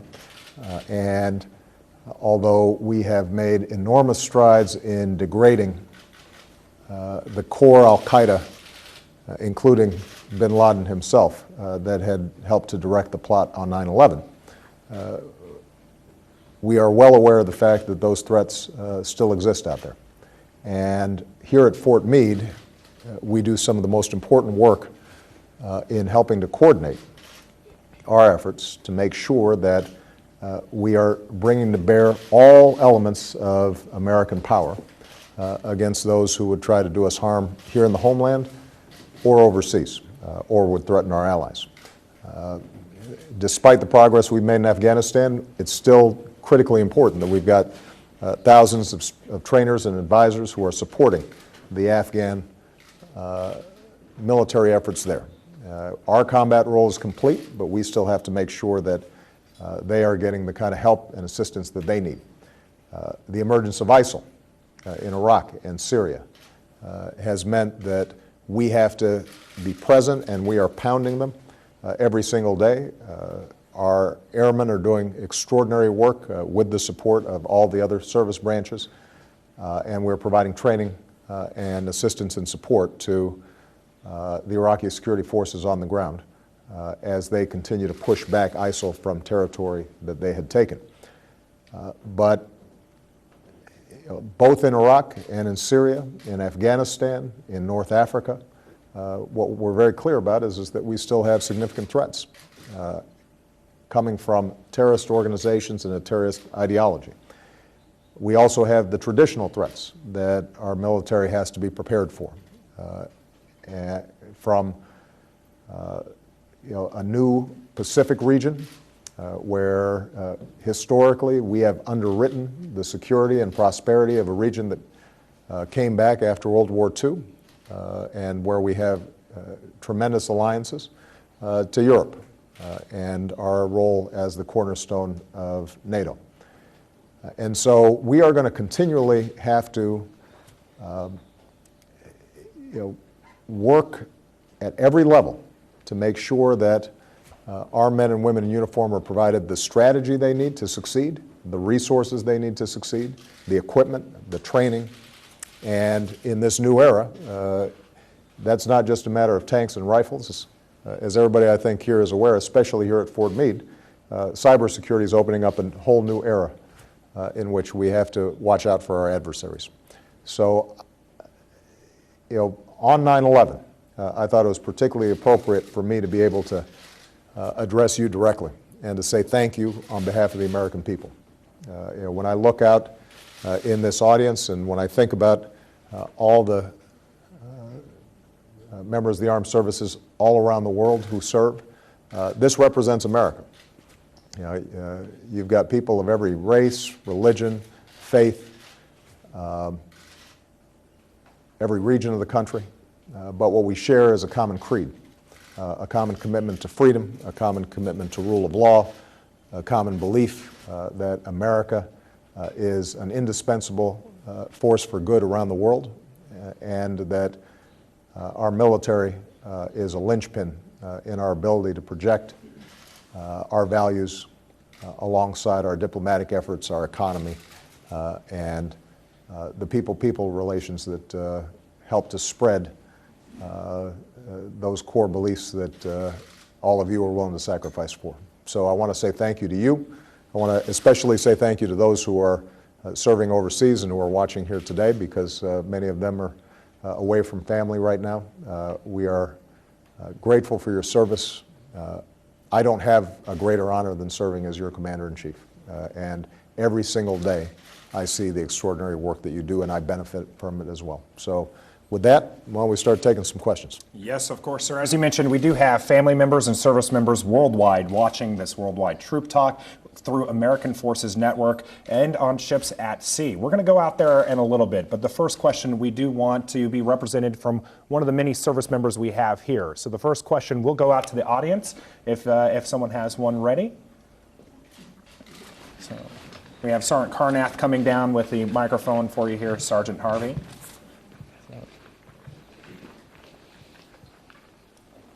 Good morning, Mr. President. Good afternoon. Good afternoon. I'm Sergeant Brianna Harvey.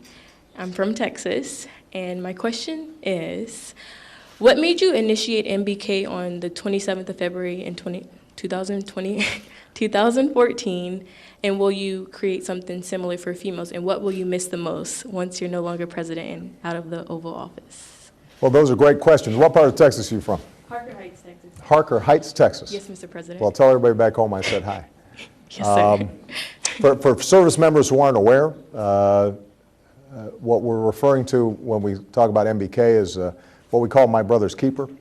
One of the most important principles, I think, of America is that no matter who you are, no matter what you look like, if you work hard, you can get ahead. And there are pockets of poverty in places where people don't have an opportunity, and that's particularly true among young men who too often are ending up in prison instead of going to school or serving our military. And so what we've been trying to do is to set up mentorship programs, make sure that they're aware of what's going on, provide them with job training. I had a meeting with some folks in New Orleans, young men who just come from terrible circumstances, terrible neighborhoods. And we want to make sure that they are aware of how they can break the cycle and do right by themselves and ultimately do right by their families. And one of the young men who was sitting next to me was interested in enrolling in the Marines, but he was worried that he had heard a rumor that he might not be able to serve in the Marines if he had tattoos. I said, I don't think, I've met a lot of Marines, I don't think that's going to be a problem. So but it gives you a sense of some young people are so out of the loop and have so little exposure that they don't know where to go and how to apply themselves in ways that allow them to succeed. So we are working diligently on that, not just ourselves, but businesses, and our military leaders are helping out on this issue.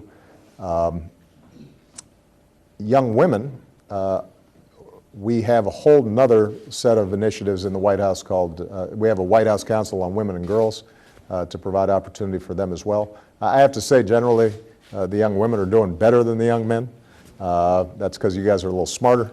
But obviously they need opportunities as well. In terms of what I'm going to miss the most, I meant what I said. The greatest privilege I have is serving as your commander-in-chief. When I travel around the world, every place I go, I see folks who are doing.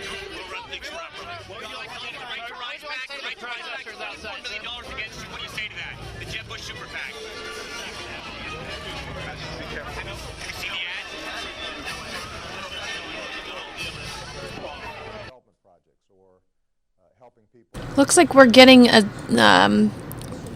few minutes in of Donald Trump talking to the press. I don't know how great the audio is, but I'll show that to you as I receive it in our satellite feed.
as your commander-in-chief.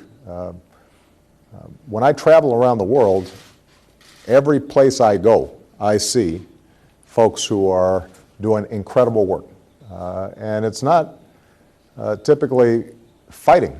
A lot of times it's helping train other countries so that they can secure themselves. A lot of times it's helping on engineering projects or development projects or helping people after a natural disaster. You are ambassadors and spread goodwill around the world every single day at enormous sacrifice to yourselves. And so I'll miss that a lot. You know, the plane's nice too. I got to admit, but my lease is running out. So I'm hoping that I'm not going to have to start taking off my shoes again going through security. What I won't miss is the fact that I live in what's called the bubble, right? So they don't let me go anywhere. You know, so if I just want to go take a walk, you know, I got to have helicopters and boats and all that stuff. And, you know, even when I cross the Potomac, they've got, you know, everybody in position. And I can't just, on a Saturday morning, you know, go down to Starbucks or something, not shave. You know, it sounds pretty good to me. You know, so those are some of the things I'll be doing when I get out of here. And I probably won't wear a tie for at least a month. Okay, thank you very much. Thank you. Thank you, Sergeant Harvey, for that question. I promised we were going to go worldwide, sir, and we are. Your first question from overseas is a place that you are familiar with. You've traveled there a few times, and I'm sure our service members are familiar with it as well. Our first question is going to come from downrange, and Petty Officer Lori Bent is going to take us there. Mr. President, we have your first live satellite question from Afghanistan. We have Sergeant Aaron Giese. Sergeant Giese, if you can hear me, go ahead and nod. You are on the line with the President. Go ahead with your question.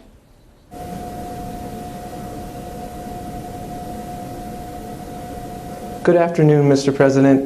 My name is Sergeant Aaron Giese, and I first want to take time to thank you for the opportunity to speak with me today. Thank you, Aaron.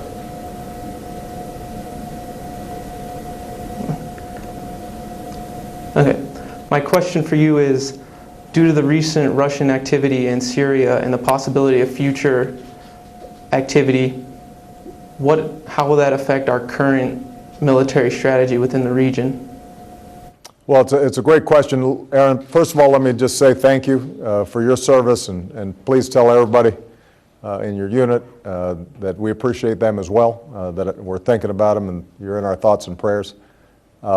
As I indicated in my opening remarks, we've done an incredible job in going after and systematically dismantling the core al-Qaeda network that was operating primarily in the Fatah region between Afghanistan and Pakistan. They still pose a threat, but it is much diminished. But what's happened with this radical violent extremism is that it's metastasized and it's spread to other areas. And you know, right now, ground zero for those activities is in Syria with ISIL. And our strategy has consistently been that we will use our air power to support efforts by Iraqi security forces on the ground and, where we can find it, moderate opposition inside of Syria, to push back on ISIL, to put pressure on them, to go after their financing, to go after their networks of their supplies.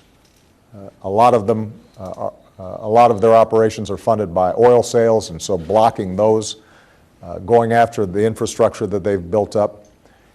Those strategies will all continue. The challenge we've had in Syria is that the president there, Bashar al-Assad, has been so destructive towards his own people,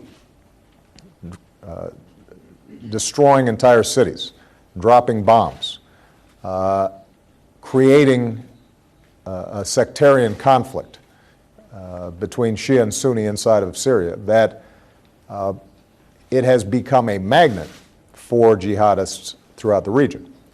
And the good news is that Russia shares with us a concern about countering violent extremism and shares with us the view that ISIL is very dangerous. So despite our conflicts with Russia in areas like Ukraine, this is an area potentially of converging interests.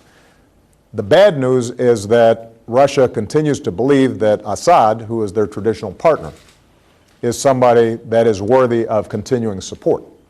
And it has been my view and the view of the United States government that as long as Assad is there, he has alienated so much of the Syrian population that it will not be I possible. haven't seen that ball. I just saw where I have in New Hampshire. I'm at 40, and there somebody's at 12 or 15. I haven't seen any polls but that I haven't seen. I really haven't. Thank you. Thank you. Giving us the right to vote. Hey, wait a minute. Copy that? Yeah. Army Ranger and Discovery Channel star of a show titled Grateful Nation, Lady Donald Trump.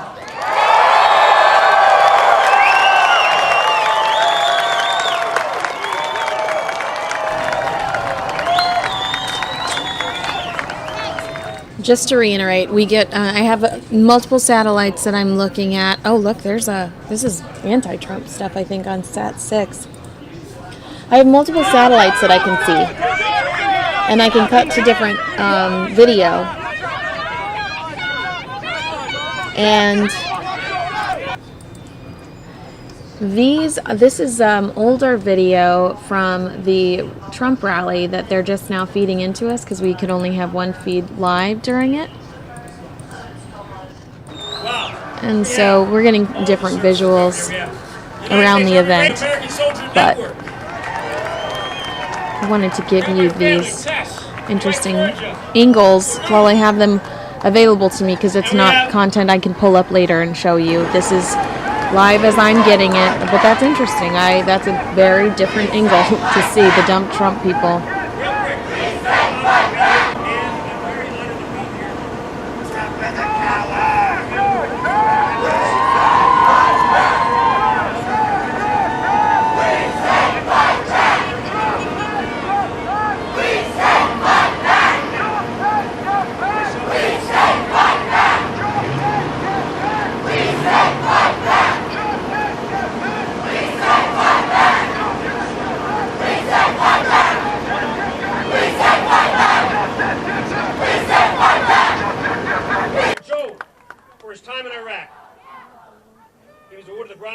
Interesting. All right, let's go ahead and go back to Troop Talk. Challenge we've had in Syria is that the president there, Bashar al-Assad, has been so destructive towards his own people, destroying entire cities, dropping bombs, creating a sectarian conflict between Shia and Sunni inside of Syria, that it has become a magnet for jihadists throughout the region. And the good news is that Russia shares with us a concern about countering violent extremism and shares with us the view that ISIL is very dangerous. So despite our conflicts with Russia in areas like Ukraine, this is an area potentially of converging interests. The bad news is that Russia continues to believe that Assad, who is their traditional partner, is somebody that is worthy of continuing support. And it has been my view and the view of the United States government that as long as Assad is there, he has alienated so much of the Syrian population that it will not be possible to arrive at a peaceful ceasefire and political settlement. And you'll continue to have this vacuum that's filled by extremists. So Russia has, for many years now, provided financial support, sold arms to Assad. I remember a conversation I had with Mr. Putin 4 or 5 years ago where I told him that was a mistake. It would make things worse as long as he continued to support Assad. He did not take my warnings, and as a consequence, things have gotten worse. It appears now that Assad is worried enough that he's inviting Russian advisors in and Russian equipment in. And that won't change our core strategy, which is to continue to put pressure on ISIL in Iraq and Syria. But we are going to be engaging Russia to let them know that you can't continue to double down on a strategy that's doomed to failure. And that if they are willing to work with us and the 60-nation coalition that we've put together, then there's the possibility of a political settlement in which Assad would be transitioned out and a new coalition of moderate, secular, and inclusive forces could come together to restore order in the country. That's our goal. This is going to be a long discussion that we'll be having with the Russians, but it is not going to prevent us from continuing to go after ISIL very hard. It could prevent us from arriving at the political settlement that ultimately is needed to bring a peace back to Syria. This is where our military efforts have to be combined with effective diplomatic efforts. One of the things that I've said to all of our men and women in uniform is that you shouldn't be fighting for our security and our freedom alone. You've got to have the support of diplomats and intelligence experts and others because although you are vital and necessary, if you're doing it by yourselves, we can win any battle. But our main challenge right now in a lot of these countries like Syria and Afghanistan and Libya and North Africa is disorder. And the only way you restore order, unless you're occupying every country that starts breaking down, is through political negotiations and settlement. And that's where the Russians are going to have to start getting a little smarter than they have been, because they are threatened in many ways more than we are by ISIL. They've got large Muslim populations that historically have caused a lot of problems inside of Russia. And the strategy that they're pursuing right now, doubling down on Assad, I think is a big mistake. Well, thank you, Sergeant Giese, for that question from Afghanistan. We here at the Defense Media Activity do hope that you and others downrange do stay safe. We do have thousands of members overseas watching the American Forces Network, or they're streaming live on defense.gov, and they too are eager to talk to you, Mr. President, and they can through social media. In fact, Petty Officer Lori Bent's going to take us out there now. Well, our next question is going to come from Twitter. Sir, we have a question from JRita2192. Mr. President, can you share with us your personal experience and memories of when 9/11 first happened? It was interesting. Michelle and I were just talking about that this morning. Sasha, my youngest daughter, had just been born. She was 4 or 5 months old. And September 11th was Malia's first day of preschool or kindergarten. I think it was kindergarten. So Michelle had gone with the girls to drop Malia off at school. They were tiny. I was, at the time, a state senator, so I was going to downtown Chicago to a hearing on an issue. And I remember driving on Lakeshore Drive in Chicago and hearing the reports of a plane crashing into the buildings. And at first, the reports were unclear, so you thought it was a Cessna or some accident had happened. And it wasn't until I got downtown to where the hearing was taking place that we started realizing it was something much more serious. And at that time, no one was sure whether this was a one-off or whether this was going to be an ongoing attack, because then you started getting reports from the Pentagon and other places. And so the building was evacuated, and I remember standing downtown Chicago with thousands of other people. And there were a lot of targets, obviously, for possible action. This, including at the time, it was called the Sears Tower, and people didn't know what to think. And then I remember going to my law office, and that's when we saw the images of the Twin Towers starting to come down. And that evening, I have very vivid memories of giving Sasha a bottle and rocking her to sleep while we were watching the aftermath of those attacks. And like I think everybody here, although most of you were a lot younger, it gave you a sense for the first time in my lifetime that our homeland could be vulnerable in that way. We hadn't seen an attack like that since Pearl Harbor. And I think it inspired all of us to remember just how precious what we have is, and the need for us to defend it at any cost. And although subsequently I would have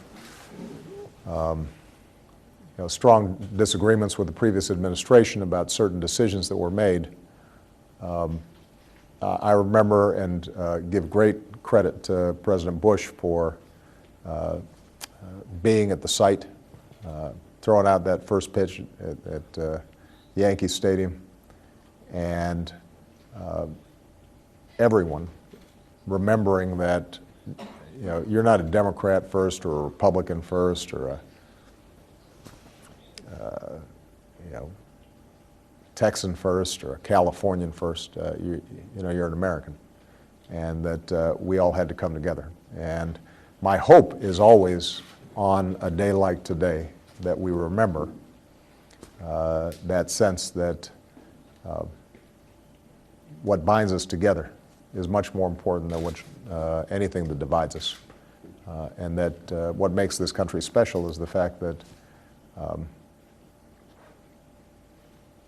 we are bound together. We are our parents or our great-grandparents. We all come from different places, but we all have a shared creed, a shared belief system, and a shared set of commitments. And all of you in your service exemplify that every day. It's an excellent question from social media, and our viewers can join us and join this conversation on social media from Twitter using the hashtag AskPOTUS or to the Department of Defense's Facebook page. We're actually going to go back overseas for you, Mr. President, and Petty Officer Lori Bent is going to take us there. Sir, we are headed to NATO, Brussels, Belgium, where we're going to talk to Navy Commander Scott Cregan. Commander Cregan, go ahead with your question for the President.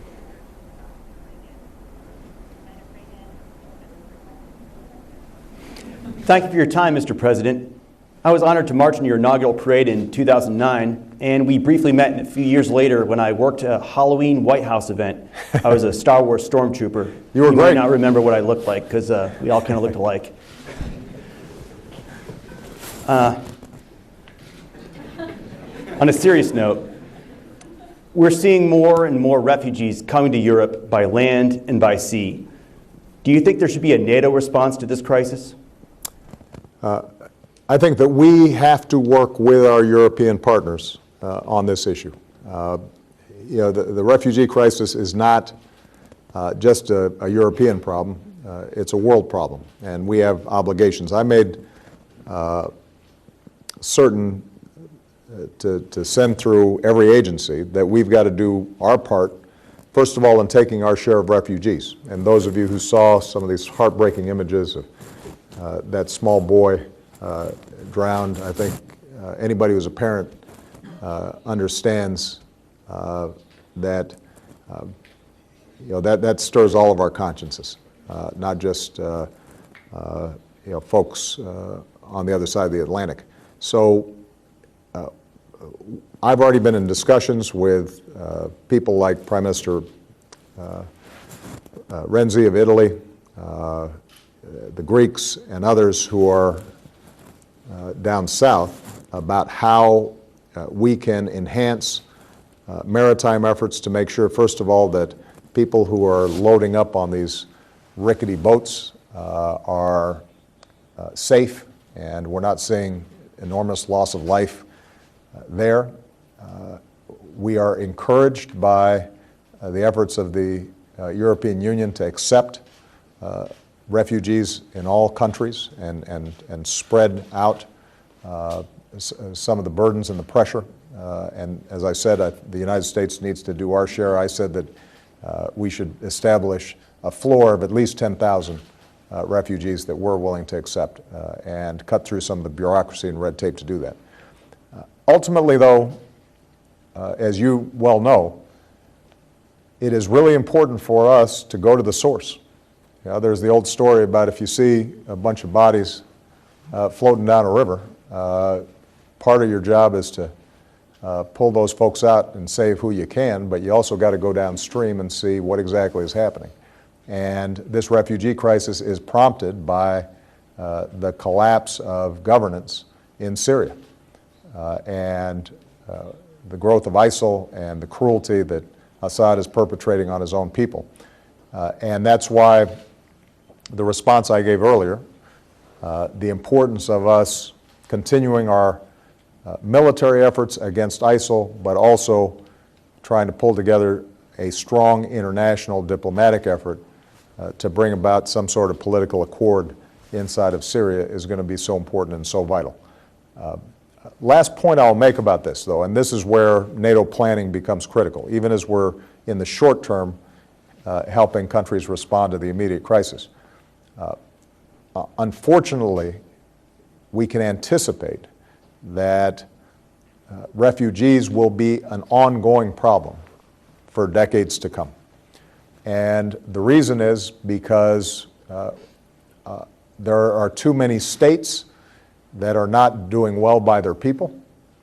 The spread of media gives people in war-torn countries or in extreme poverty a vision of a better life, and they are desperate and willing to take extraordinary risks to get there. You then have other factors that may end up resulting in more migration and refugees. For example, climate change. I just came back from Alaska, where you're seeing glaciers melt rapidly, and as temperatures rise, the Pentagon's own assessment is that this will end up being a national security challenge, in part because people will be displaced from their traditional lands, either by drought or by flooding, and that can create more refugee problems. So we're going to have to work globally, and one of the topics, I'm sure, when I go to the United Nations General Assembly leaders gathering that we typically have at the end of this month, is to start coming up with a more effective structure for an international response. No one country can solve these problems alone, but the United States obviously is the world's leader, and NATO as the premier alliance in the world is going to have to play a central role. We want to thank the Lieutenant Commander for that question. Mr. President, we've been to Europe, to Afghanistan. We've gone online. So I think it's time we come back to the studio here at Defense Media Activity for a question. And we'll have one of our mic people. Looks like we have a question up front. Good afternoon, Mr. President. CTN1 Rick Rickle from Arizona. You allude to in your opening remarks the threat that cyber currently is. And there's been a lot of talk within the DoD and the cyber community about possibility of a separate branch of the military dedicated to cyber. But I was wondering where you see cyber in the next 5 to 10 years. Well, it's a great question. We initiated Cyber Command anticipating that this is going to be a new theater for potential conflict. And what we've seen by both state and non-state actors is the increasing sophistication of hacking, the ability to penetrate systems that we previously thought would be secure, and it is moving fast. So offense is moving a lot faster than defense. Now, part of this has to do with the way the internet was originally designed. It was not designed with the expectation that there'd end up being 3 or 4 or 5 billion people doing commercial transactions, et cetera. It was thought this was just going to be an academic network to share papers and formulas and whatnot. And so the architecture of the internet makes it very difficult to defend consistently. We continue to be the best in the world at understanding and working within cyber. But other countries have caught up. The Russians are good, the Chinese are good, the Iranians are good, and you've got non-state actors, hackers, who are excellent. And unlike traditional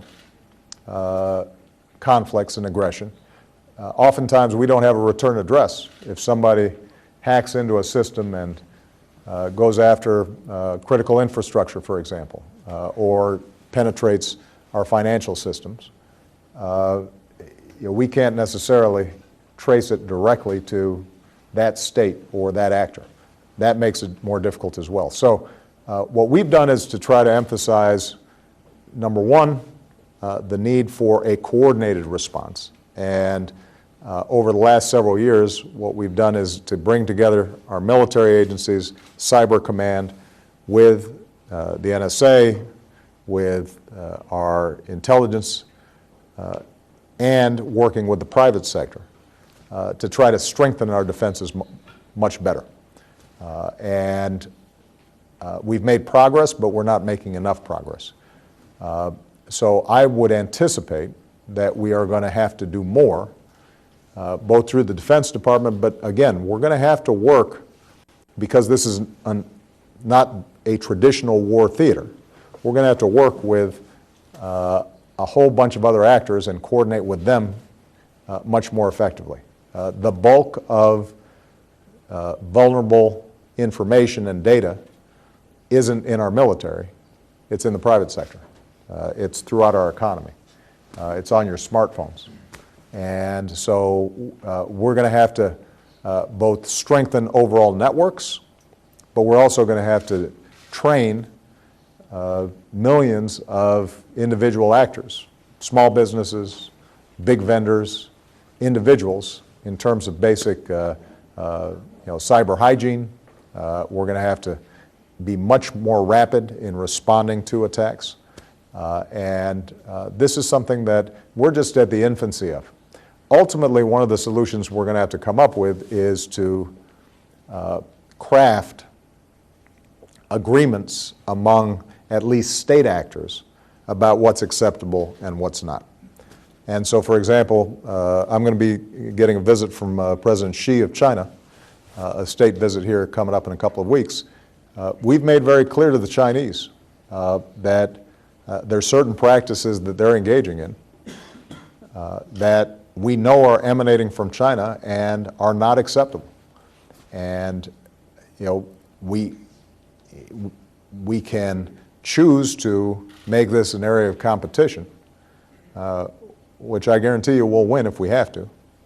Or alternatively, we can come to an agreement in which we say, this isn't helping anybody.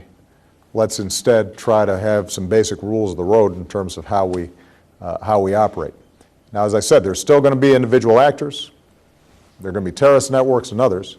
So we're still going to have to build a strong defense.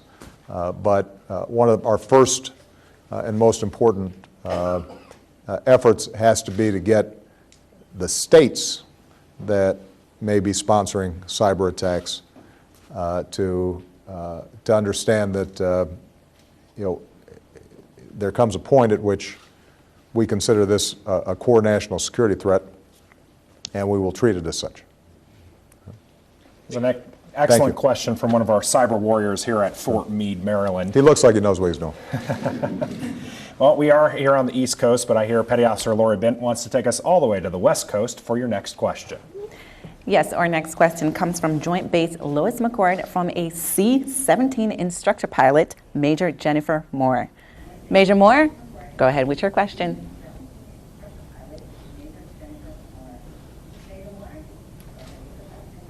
Mr. President, good afternoon.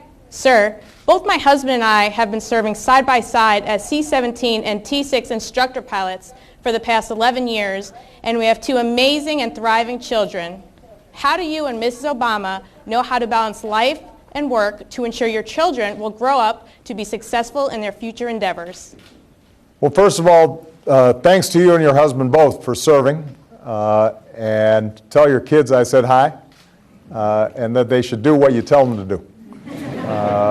How old are your kids?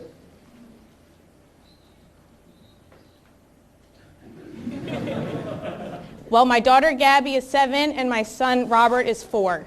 I have a picture, sir. Sure. It would kill Hold me up the if I didn't picture. have an opportunity to show you. Oh, that's a good-looking crew right there. They're adorable.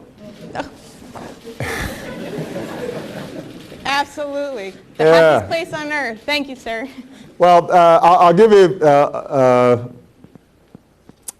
the best advice that I probably can offer is, for me at least, I just do what Michelle tells me to do, and it seems to work out.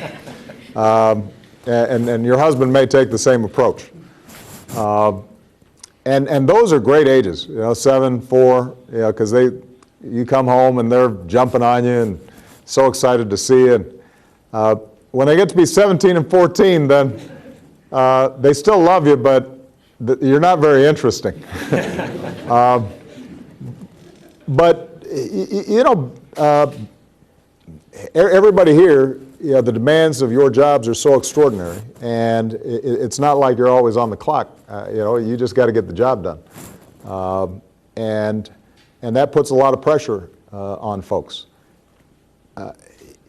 One thing I know we can do is make sure that our military is supporting families, and that means making sure that housing and child care, all the things that go into supporting families when they're stationed, particularly given how much they're moving, becomes absolutely critical.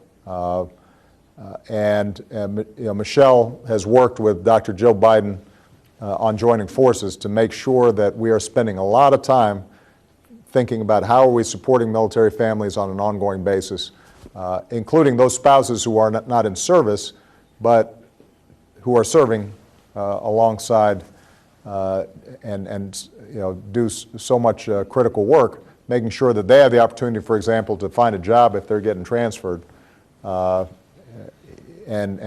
have the kind of backing that they need. So that's really important. You shouldn't have to do this alone. What Michelle and I did with Malia and Sasha, I think early on, is we're a strong believer in structure and rules and unconditional love, but being pretty firm too. We started real early. Here's your bedtime. Here's when you're not watching TV. You'll sit there and eat your vegetables, even if we have to sit there with you, watch you chew for 10 minutes, and we're going to watch you swallow. And, if you start early enough with just high expectations, I think kids do well with that.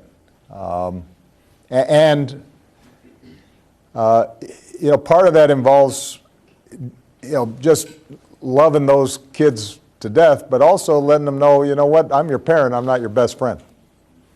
So I'm not that interested in what your friends are doing. That's they've got parents, their parents can make a decision. This is what you're doing in our house. And when you leave here, you'll be able to make your own decisions. But we're trying to prepare you so that you've got some sense when you get out of here. And I think that's worked. I think that's been appreciated. Sometimes they complain. They say, well, how come, so-and-so is able to stay out until whatever hour? It's like, well, that's not really our problem, is it? And they're getting old enough now where sometimes they appreciate it. Mainly because they also know that we just, we adore them. Last thing, I guess, is just as much as possible, we try to make sure every night when we're home that they have to sit down and eat dinner with us. I'm a big believer in, not getting the TV trays out and watching the Kardashians. You sit down, leave your cell phone somewhere else, and we'll have a conversation. And that seems to help too. All right? So that's all by the way, me just channeling Michelle. Like I said, the main thing for your husband to do is just listen to you. That was an excellent question, and I know my wife Jazzy would agree. I listen to her I'll tell day him in that, and day sir. out. Thank you very much. Thank you. And I know, I'm sure all of our service members who have families would agree, a large part of why we do what we do and how we can do what we do is those loved ones we have at home. So Absolutely. I'm sure we all appreciate our family members there. Yeah. So we do have family members watching on the American Forces Network. I know my wife, she's watching on defense.gov right now with my 2-year-old son, and they have an opportunity to talk to you as well through social media. And we're going to take, Petty Officer Lori Bent is going to take us there now. We are headed online to Facebook. Sir, this question is coming from Michael Ong. Mr. President, how do you keep striving for great accomplishments with a positive attitude while everyone seems to be hating and talking smack about you and all you do?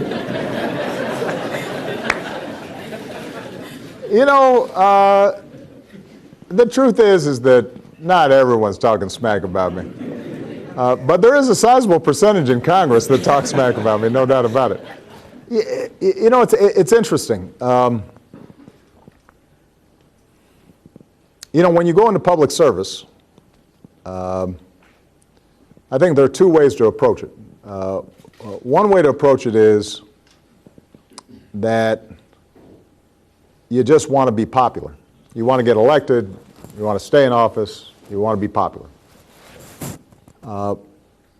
Another way of approaching it is I want a particular position because I want to get something done for the American people. And not everything that is right to do is going to be the popular thing to do. And I made a decision early on that if I was going to do this, if I was going to run for elected office, that I had to have some core, some set of beliefs and principles, and that there'd be times where I made mistakes or I made a wrong call, but that I was guided by what I thought was best for the American people. And that I couldn't worry about short-term popularity if I was going to do my best. So, I'll give you a good example. When I came into office early on, we had the worst financial crisis in our history. One of the casualties of that was the U.S. auto industry. The big three automakers were on the verge of flatlining. And we're getting all these bailouts, but they weren't changing what they were doing. And a lot of folks thought that Chrysler was going to go bankrupt, and then GM was going to go next, and then all the suppliers would lose out, and pretty soon all we would be able to buy is Japanese and Korean and German cars. And I said, this is an industry that's too important, one that we essentially built for us to be able to just let it go. And I knew that we had to put more money into it to get the industry back on its feet, but I also knew that we had to force them to make management changes so they could start building good cars and competing again. Well, I tell you, when we put forward our plan, I think that 10% of people agreed with it. Even in Michigan, I think the overwhelming majority of people opposed our plan. And if I had been thinking in terms of just looking at the poll numbers, I wouldn't have done it. But I looked at the evidence and what I thought was going to be best, and we did it. And this year, we're probably going to sell more U.S. cars than we have in 20 years, and they've hired back hundreds of thousands of workers, and it's been driving a rebound of American manufacturing that is vital to our economy. So, the longer I'm in this office, the more committed I am to making those calls. When we, and part of the challenge in this job is that if it's an easy question, it doesn't get to my desk. The only things that come to my desk are things that somebody else hadn't been able to solve. And my job is to make a decision based on sometimes imperfect information. And you're working on the percentages. When I made the order for us to go in and get bin Laden at that house in Pakistan, it was probably a 50-50 proposition as to whether that was in fact him. And the risks obviously were enormous. If I had been making that decision based on wanting to avoid risk and not having somebody talk smack about me, then that might not be a decision that I would have been prepared to make. So I tend, and part of this is my own personal faith and prayer, and part of it is the support of an incredible family and friends, and part of it is, seeing the sacrifices that all of you make. When I go to Walter Reed and I visit wounded troops, then I say to myself, well, I've got to be serious about what I do. And I can't be worrying about poll numbers or what cable TV says. I've got to make sure that I am, to the best of my abilities, making the decisions that I think are going to be most important for American prosperity and American security over the long term.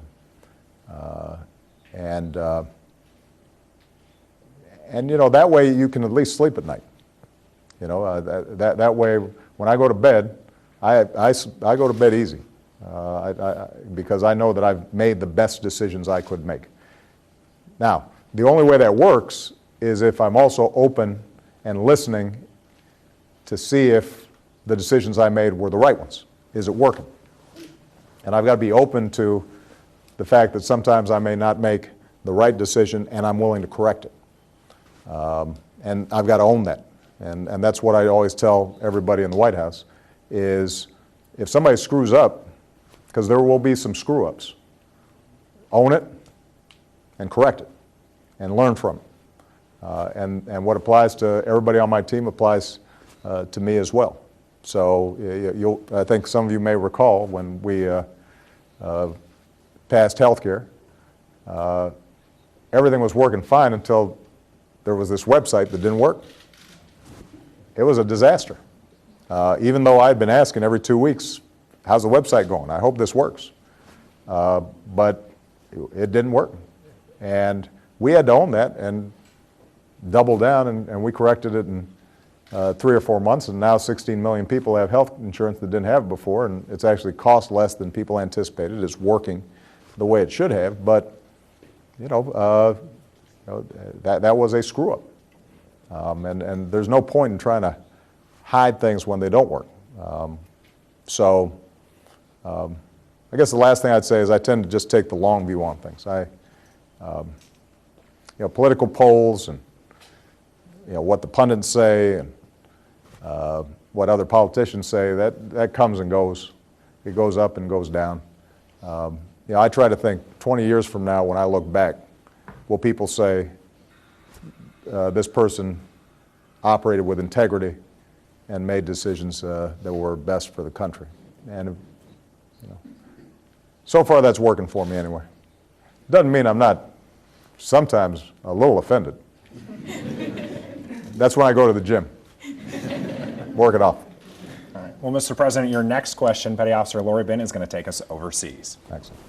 Sir, your next question is coming from Gunnery Sergeant Bryson Elliott, and he's at U.S. AFRICOM, Stuttgart, Germany. Gunny, go ahead with your question.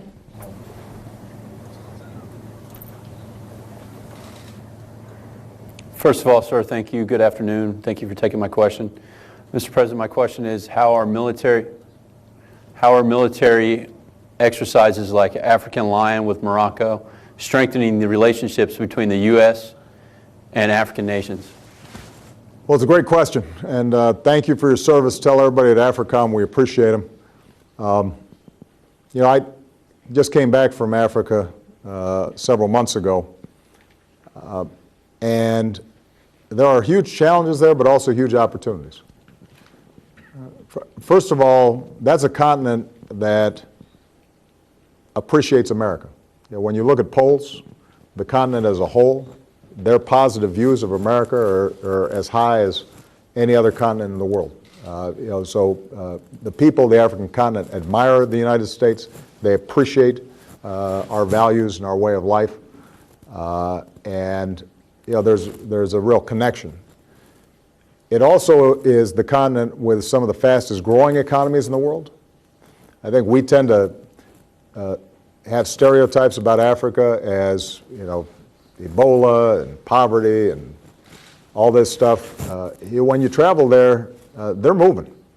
And you know, you go to cities there and everybody's got a cell phone and everybody's hustling and everybody's working, and you know, that's going to be one of the great next arenas for economic growth and trade, and that means that the United States is selling more goods there, and they're selling more here, and you know, there are enormous opportunities. So our prosperity with them is tied together. What is also true is that there are parts of Africa, particularly North Africa, but it's seeping down along the coasts, where violent Islamic extremism has taken hold. And Somalia being a prime example, where Al-Shabaab's been working for a long time, Boko Haram in Nigeria, Al-Qaeda in the Maghreb.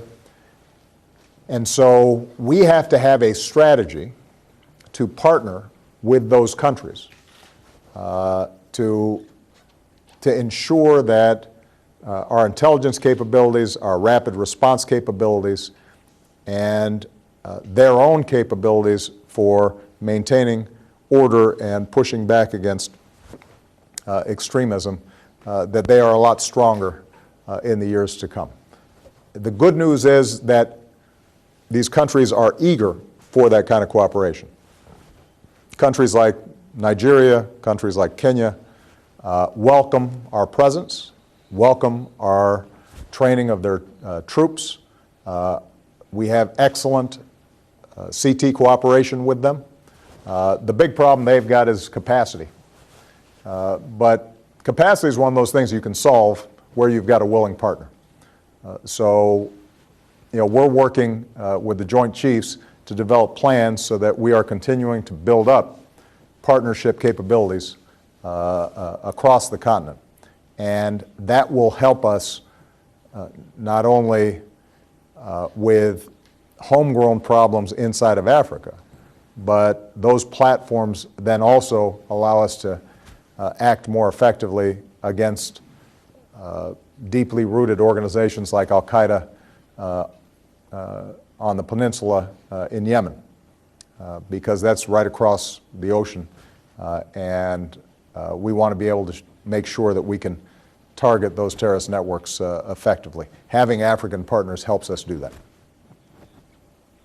Mr. President, we're hoping to squeeze in at least one more question. Excellent, because I promised you earlier we have viewers out at sea. In fact, that's where Petty Officer Lori Bent is going to take us now. Fantastic. And what do you know, the sailor is going to take you out to sea for your next question, Mr. President. This is coming from the deployed USS Theodore Roosevelt. And on the phone, we have Petty Officer Joseph Everett. Petty Officer Everett, you are on the line. Go ahead. Good afternoon, Mr. President. I'm Petty Officer Joseph Everett, calling you from the Theodore Roosevelt. I just want to thank you for taking the time to talk to me today, and I'm very honored to have this opportunity. Hold on, Joe. We're having trouble hearing you here. Slight technical difficulties. But if somebody else can hear, they can repeat the question to us. Petty Officer Everett, would you like to try that question again? Good afternoon, Mr. President. This is Petty Officer Joseph Everett calling you from the Theodore Roosevelt. I just want to thank you for giving me this opportunity today, and I'm very honored. Well, I can hear you just fine now, Joe. And tell everybody on the ship we appreciate them. Hope they get back home safe. You got a question for us?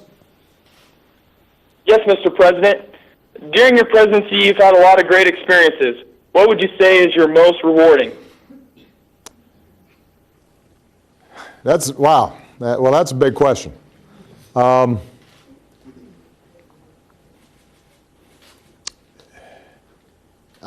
tell you that there are different kinds of rewarding experiences, obviously, in this office,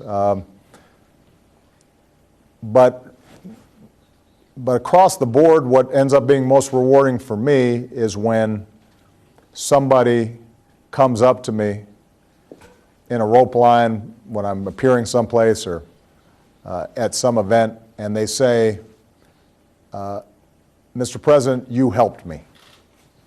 I've had moms come up and say, Mr. President, my son, who's 25 years old, didn't have health insurance. When you passed that law to make sure that he could stay on my health insurance, he finally got a checkup after 3-4 years. They found a tumor, but they were able to get it out in time, and now he's doing fine, and I appreciate it.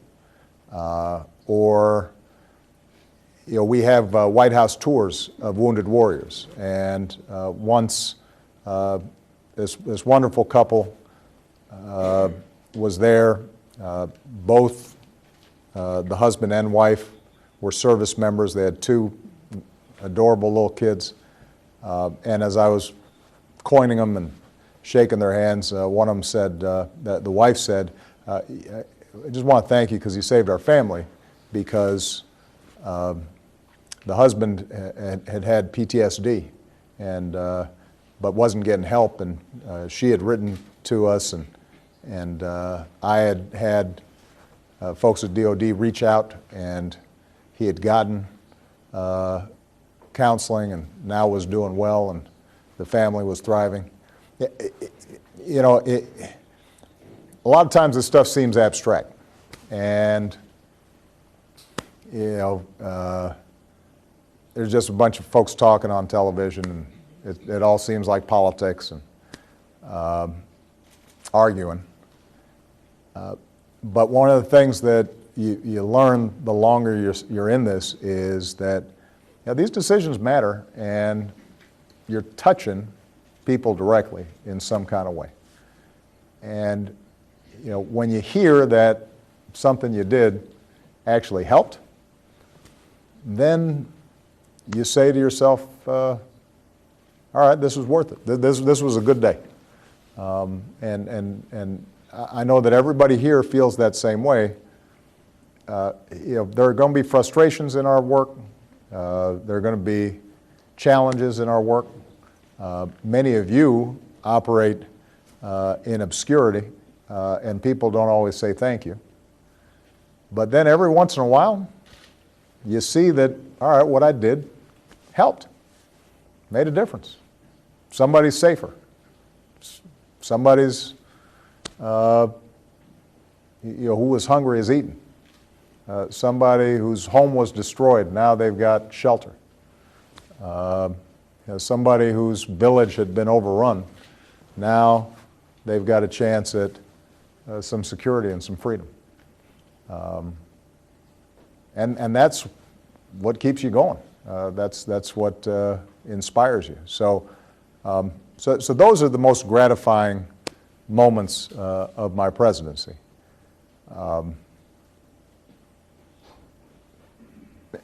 you know, and the plane's cool. And Marine One. I don't want to leave the Marines out. Well, Mr. President, we know one of those challenges is that you do have other obligations and time constraints. I want to thank you, a part of the defense media activity, our soldiers, sailors, Marines, and airmen across the world, and the Coast Guard, as we're representing the Coast Guard here as well. Thank you. And if you have any final remarks for us. I just want to say thank you to all of you and to your family members for your extraordinary service. You know, what you do is vital to our way of life. It is vital to our country. Yeah, I started off talking about 9/11 and how shaken all of us were, and angry, and frustrated and moved by it. But when you travel to New York now, you know, there's a new tower soaring in the sky. And you know, those first responders, the cops and the firemen and the EMTs, a lot of them are still serving and still doing great work every day. And you know, it's just a good reminder of the essential spirit of the American people. You know, we don't always get things perfect the first time. There are times where we take a hit. There are times where, you know, unfortunately, we have self-imposed you know, problems because of politics or conflicts inside our own country. Our political system's not always serving people the way it should. One of the things that we haven't had a chance to talk about is the fact that Congress has a budget that is supposed to be passing at the end of this month, and we've been operating under what's called a sequester, which is hampering our ability to finance the kind of readiness and modernization and research and development and support for our troops that's needed. It's also preventing us from funding education and job training and infrastructure that is vital for our long-term economic competitiveness. I hope Congress is paying attention to how you operate and how you do your job, because if they were as conscientious about it and selfless about it, then that sequester would be lifted and we would end up being in a position where we could make the investments we need to stay strong militarily and economically. So, you know, we've got challenges, but just think about how we've bounced back from 9/11, from the worst financial crisis since the Great Depression. You know, America is the strongest, the most prosperous, and the most diverse country on earth. And you know, the 21st century is being shaped by our ideas of the internet and of international trade and free markets. And the reason for all of that is because of our people. You know, sometimes, you know, we hear about all the bad stuff that's going on, especially during political season. But America is strong, and it's strong because of all of you. And I never want you to forget that. You should be very proud of what you do, and very proud of, you know, the people that you represent in uniform every single day, because this country is full of good, generous, hard-working people, and they rely on you, and they are grateful to you. All right? Tell your families I said hi back home. All right? Thank you, everybody. Ladies and gentlemen, our Commander-in-Chief. Thank you. Thank you, sir.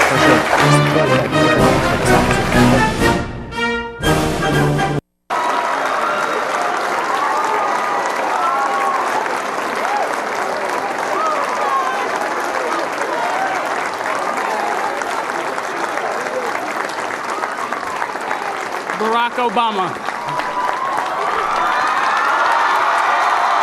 Proud of you, man. How's that standing? You're going to do a great thing.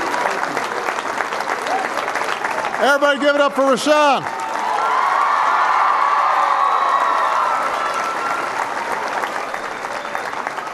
Hello, Iowa. Well, it is good to be back in Iowa. I was missing you guys. Go Polar Bears.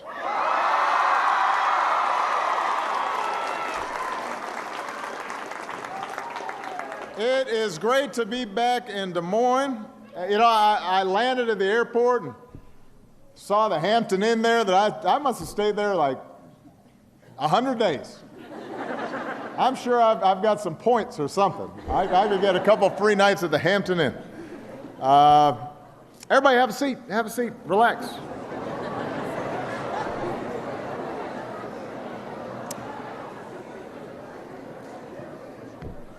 And I know it's September, so I know you guys are all about to be flooded with ads and calls from a bunch of folks who want this job.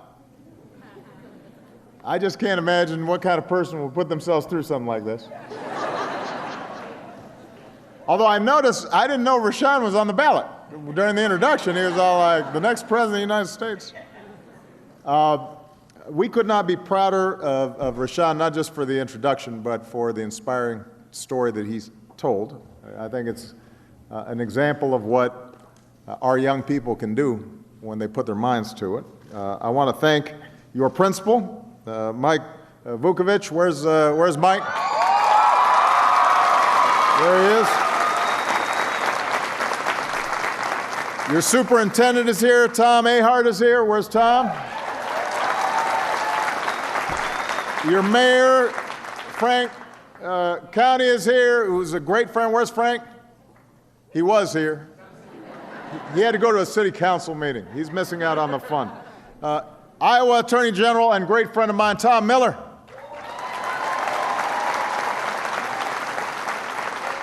Treasurer Mike Fitzgerald, great supporter. And of course, Secretary of Education Arnie Duncan for letting me crash his bus tour. So I'm not going to give a long speech because we want to spend most of the time taking questions from all of you, but just want to explain that we came to North High School because you guys have done some great things over the past few years. Making sure more students have laptops and iPads, more AP classes, improving test scores, and so you've become a great example for the whole country of what's possible. And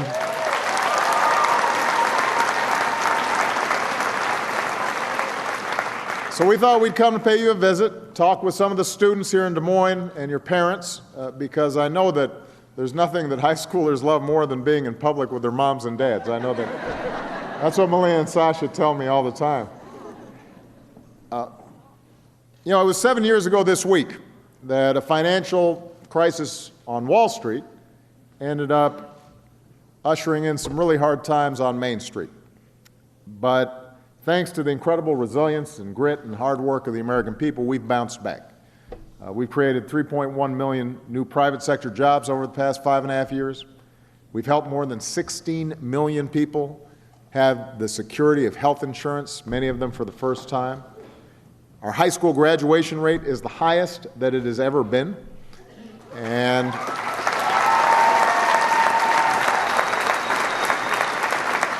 I should point out, by the way, if you want to see the best graduation rate in America, it's right here in Iowa.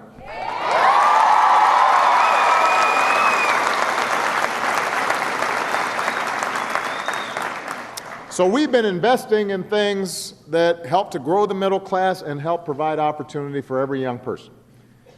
But no 21st century economy nobody in a 21st century economy is going to be able to do what they want to do with their lives unless they've got a great education. That's just the truth. By 2020, 2 in 3 job openings are going to require some form of post-high school education, whether it's a 4-year university or a community college or a tech school, and it's an investment that pays off. Now, partly it pays off, and Rashawn mentioned this, because it empowers you. It gives you a sense of who you are and your hopes and your dreams. It helps to sharpen how you see the world and empowers you in all sorts of ways. But it also has some pretty practical ramifications. Compared to a high school diploma, a degree from a 2-year school could earn you an extra $10,000 a year. A 4-year degree could earn you $1 million more over the course of your lifetime. That's how important education is in today's economy. And here's the thing, just as higher education's never been more important, let's face it, it's also never been more expensive. And that's why Arnie and I have been working to try to make college and post-high school education more affordable. We've increased scholarships. We reformed our student loan system that funneled billions of taxpayer dollars into big banks. We said, let's cut out the middleman, let's put that money directly to students. We created a new tax credit of up to $2,500 to help working families pay for tuition and books and fees. We're helping people cap their federal student loan payments at 10% of their income. So if you want to be a teacher, or you want to be a social worker, or some other profession that may not make a huge amount of money, you can still do that knowing that you're not going to go, you're still going to be able to afford to support yourself and your family while doing it. And we're fighting for 2 years of free community college for any student that's willing to work for it.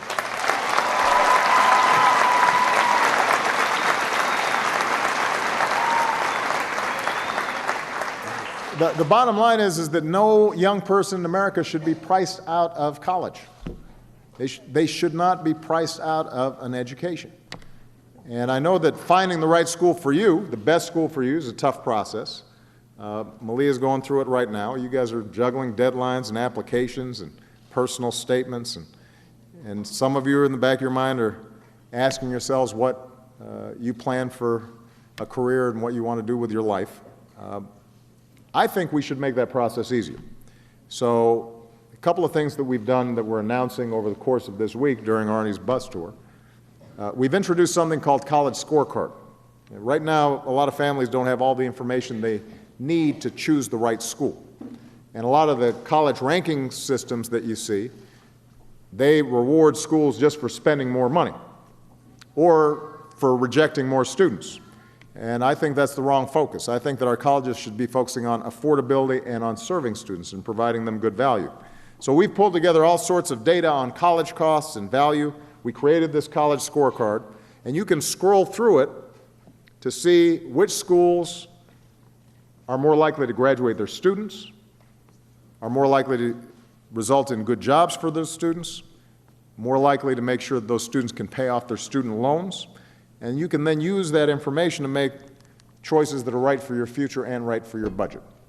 And so you guys can go to collegescorecard.ed.gov, collegescorecard.ed.gov. And we've already got 500,000 visits since we launched this thing on Saturday. So it's a valuable tool for students and parents as you're trying to make a decision about which school to go to. We're also simplifying the financial aid process to give you more time as you make a decision. Right now, about 2 million students don't claim the financial aid that they're eligible for. And part of it is it's just complicated and time-consuming. And so those young people are leaving money on the table. And there may be some young people here who are not aware of all the financial help you can get. So what we've done is we've shortened the federal student aid form, it's called FAFSA, down to about 20 minutes. It used to be about 2-3 times as long. And because only Congress has the power to eliminate certain requirements, we're asking them to simplify it even further. The good news is it's got some good bipartisan support. In fact, we've got a congressman here from Virginia who traveled with us, Congressman Bobby Scott. Where's Bobby? There he is way in the back there. And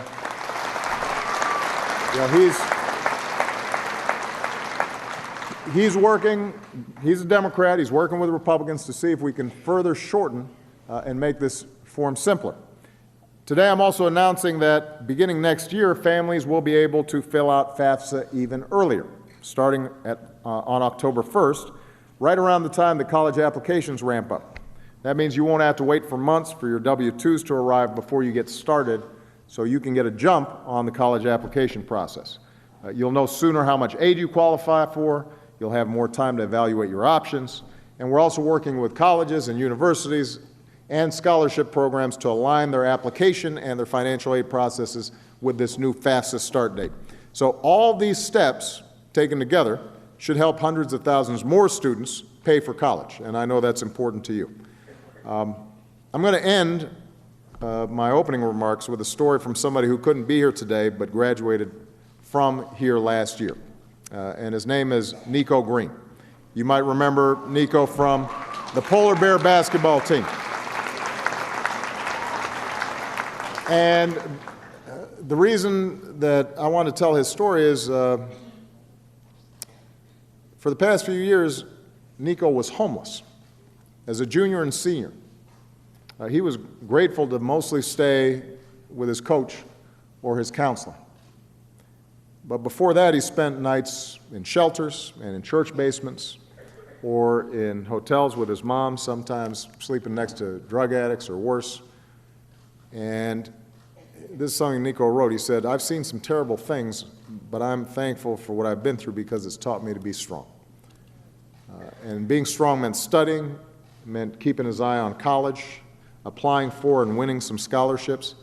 Last year, he filled out his FAFSA, found out he qualified for thousands of dollars of federal and state aid. Today, Nico is a freshman at Graceland University. He's studying accounting. He's still playing ball, hoping to make enough money one day to build a career and give back to the mom that he loves. So, well,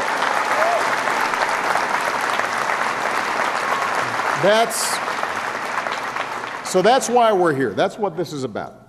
For students like Nico and Rashawn, and students like many of you who want to take that next step and have big dreams, we want you to know that we're there to help you achieve those dreams. We want to make sure that we're giving every student who's willing to put in the effort all the tools that they need in order to succeed. That's not just good for the students, by the way. That's also good for America. Because this country was built on the notion that it doesn't matter where you come from, what you look like, what your last name is. If you're willing to work hard, you can make it. And education is the key to making that future possible.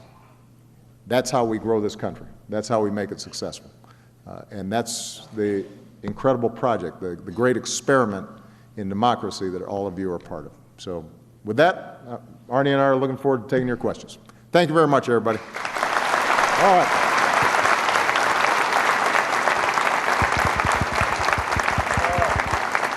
So, can everybody hear me? Is this working? All right, so here's how this is going to work. You raise your hand, and I'll call on you. We're going to go girl, boy, to make it fair. There should be people in the audience with microphones, so wait till they get there and introduce yourself. Try to keep your questions short enough that we can get as many questions in as possible. And contrary to what Arnie said, he's going to get all the tough questions, and I just want the easy ones. All right? So let's see. Who wants to go first? Oh, well, this young lady, she shot her hand up quick, right here. We need a microphone up here. All right. Hi, my name is Angelica, and my question is for you. It's, what do you believe the role of a teacher should be? What do I believe the role of teacher should be? That's a great question.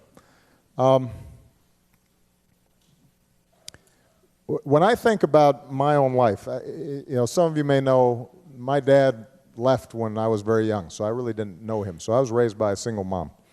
And we didn't have a lot when we were coming up, although my mom had this great love of learning. But she was a teenager when she had me. She was 18.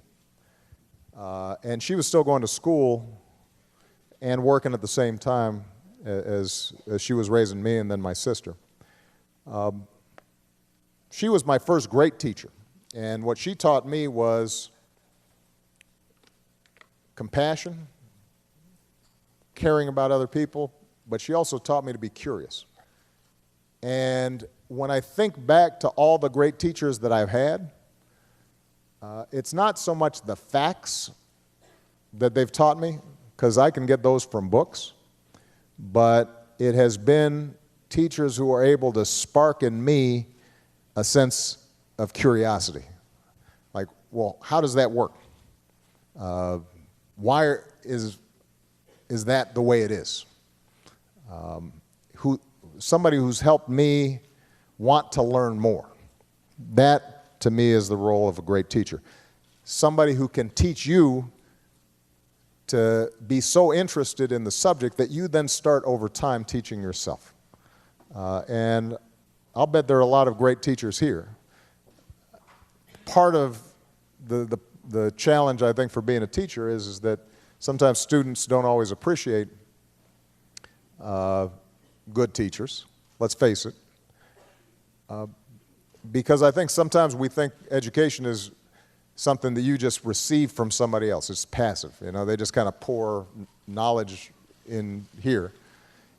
But in fact, good teaching is a conversation that you're having with somebody where they're giving you not just answers, but also asking you questions and helping your brain get a workout and try to learn how to figure things out yourself. And also, I think great teachers are somebody are people who have confidence in you and have high expectations for you. And they see something in you where they get a sense of, you know what, you're important and you can do amazing things. And when you feel that from a teacher, that a teacher really thinks you've got something in you that's worth saying or writing or,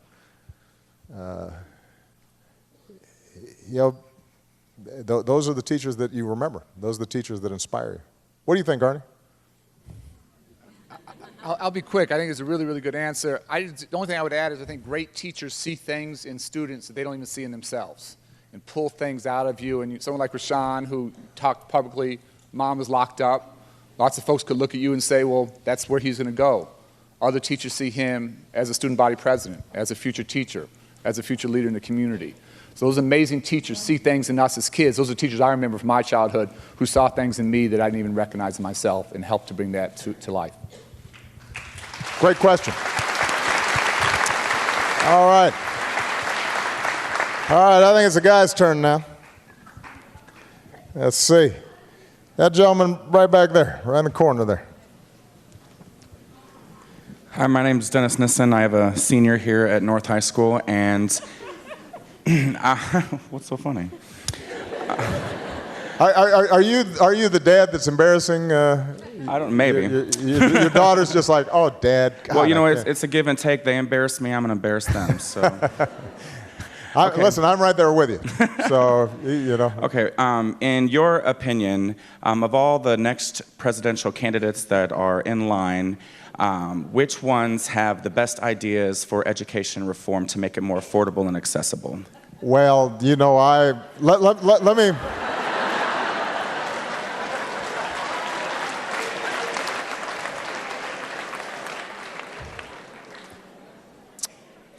I'm going to beg off this question a little bit. I promise you I'm generally going to give you straight answers. On this one, I'm going to wiggle around a little bit.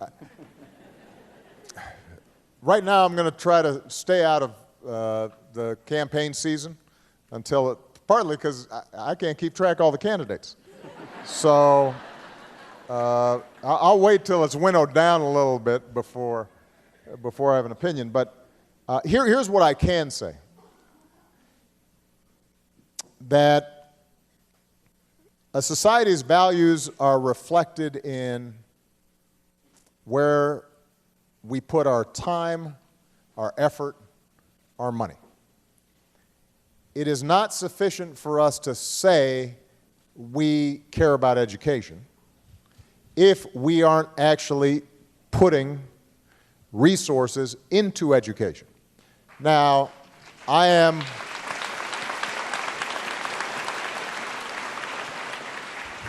both Arnie and I have gotten some guff sometimes from even within our own party, because we've said that money alone is not enough, that it's important for us, if a school isn't teaching consistently kids so that they can achieve, then we've got to change how we do things in collaboration with teachers and principals and parents and students. We've got to figure out, how do we make it work better? So a lot of the initiatives we've had in terms of increased accountability and encouraging more creativity and empowering teachers more, those don't cost money. But what we also know is that if science labs don't have the right equipment, then it's harder to teach science. If kids don't have access to broadband and laptops in their classrooms, then they're at a disadvantage to those kids who do. If you've got a school that doesn't have enough counselors, and so come time to apply for college, there aren't enough counselors to go around and kids aren't getting the best advice that they need, then they may end up selling themselves short in terms of their ability to go to college. So resources do matter. And part of the reason I'm making this point, so that when you're evaluating candidates, you pay attention to this, is we're going to be having a major debate in Congress coming up, because the budget's supposed to be done by the end of this month. And so far, Congress has not come up with a budget. And there are some in the other party who are comfortable with keeping in place something called sequester, which is going to result in significant cuts over the next several years in the amount of federal support for education. And that's going to force then either layoffs or kids not getting the kinds of support that they need. It will have an effect on the education of students. So I just want everybody to be clear, without endorsing any particular candidate's ideas, that if somebody's running for president and they say they want to be the education president, it means two things. One is that you care about every student doing well, not just some, because whoever's president is the president for all people, not just some people. That's point number one. And point number two is that you've got to be willing to provide the resources, particularly for communities that may not have as much of a property tax base, so they can't always raise money on their own in order to help their students achieve. All right? Anything you want to add on that? Just very quickly, again, without getting into this candidate or that, you got about 24 to choose from, and they all want your vote. 4 questions I'd like you to ask every candidate: Republican, Democrat, conservative, liberal, doesn't matter. 1, what are you willing to do to have more children have access to high-quality early childhood education? That's the best investment we can make. 2, what are you going to do to continue to increase our nation's high school graduation rate? And we're very proud it's at all-time high, but it's nowhere near where it needs to be. 3, what are you going to do to make sure high school graduates are truly college and career ready and not having to take remedial classes in college so they've been taught to high standards? And 4th, we need to lead the world in college graduation rates again. We were first a generation ago. Today we're 12th. Other countries have passed us by. So if every candidate you ask, what are your concrete goals for those 4 things, and then what resources, to the President's point, are you willing to put behind that, our country would be a much stronger place. And not to be a tag team here, here's one last thing, because, I'm sorry, what was your name? Angelica asked a terrific question about what does it mean to be a great teacher. If you hear a candidate say that the big problem with education is teachers, you should not vote for that person.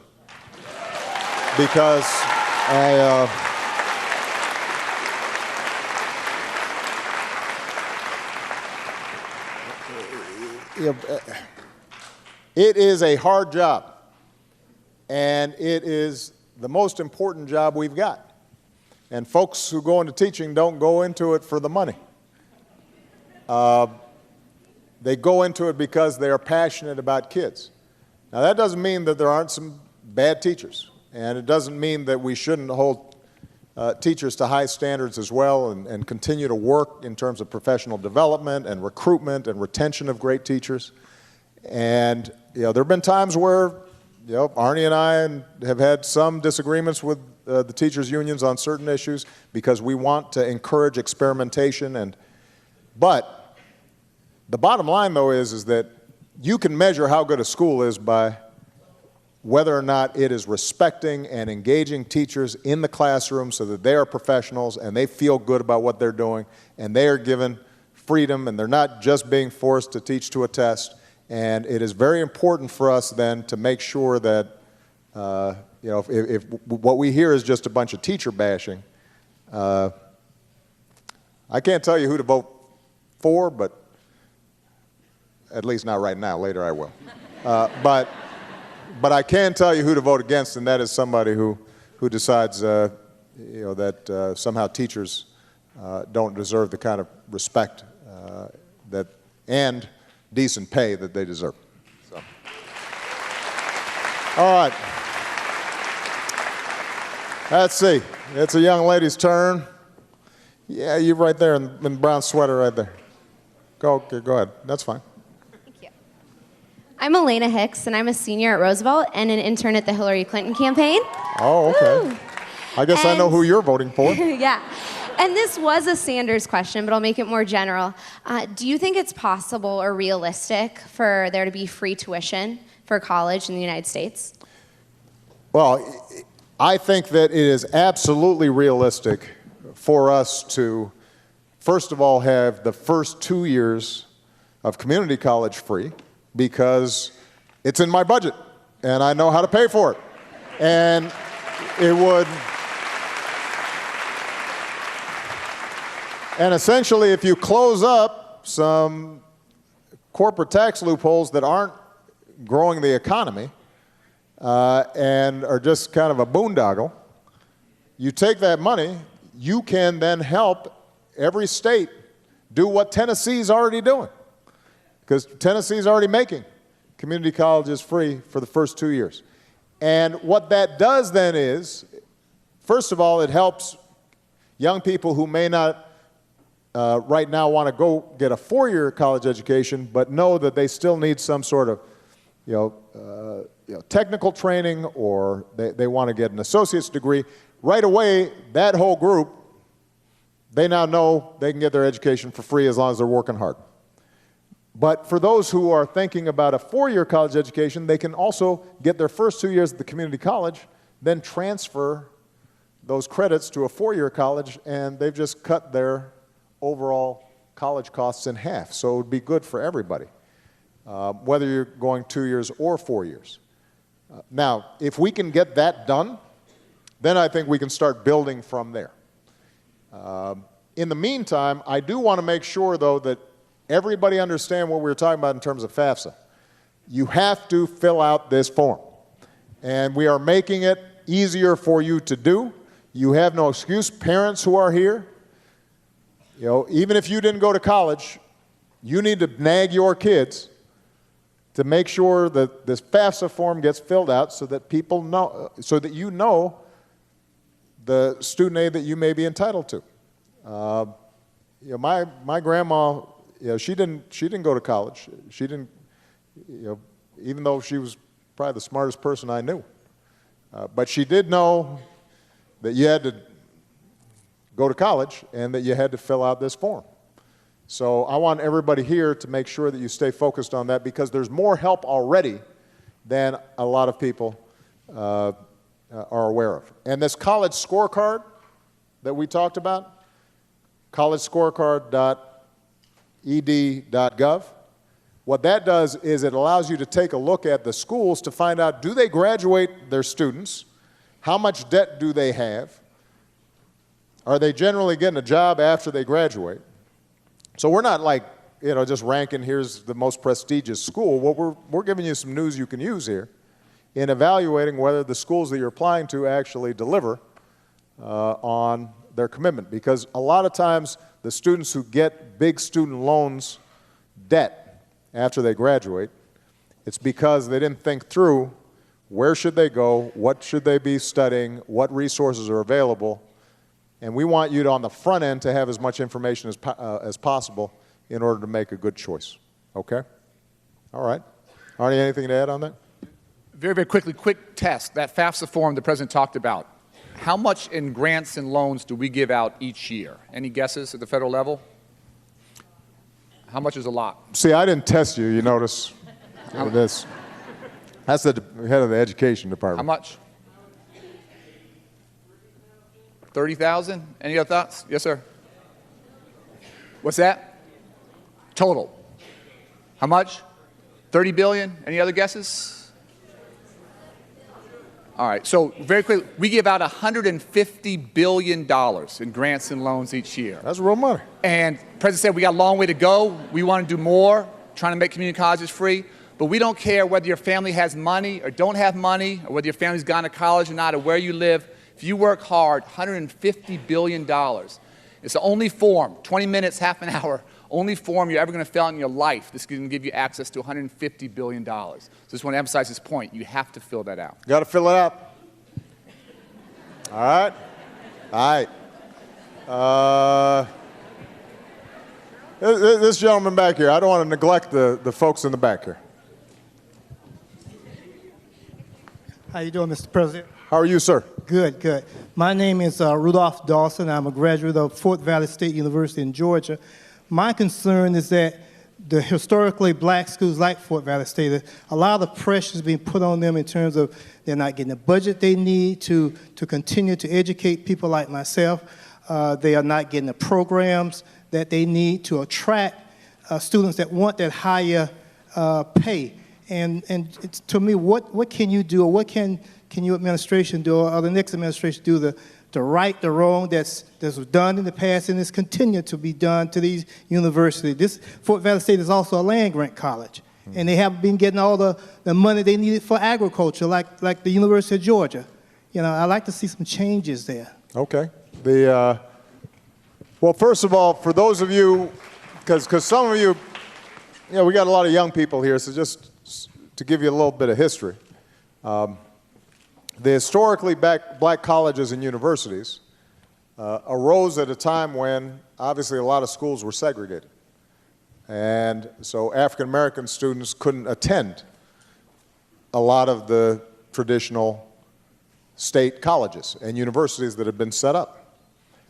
And many of them went on to become incredible educational institutions that produced some of our greatest thinkers. So Morehouse College, Howard, Spelman, all across the country, particularly in the South, a lot of these historically black colleges and universities were really the nurturer of an African-American middle class, many of whom then went on to become the civil rights pioneers that helped to lead to Dr. King and to the civil rights movement and to all the history that I think you're aware of. A lot of those schools are still doing well. Some of them have gotten smaller and are struggling, partly because of good news. University of Georgia isn't segregated anymore, for example. So it's good that African American students or Latino students have more diverse options. But they still serve an important role. And so working with people like Congressman Bobby Scott and others, we've continued to provide some support to those schools. But one thing that Arnie and I have been doing is saying to these historically black colleges and universities, you've also got to step up your game in terms of graduation rates, because there are some of those schools, just like non-historically black colleges and universities, who take in a lot of students but don't always graduate those students. And those students end up being stuck with debt, and it's not a good deal for them. So we're working together. We've got a whole task force and commission that's just devoted to working with these schools to make sure that they've got the resources they need to continue to perform a really important function, but that they're also stepping up their game so that kids who attend these universities and colleges, they're graduating on time and are able to then pursue the kind of careers that they need. Anything you want to add on that? All right. Let's see. I think it's a young lady's turn now. Oh, you know what? I need to go up top. All right. That young lady in the striped shirt right there, I can barely see, but this is what happens when you get older, young people. First time I came to Iowa, I had no gray hair. I didn't. Look at me now. Hi, my name's Abba. I'm currently a junior at Lincoln High School here on the south side of Des Moines.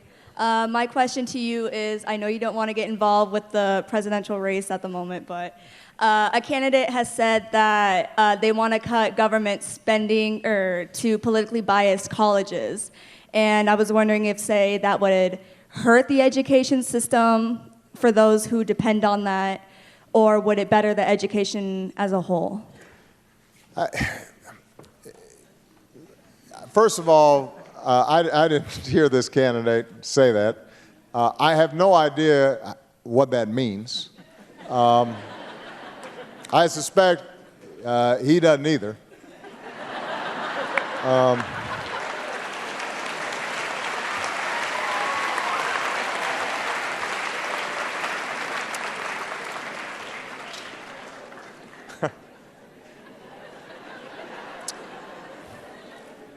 Look, the purpose of college is not just, as I said before, to transmit skills. It's also to widen your horizons, to make you a better citizen, to help you to evaluate information, to help you make your way through the world, to help you be more creative. The way to do that is to create a space where a lot of ideas are presented and collide, and people are having arguments, and people are testing each other's theories, and over time, people learn from each other because they're getting out of their own narrow point of view and having a broader point of view. So Arnie, I'm sure, has the same experience that I did, which is when I went to college, suddenly there were some folks who didn't think at all like me. And if I had an opinion about something, they'd look at me and say, well, that's stupid. And then they'd describe how they saw the world. And they might have had a different sense of politics, or they might have a different view about poverty, or they might have a different perspective on race, and sometimes their views would be infuriating to me. But it was because there was this space where you could interact with people who didn't agree with you and had different backgrounds than you that I then started testing my own assumptions. And sometimes I changed my mind. Sometimes I realized, you know what, maybe I've been too narrow-minded. Maybe I didn't take this into account. Maybe I should see this person's perspective. So that's what college, in part, is all about.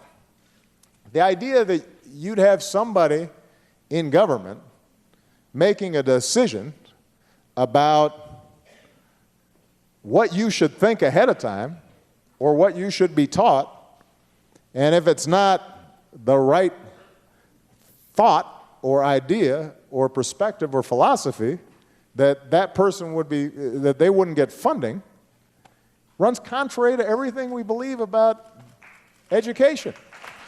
I mean, I guess that might work in the Soviet Union,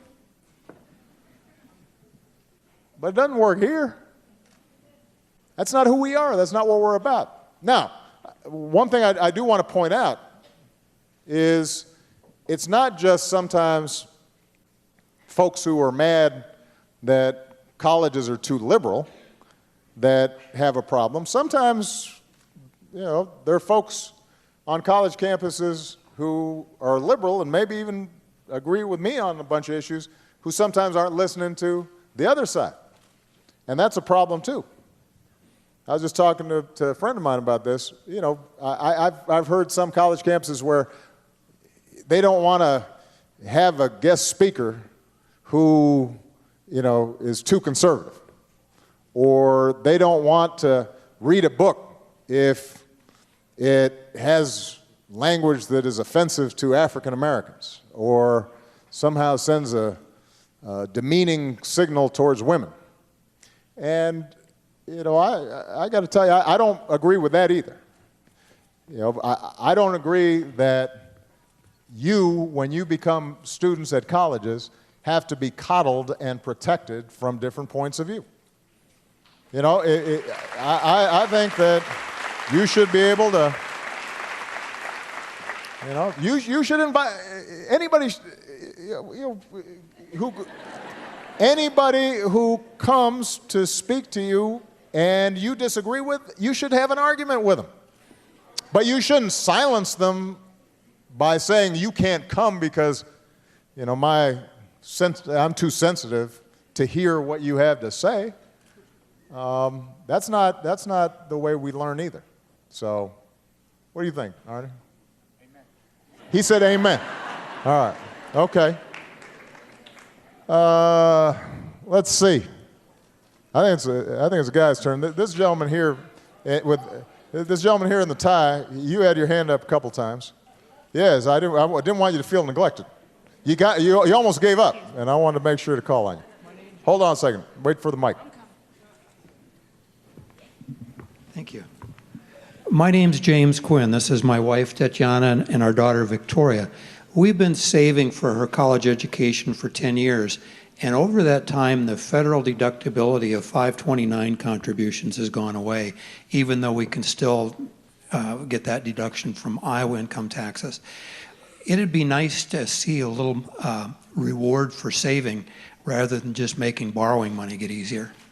I'm going to let Arnie hit this one because he is an expert on our various savings programs. Yeah, I'll just say, as a parent with two kids not quite this age, my wife and I are putting money actively into 529 to try and save, and getting the federal government to support that more or encourage that would be fantastic. And again, this is something we have to work with the Congress to do the right thing. But for families who are saving, some families now start in kindergarten and first grade, saving every year just a little bit to help their kids go to college. We need to incentivize that and reward that. It's a great point. There was a time when the deductibility of student loans was more significant than it is today. Whenever you make something tax deductible, that means that there's less money going into the Treasury. That then means that either somebody's got to pay for it with other taxes, or the deficit grows, or we spend less on something else. And this is part of why this argument, this debate that's going on right now in Congress about lifting the sequester is so important. It's a Washington term. I hate the term, but essentially what Congress did was it said, all right, we're just going to lop off spending at this level for the next decade. The problem is, of course, the population's going up, the economy's growing, and so even though the deficit right now has been cut by 2/3 since I came into office, which is, that's, you wouldn't know that listening to some of the candidates around here, but it has. If, in fact, sequester stays in place, not only our ability to spend for education or to help families with student loans, but also things like early childhood education, Head Start programs, Pell Grants, all those things can end up being adversely affected. And this is one thing that I would just ask everybody to consider when you hear budget debates, I know your eyes kind of glaze over, but the federal budget, that's really where we express our values. And a lot of times people say, well, we should just cut government spending because there's all this waste. But in fact, the vast majority of government spending is for Social Security, it's for Medicare, it's for Medicaid, it's for helping vulnerable populations, and it's for defense. And not a lot is left over for helping middle-class families, for example, send their kids to college or to save. And if you have this ceiling, this artificial cap, without taking into account a growing population and more young people going to college, then you end up with a situation in which fewer people are getting help. And that's why it's important for us to lift this artificial cap. And it's also why it's important for us to close some of these tax loopholes that are going to either the very wealthy or to corporations that really don't need them because they're doing just fine and they're not having a problem financing their college educations, their kids' college educations. All right. All right. It's a young lady's turn. All right. I will go. I'm going to go with this young lady because originally I called on her first, and then, but we got mixed up, and so I do. Go ahead. What's your name? My name's Nosa Ali, and I go to Roosevelt High School. Hopefully my question is not too difficult, and it's, what is your best advice for Malia as she goes off to college? My best advice to Malia. Now, this is assuming that Malia listened to my advice. She's very much like her mother at this point. She's got her own mind. You know, one piece of advice that I've given her is not to stress too much about having to get into one particular college. There are a lot of good colleges and universities out there. And it's important, I think, for everybody here to understand you can find a college or university that gives you a great education, and just because it's not some name brand famous, fancy school doesn't mean that you're not going to get a great education there. So one is lower the stress levels in terms of just having to get into one particular school. I think that's important. The second piece of advice I have is keep your grades up until you get in, and after that, make sure you pass, because it's important that you kind of run through the tape in your senior year and not start feeling a little slack. I don't worry about that with her. She's a hard worker. And then the third thing is really the advice that I already mentioned, which is be open to new experiences when you go to college. Don't go to college just to duplicate the same experience you had in high school. Don't make your decision based on, well, where are all my friends going so that I can do the exact same things with the exact same friends that I did in high school. The whole point is for you to push yourself out of your comfort level, meet people you haven't met before, take classes that you hadn't thought of before. Stretch yourself, because this is the time to do it. When you're young, seek out new experiences. Because I think when you do that, you may think that you want to do one thing. It may turn out you want to do, that you want to do something completely different. And you have an amazing talent for something completely different, but you just haven't been exposed to it yet. You've got to know what it is that's out there. And that requires you to do some things differently than you've been doing in high school. So, Arnie, anything you want to add on that? Just quickly, particularly for seniors, please don't apply to one school. Sort of what the president said, apply to 4, 5, 6, 7 schools. It's amazing to me how many young people just apply to one school. And that might be the best fit for you, but keep your options open. So look at what's out there, close to home, less close to home, whatever it might be. Apply to a bunch of places. And the final thing, just to emphasize, the goal is not to go to college, the goal is to graduate. And so figure out where you're going to go and graduate. It might take you 3 years, it might take you 4, it might take you 5. But the big thing, we need all of you not to just go, not to attend, but to walk across those stages 4 or 5 years from now with that diploma in hand.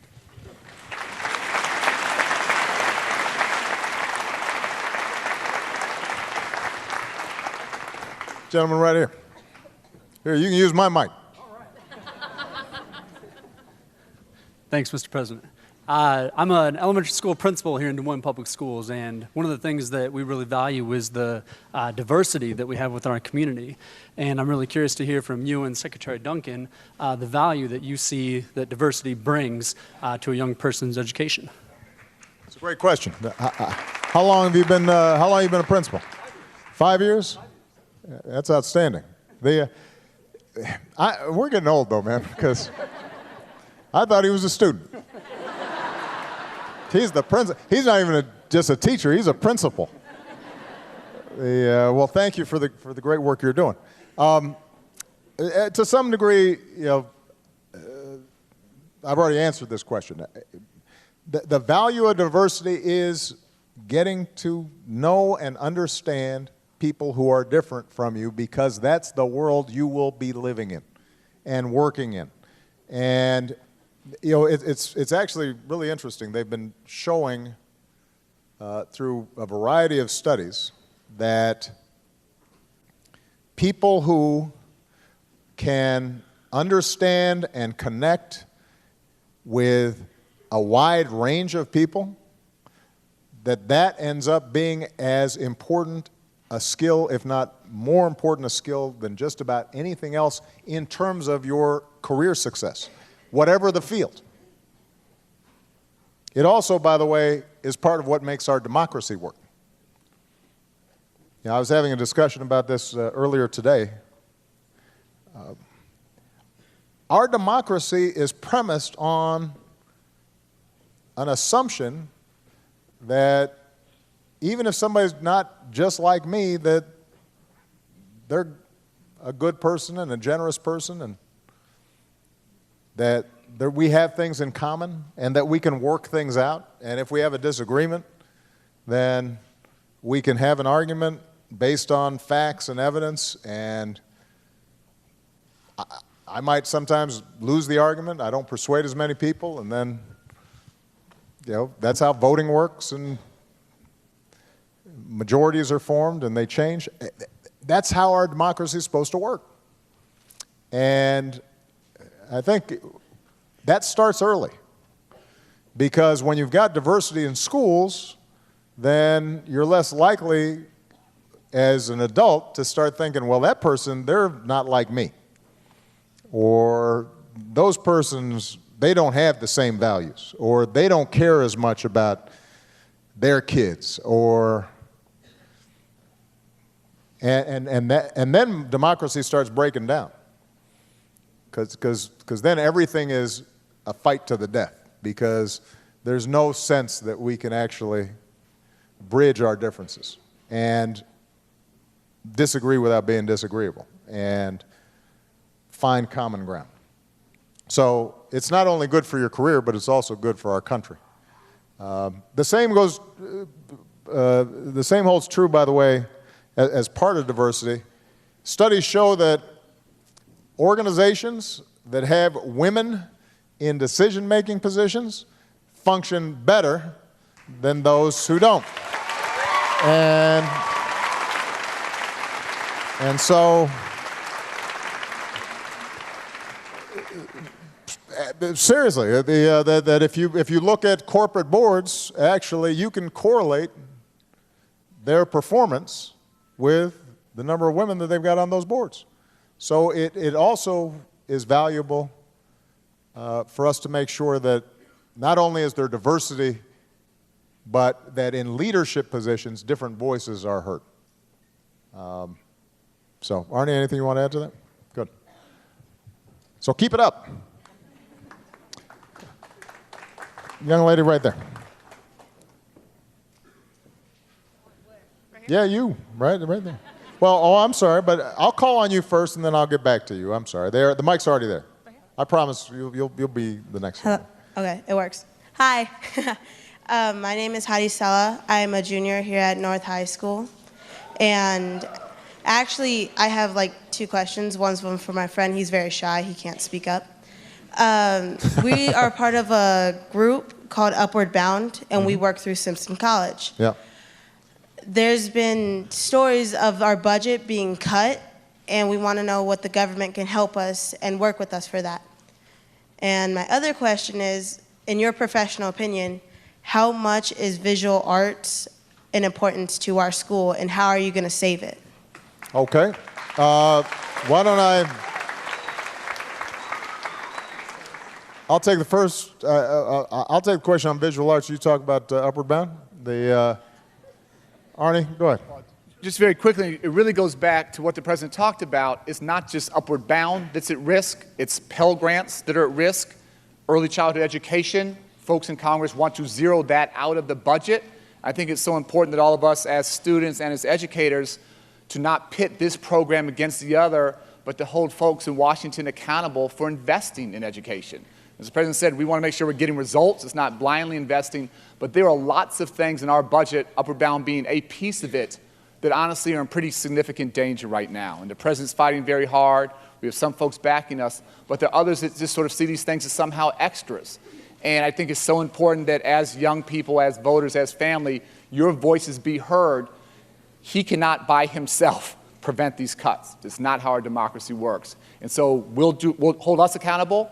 We'll continue to push very, very hard. That's why we're out traveling the country all the time. But we need voters' voices being heard, saying we need Upward Bound programs, we need TRIO, we need early childhood, we need after-school programs, we need the arts, and you can talk about the arts as well. Well, look, I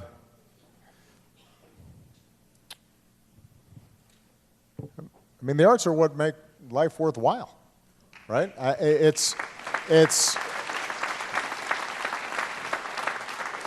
You know, you need food and shelter and, you know, all that good stuff. But the things that make you laugh, cry,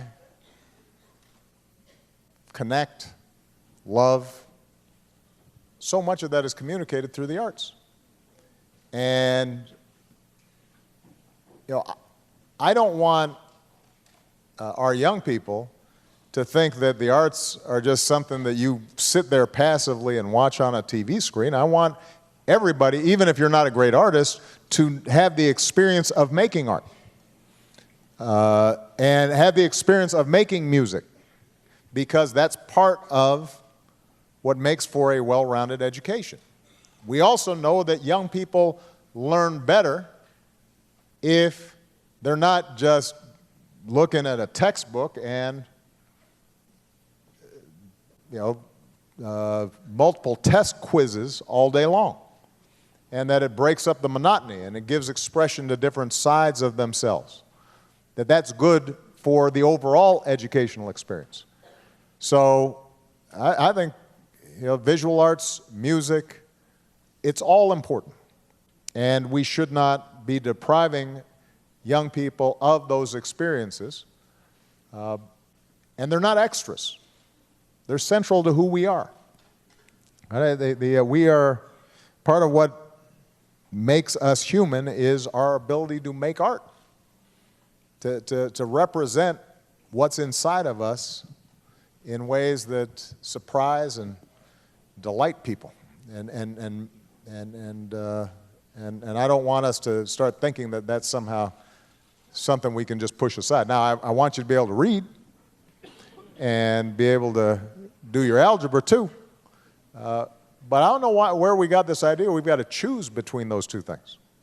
We've got to be able to do them all. And it used to be standard practice. And there was no debate, even in the smallest town, in a poor community or a rural community. There was always the art teacher and the math teacher, or the art teacher and the music teacher, and nobody assumed somehow that that was an extra. That was part of it, just like having a sports program was part of it.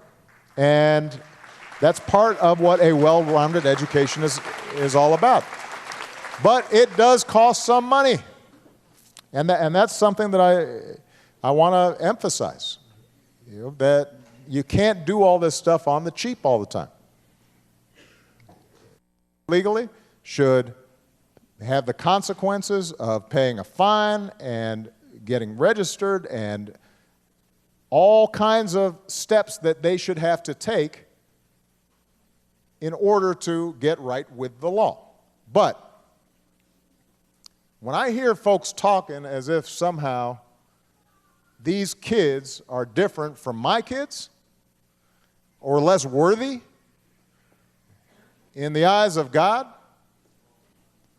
that somehow they are less worthy of our respect and consideration and care, I think that's un-American. I do not believe that. I think it is wrong. And I think we should do better, because that's how America was made, by us caring about all our kids. Thank you, everybody. I love you guys.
Hi all, thank you so much for spending your Tuesday evening with us. We greatly appreciated your time, and I hope you enjoyed, I know you enjoyed Donald Trump at Battleship.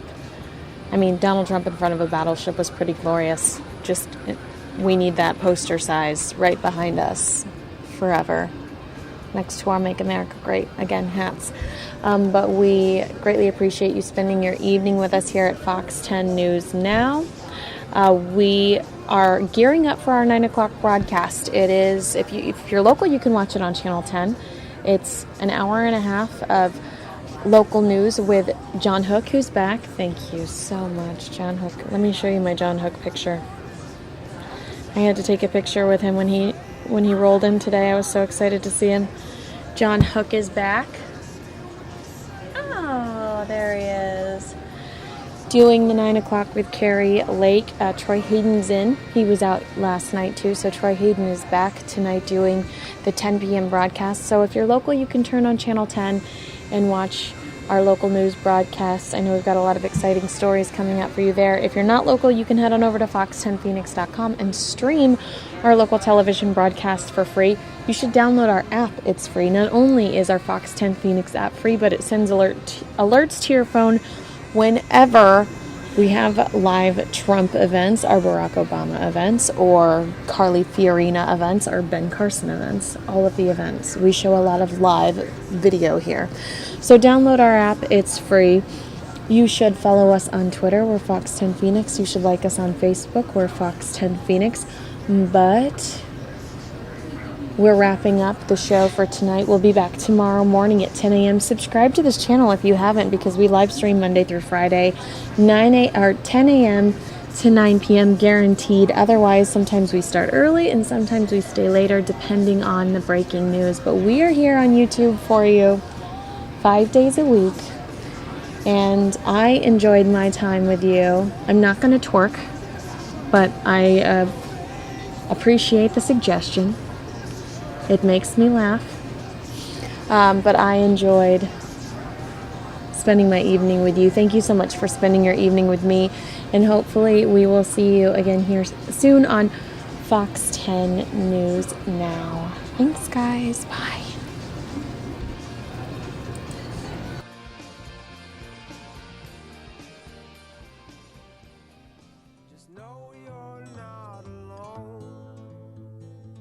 I'm gonna make this place your home. Settle down, it'll all be clear. Don't pay no mind to the demons, they fill you with fear. The trouble it might drag you down. If you get lost, you can always be found.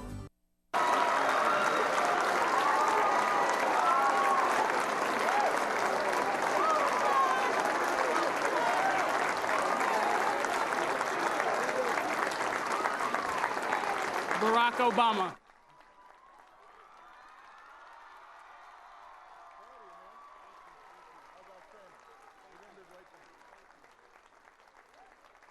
Everybody give it up for Rashawn.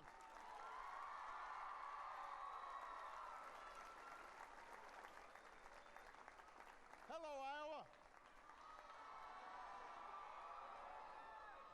Well, it is good to be back in Iowa. I was missing you guys. Go Polar Bears.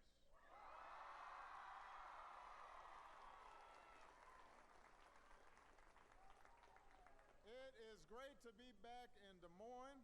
You know, I landed at the airport and saw the Hampton Inn there that I must have stayed there like 100 days.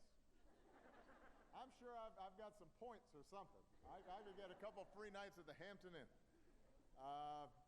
Everybody have a seat. Have a seat. Relax.